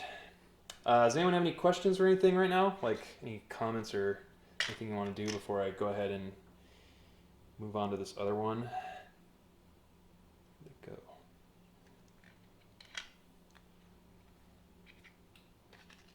All right. Yeah, that's good. And then another really helpful thing, we're getting to this point, these are clips you can get from Home Depot. They're like less than $1, but they're really good for pretty much all things lens. For this stage, I use these clips because I don't want the recently thermoformed plastic to want to kind of like droop as it cools. I want it to stay in its bent curve form for as long as possible.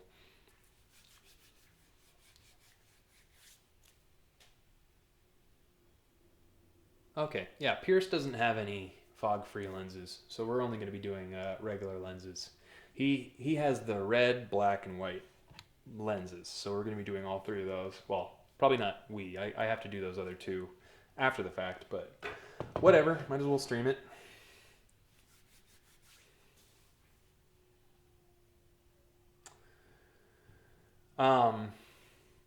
Gianni just asked, so you sculpt your lenses out, then cast them in black onyx? I assume, since you're asking that you didn't watch the beginning of the stream, which is fine. So I would recommend that after this stream is done, you go ahead and, if you're curious about that, start at the beginning, because I went through casting, in the way I injection mold, my molds, and all of that. So there's a lot of good information at the beginning of the stream for that. And that goes to other people too that might want to see some more information, because I basically went more from scratch for the lenses. I didn't vacuform the shell at all or do any shell trimming, but that's because I'm basically needing to do the lens work today. Okay, so time to form another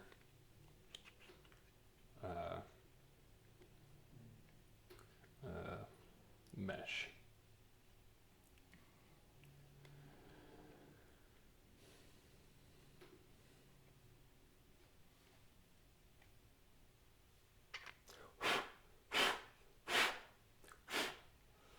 All right, heat gun again. I've got my fingertips there as my heat sensors. All right, once it gets nice and rubbery, ouch, you know it's good. Just press it in there. Really want to press it so it isn't able to wrinkle around the edges like it's going to want to. So you really press it in there.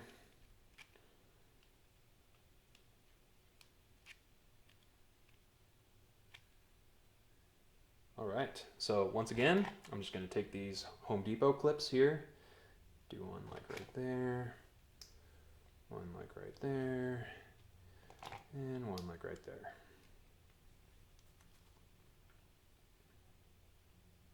All right, looks good.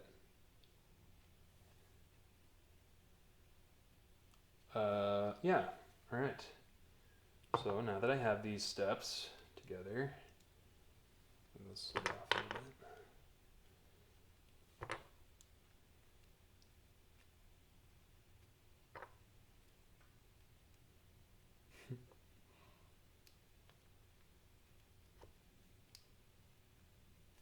All right.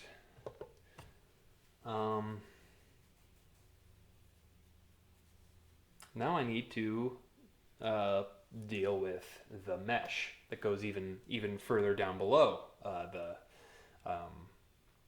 the mesh that we just thermoformed.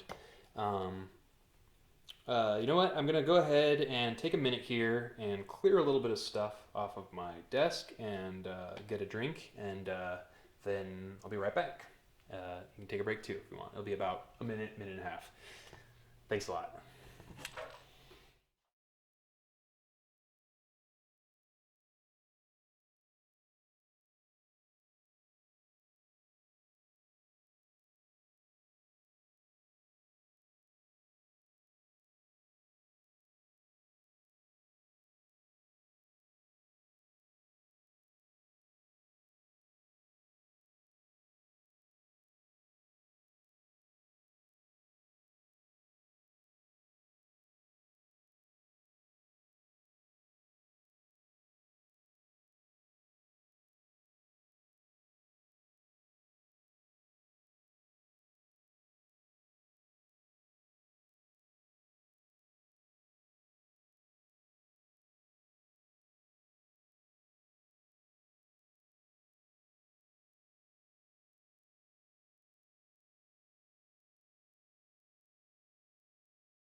Awesome. We're back on the air. Uh, give it a second so that everyone realizes. Okay, so this next step here is the fine bridle mesh I keep talking about for the next layer down in the lenses. For this mesh, you know, I'm honestly still pretty on the fence about the best way to do this mesh, because I'm using black mesh right now because it has the advantage that it doesn't glow as much as white mesh. You know, I used to put white mesh underneath this mesh. What I'm talking about is basically these different layers of plastic, and you know, you just sandwich this mesh underneath in these different layers of plastic, and that adds that extra level of tint. It keeps people from seeing in and seeing your eye. So you can use white bridal mesh, or you can use this fine black mesh. I've been using this fine black mesh because, for one thing, it makes it darker inside of the mask and easier to see, and then it also adds some contrast to the lenses so that you actually can see the holes on the mesh rather than it being white on white. It's a white mesh on top of black holes. One downside, I think, to this sort of setup is that it makes the whole thing look a little gray and kind of dark. It doesn't have quite the the brilliance, the white brilliance that the white mesh does.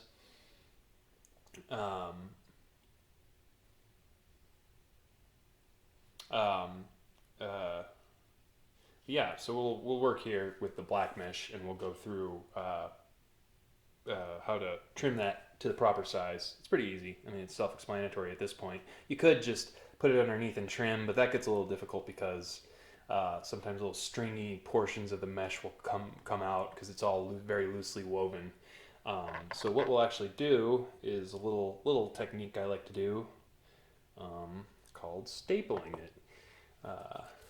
Degsy just asked have you ever finished a shell lenses and when putting on the mask you get creases, and if so, how would you go about removing them? Well, I don't really know what you mean by creases. You'll have to be more specific about, like, if you mean like the mask bunches up, or if maybe you're seeing a crease, like a hard line on your face shell underneath the mask, like that is making it like poke out, if that's the crease you're talking about. So if you want to be more specific on what you mean, I'll let you know like what solution you might be able to do.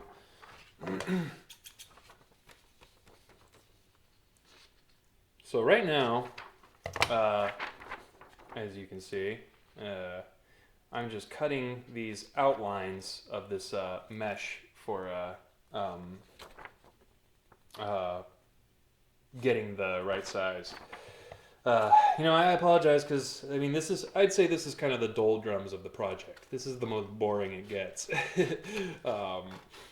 And this is part of kind of what makes this work very monotonous. It's hard because, I mean, everyone's work is monotonous. So, I mean, you can't complain about that. But it can still be very difficult to stay focused, through all these little different changes in setup. Wow. Okay, so got that thing cut. Been going already for 4.5 hours. So I'll probably only go for another 30 minutes or so. So if any of you non-friends or family members out there, thank you, by the way, for watching my first stream and inflating my numbers. But if any of you other people out there want to share in the future, I'd appreciate that, of course. It's very helpful because I'm going to be doing these streams pretty frequently because I need to catch up on this work. So I have no problem just doing these 5-hour streams, and you can tune in and tune out whenever you want. I'll just be going through the work of working on these shells, you know, just kind of start to finish. But it's very, your support is invaluable, sharing and all of that. We'll spread it around a little bit. I was very grateful to have the amount of people we had at some of the high points earlier today. It was very fun.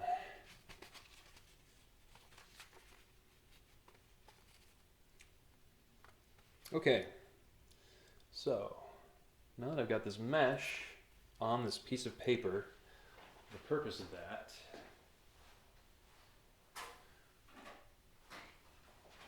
is, and we're going to staple the mesh to the paper here in a few different spots.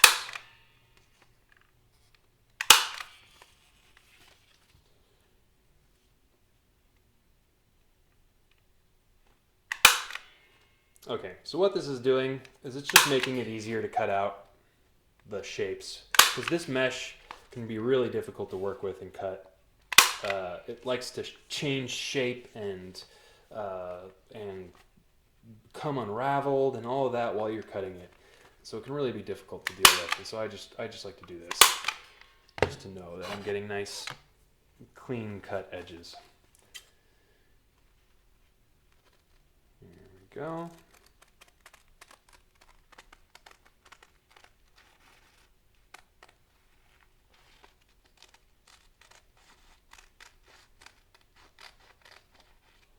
All right. So if you just move it at all, the mesh will already start to twist and conform a little bit away from the shape you have it on.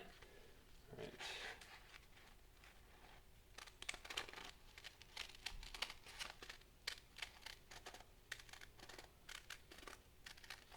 Okie dokie. Yep, it's already pulling in weird directions. All right, close enough. Sometimes close enough is good enough. All right. So what we do with this little mesh segment we've just cut out is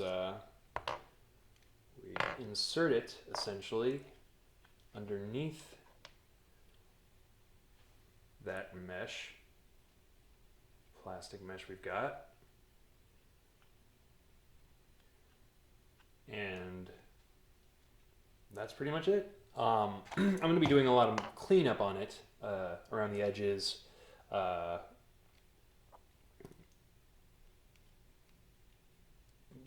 Get rid of all these Sharpie marks and everything and clean it and make sure it's nice and polished before I start gluing. But that's basically the setup for gluing. All I would need to do now if I was gluing was just start applying super glue around the edges.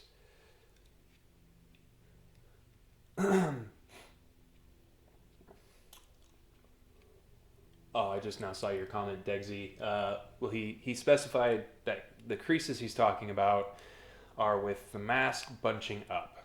And, you know, unfortunately, a lot of times those problems are just because whoever made your print, and if you made it, no offense, because everyone starts somewhere, but whoever made your print just doesn't know how to sew a print together. And that's a pretty big problem. Because that means that for the most part, those print designers that just don't know how to sew, don't know how to put a print together, they're guessing. A lot of times they're guessing at certain areas. They're like, oh, I don't know how this thing and this thing would go together, so I guess it would be like this. I had to sew together an amazing Spider-Man print. It's the only print that I didn't design, that I've sewn together, that was designed by someone a few years ago. It was so bad. So many of the sizes were off, and the webbings were misaligned, and the spacing was just all over the place. And so unfortunately, to just even get a semblance of it sewn together, the mask looked like well, the whole suit just looked like garbage, because the print designer, it really is like, when you're designing a print, you need to know exactly how that thing is going to be assembled, how it's going to go on the body, what square centimeter of the print is covering what square centimeter of the body, and is it being pulled, is it being compressed, is that fabric under stress? Like, that's all very important stuff in making a pattern that looks clean, that looks like symmetrical and nice. And so that's why I want to walk through the starter steps. Let's stop hitting our heads against the wall with these printmakers who don't know anything about sewing, and so their prints are kind of guesstimates. They always use the Ramey pattern unless they get their hands on one of my patterns. Then they just rip that off. But then otherwise they always are using the Ramey pattern and just guessing for the most part. So anyway, that's my little rant on bad suit design. So I think that's kind of the creases you're talking about. Just as, like, unfortunately, just not a well designed suit. They didn't take into account where the fabric in the mask goes and stretches properly. And I'd have to basically look at it to see if there'd be anything you could do to kind of salvage it. But the work we'll go through in this channel over the next coming months, I think you'll be able to make your own mask.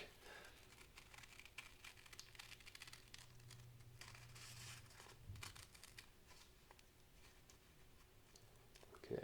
Oh yeah, I'm off. Sorry. I need to get in the habit of being presentational. All right. So all of that's trash. Even the little paper cutouts, don't even need those. And then same process. Just take it apart. Add it into the sandwiched plastic layers. And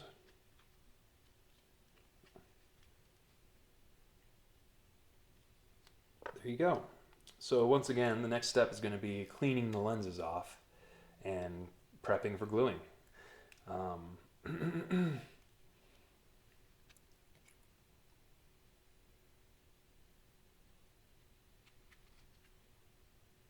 All right.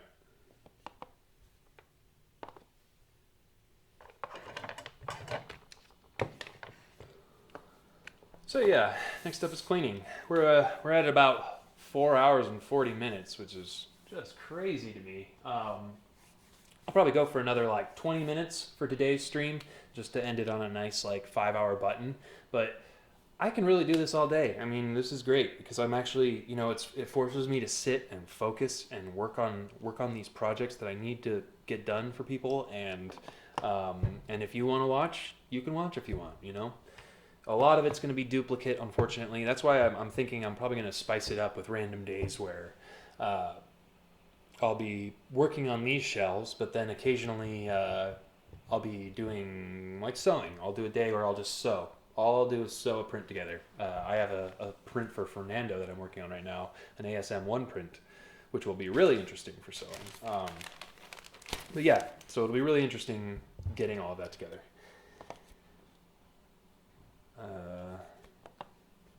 All right, so I'm gonna go ahead and get a little bit of paper towel ready for cleaning here, because that's the next step. We're gonna be cleaning off this Sharpie on these lenses that you can see all over the place. And so what we're gonna do for that actually is use a dry erase pen. You can use rubbing alcohol to get Sharpie off of most surfaces, but if it's a smooth surface, dry erase marker is actually a little gentler on the surface. Rubbing alcohol can sometimes get into pores and the plastic and crack it. Not so much with PETG, but with acrylics and stuff, rubbing alcohol will crack the plastic sometimes. So I just, do a edge colored on with dry erase marker, and the inks in the dry erase marker mix with the inks in the Sharpie, and whatever keeps the dry erase marker from drying keeps that mixture from drying. So that's a good way to take away Sharpie marks. So once you've done that, just Matter of liking it up.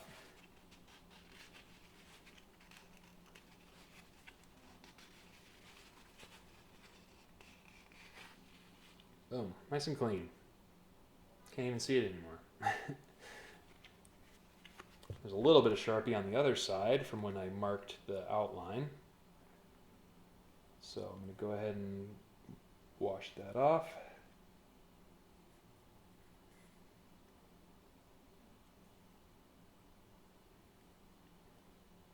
Here we go.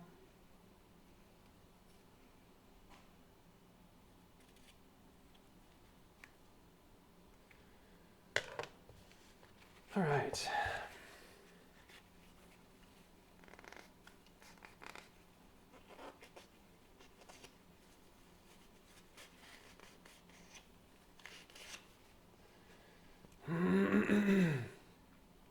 All right. I've cleaned off the top lens layer, so it all looks pretty nice and clean and shiny already. But for visibility's sake, we need to clean off all of the layers, obviously, so that it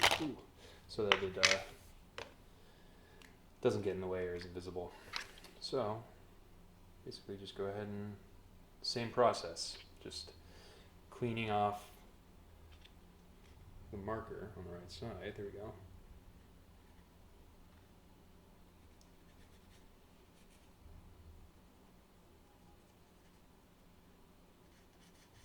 This is the very detailed, if I was a shoemaker, this is me like polishing the shoe right now. I put in the wax on the leather.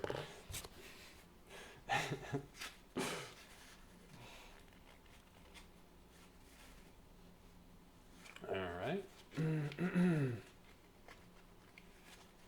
And then finally, what we do is we go ahead and hit it with a little more Windex.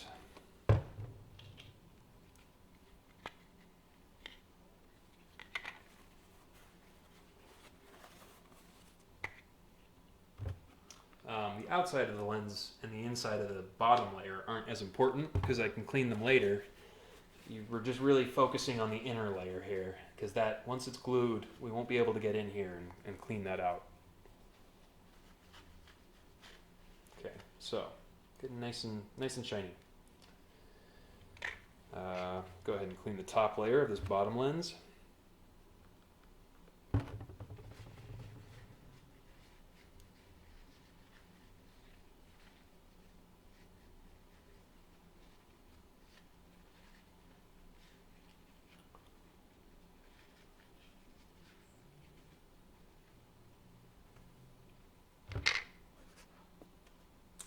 All right.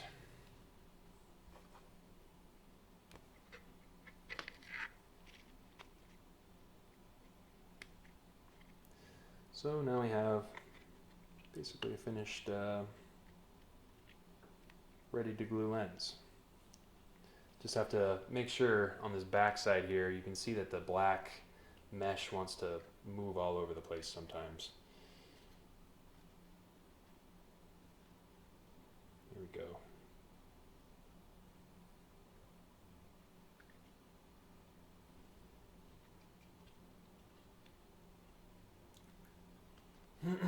All right, we're about 4 hours and 45 minutes into this stream. That is crazy.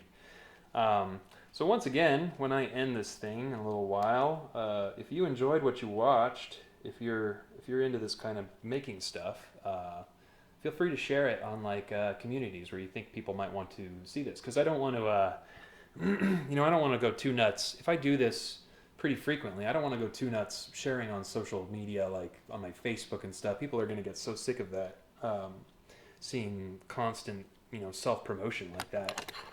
So, I want to kind of get the word out there so it's not so much of a constant bugging everyone, I guess. But I think if I'm pretty consistent with it, people that are interested will know to come and watch. What I'm doing right now, sorry, working off camera again, I'm basically just trimming a slight amount of excess mesh between these plastic layers that's sticking out. Always want to cut away from yourself. I'm kind of cutting towards myself a little bit here. All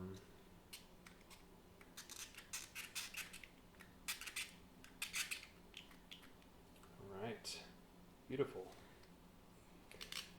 Basically, anything that's sticking out here is going to kind of be sticking out of your nice finished glued lenses. You want to get all that flashing trimmed off the edges. You could do that after you glue too. That might be the wiser decision. I'm kind of working against myself here, but you also don't want to get little bits of plastic caught up inside of your lenses after you've glued it, because then you'll never be able to get it open and get it cleaned out. And that's another thing that you notice after the lens is done and an entire day of work is gone. Hi. Oh man, Legion is on in an hour. I'm excited. That show is great. If you haven't seen Legion, I recommend it. If you don't know anything about it, it's kind of like X-Men world. I mean, there's nothing else very X-Men-y about it, but it's really cool. I like it a lot.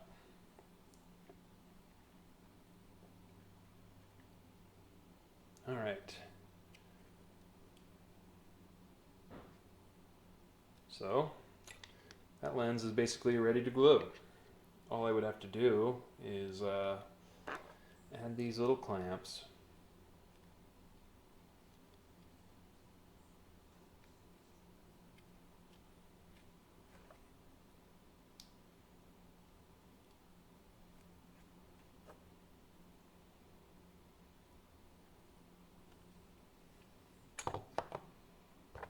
Okay, so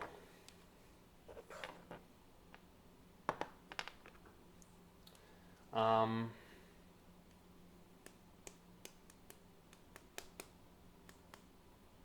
wondering if I should go ahead and try to start gluing these, or if I should save that for another stream or another day, because I still have to clean off this lens. I'm going to go ahead and clean off this one. Yeah, so really, thanks a lot to all of you that are watching this right now live or watching in posterity, which you can always do. I think this video is going to be up on my YouTube channel for all time. The reason that's part of why I don't have music playing right now. You might be wondering why I don't have like some kind of filler background music. A lot of Twitch streams do that, but the legality of that is really, shady. You can have a copyright takedown on your YouTube channel because of it, so it's really just kind of not worth the risk at this point. I might add either royalty-free music or ask people if they have music.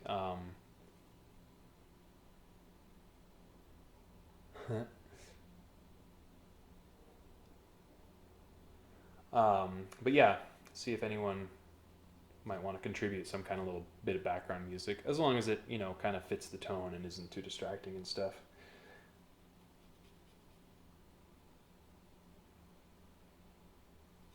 All right, cleaning up. Oh, working off the camera again.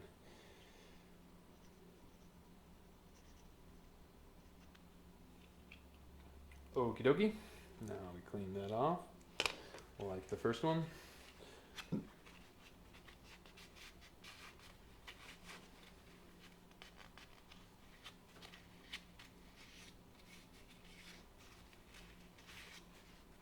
Still a little bit of marks.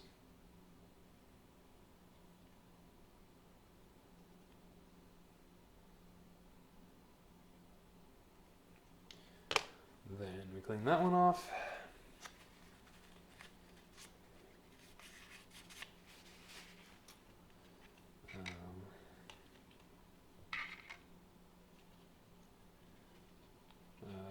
I like to leave it resting face up so that everything's just kind of sitting in there nice and not losing its shape. But also, you don't want your plastic just sitting right on a hard surface, or you'll run the risk of getting little scratches all over the face of it. Okay.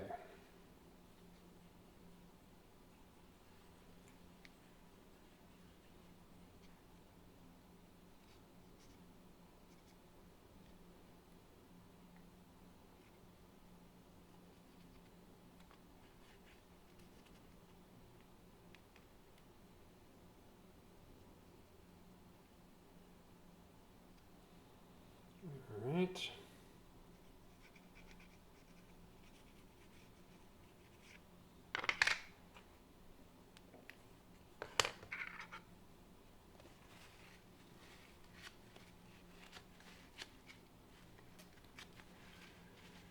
And once again, that's just cleaning the Sharpie lines off.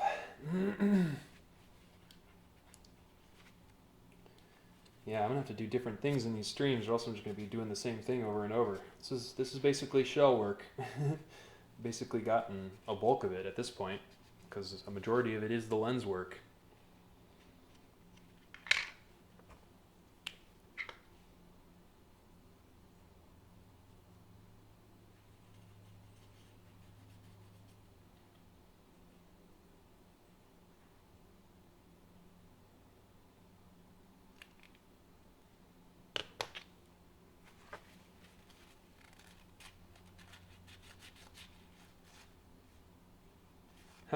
Just saw Degsy's thing about getting his first Spider-Man suit and all that. Yeah, that's very exciting stuff.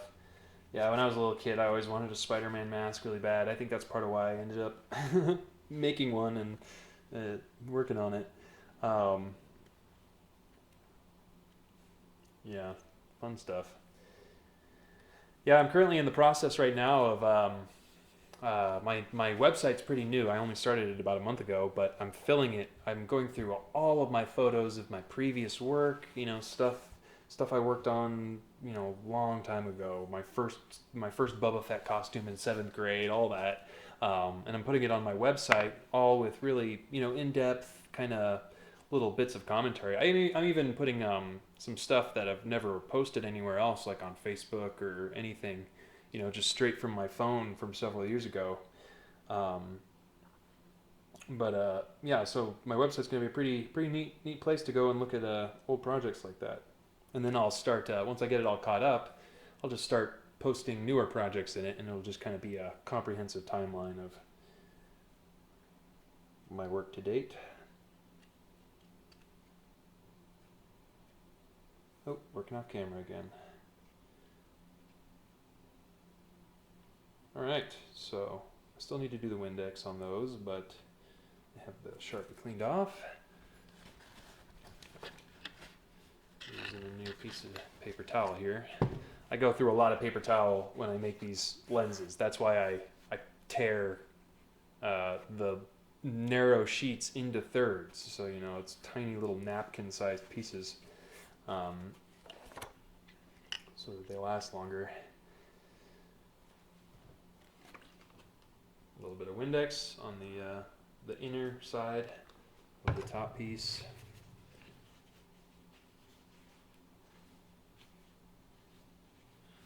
All right, got about 5 minutes left here. Good timing because I'm getting hungry because I've been on TV for 5 hours. And by TV I mean obscurity on the internet.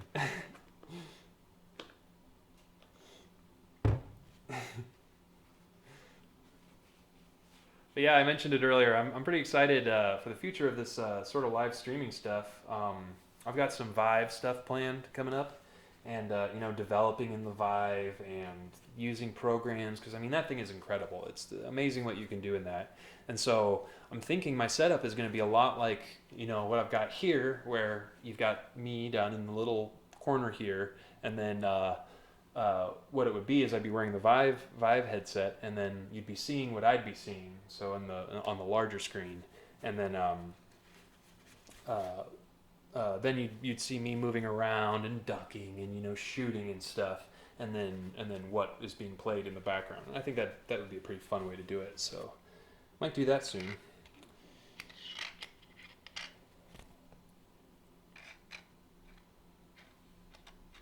All right, got both of these lenses polished.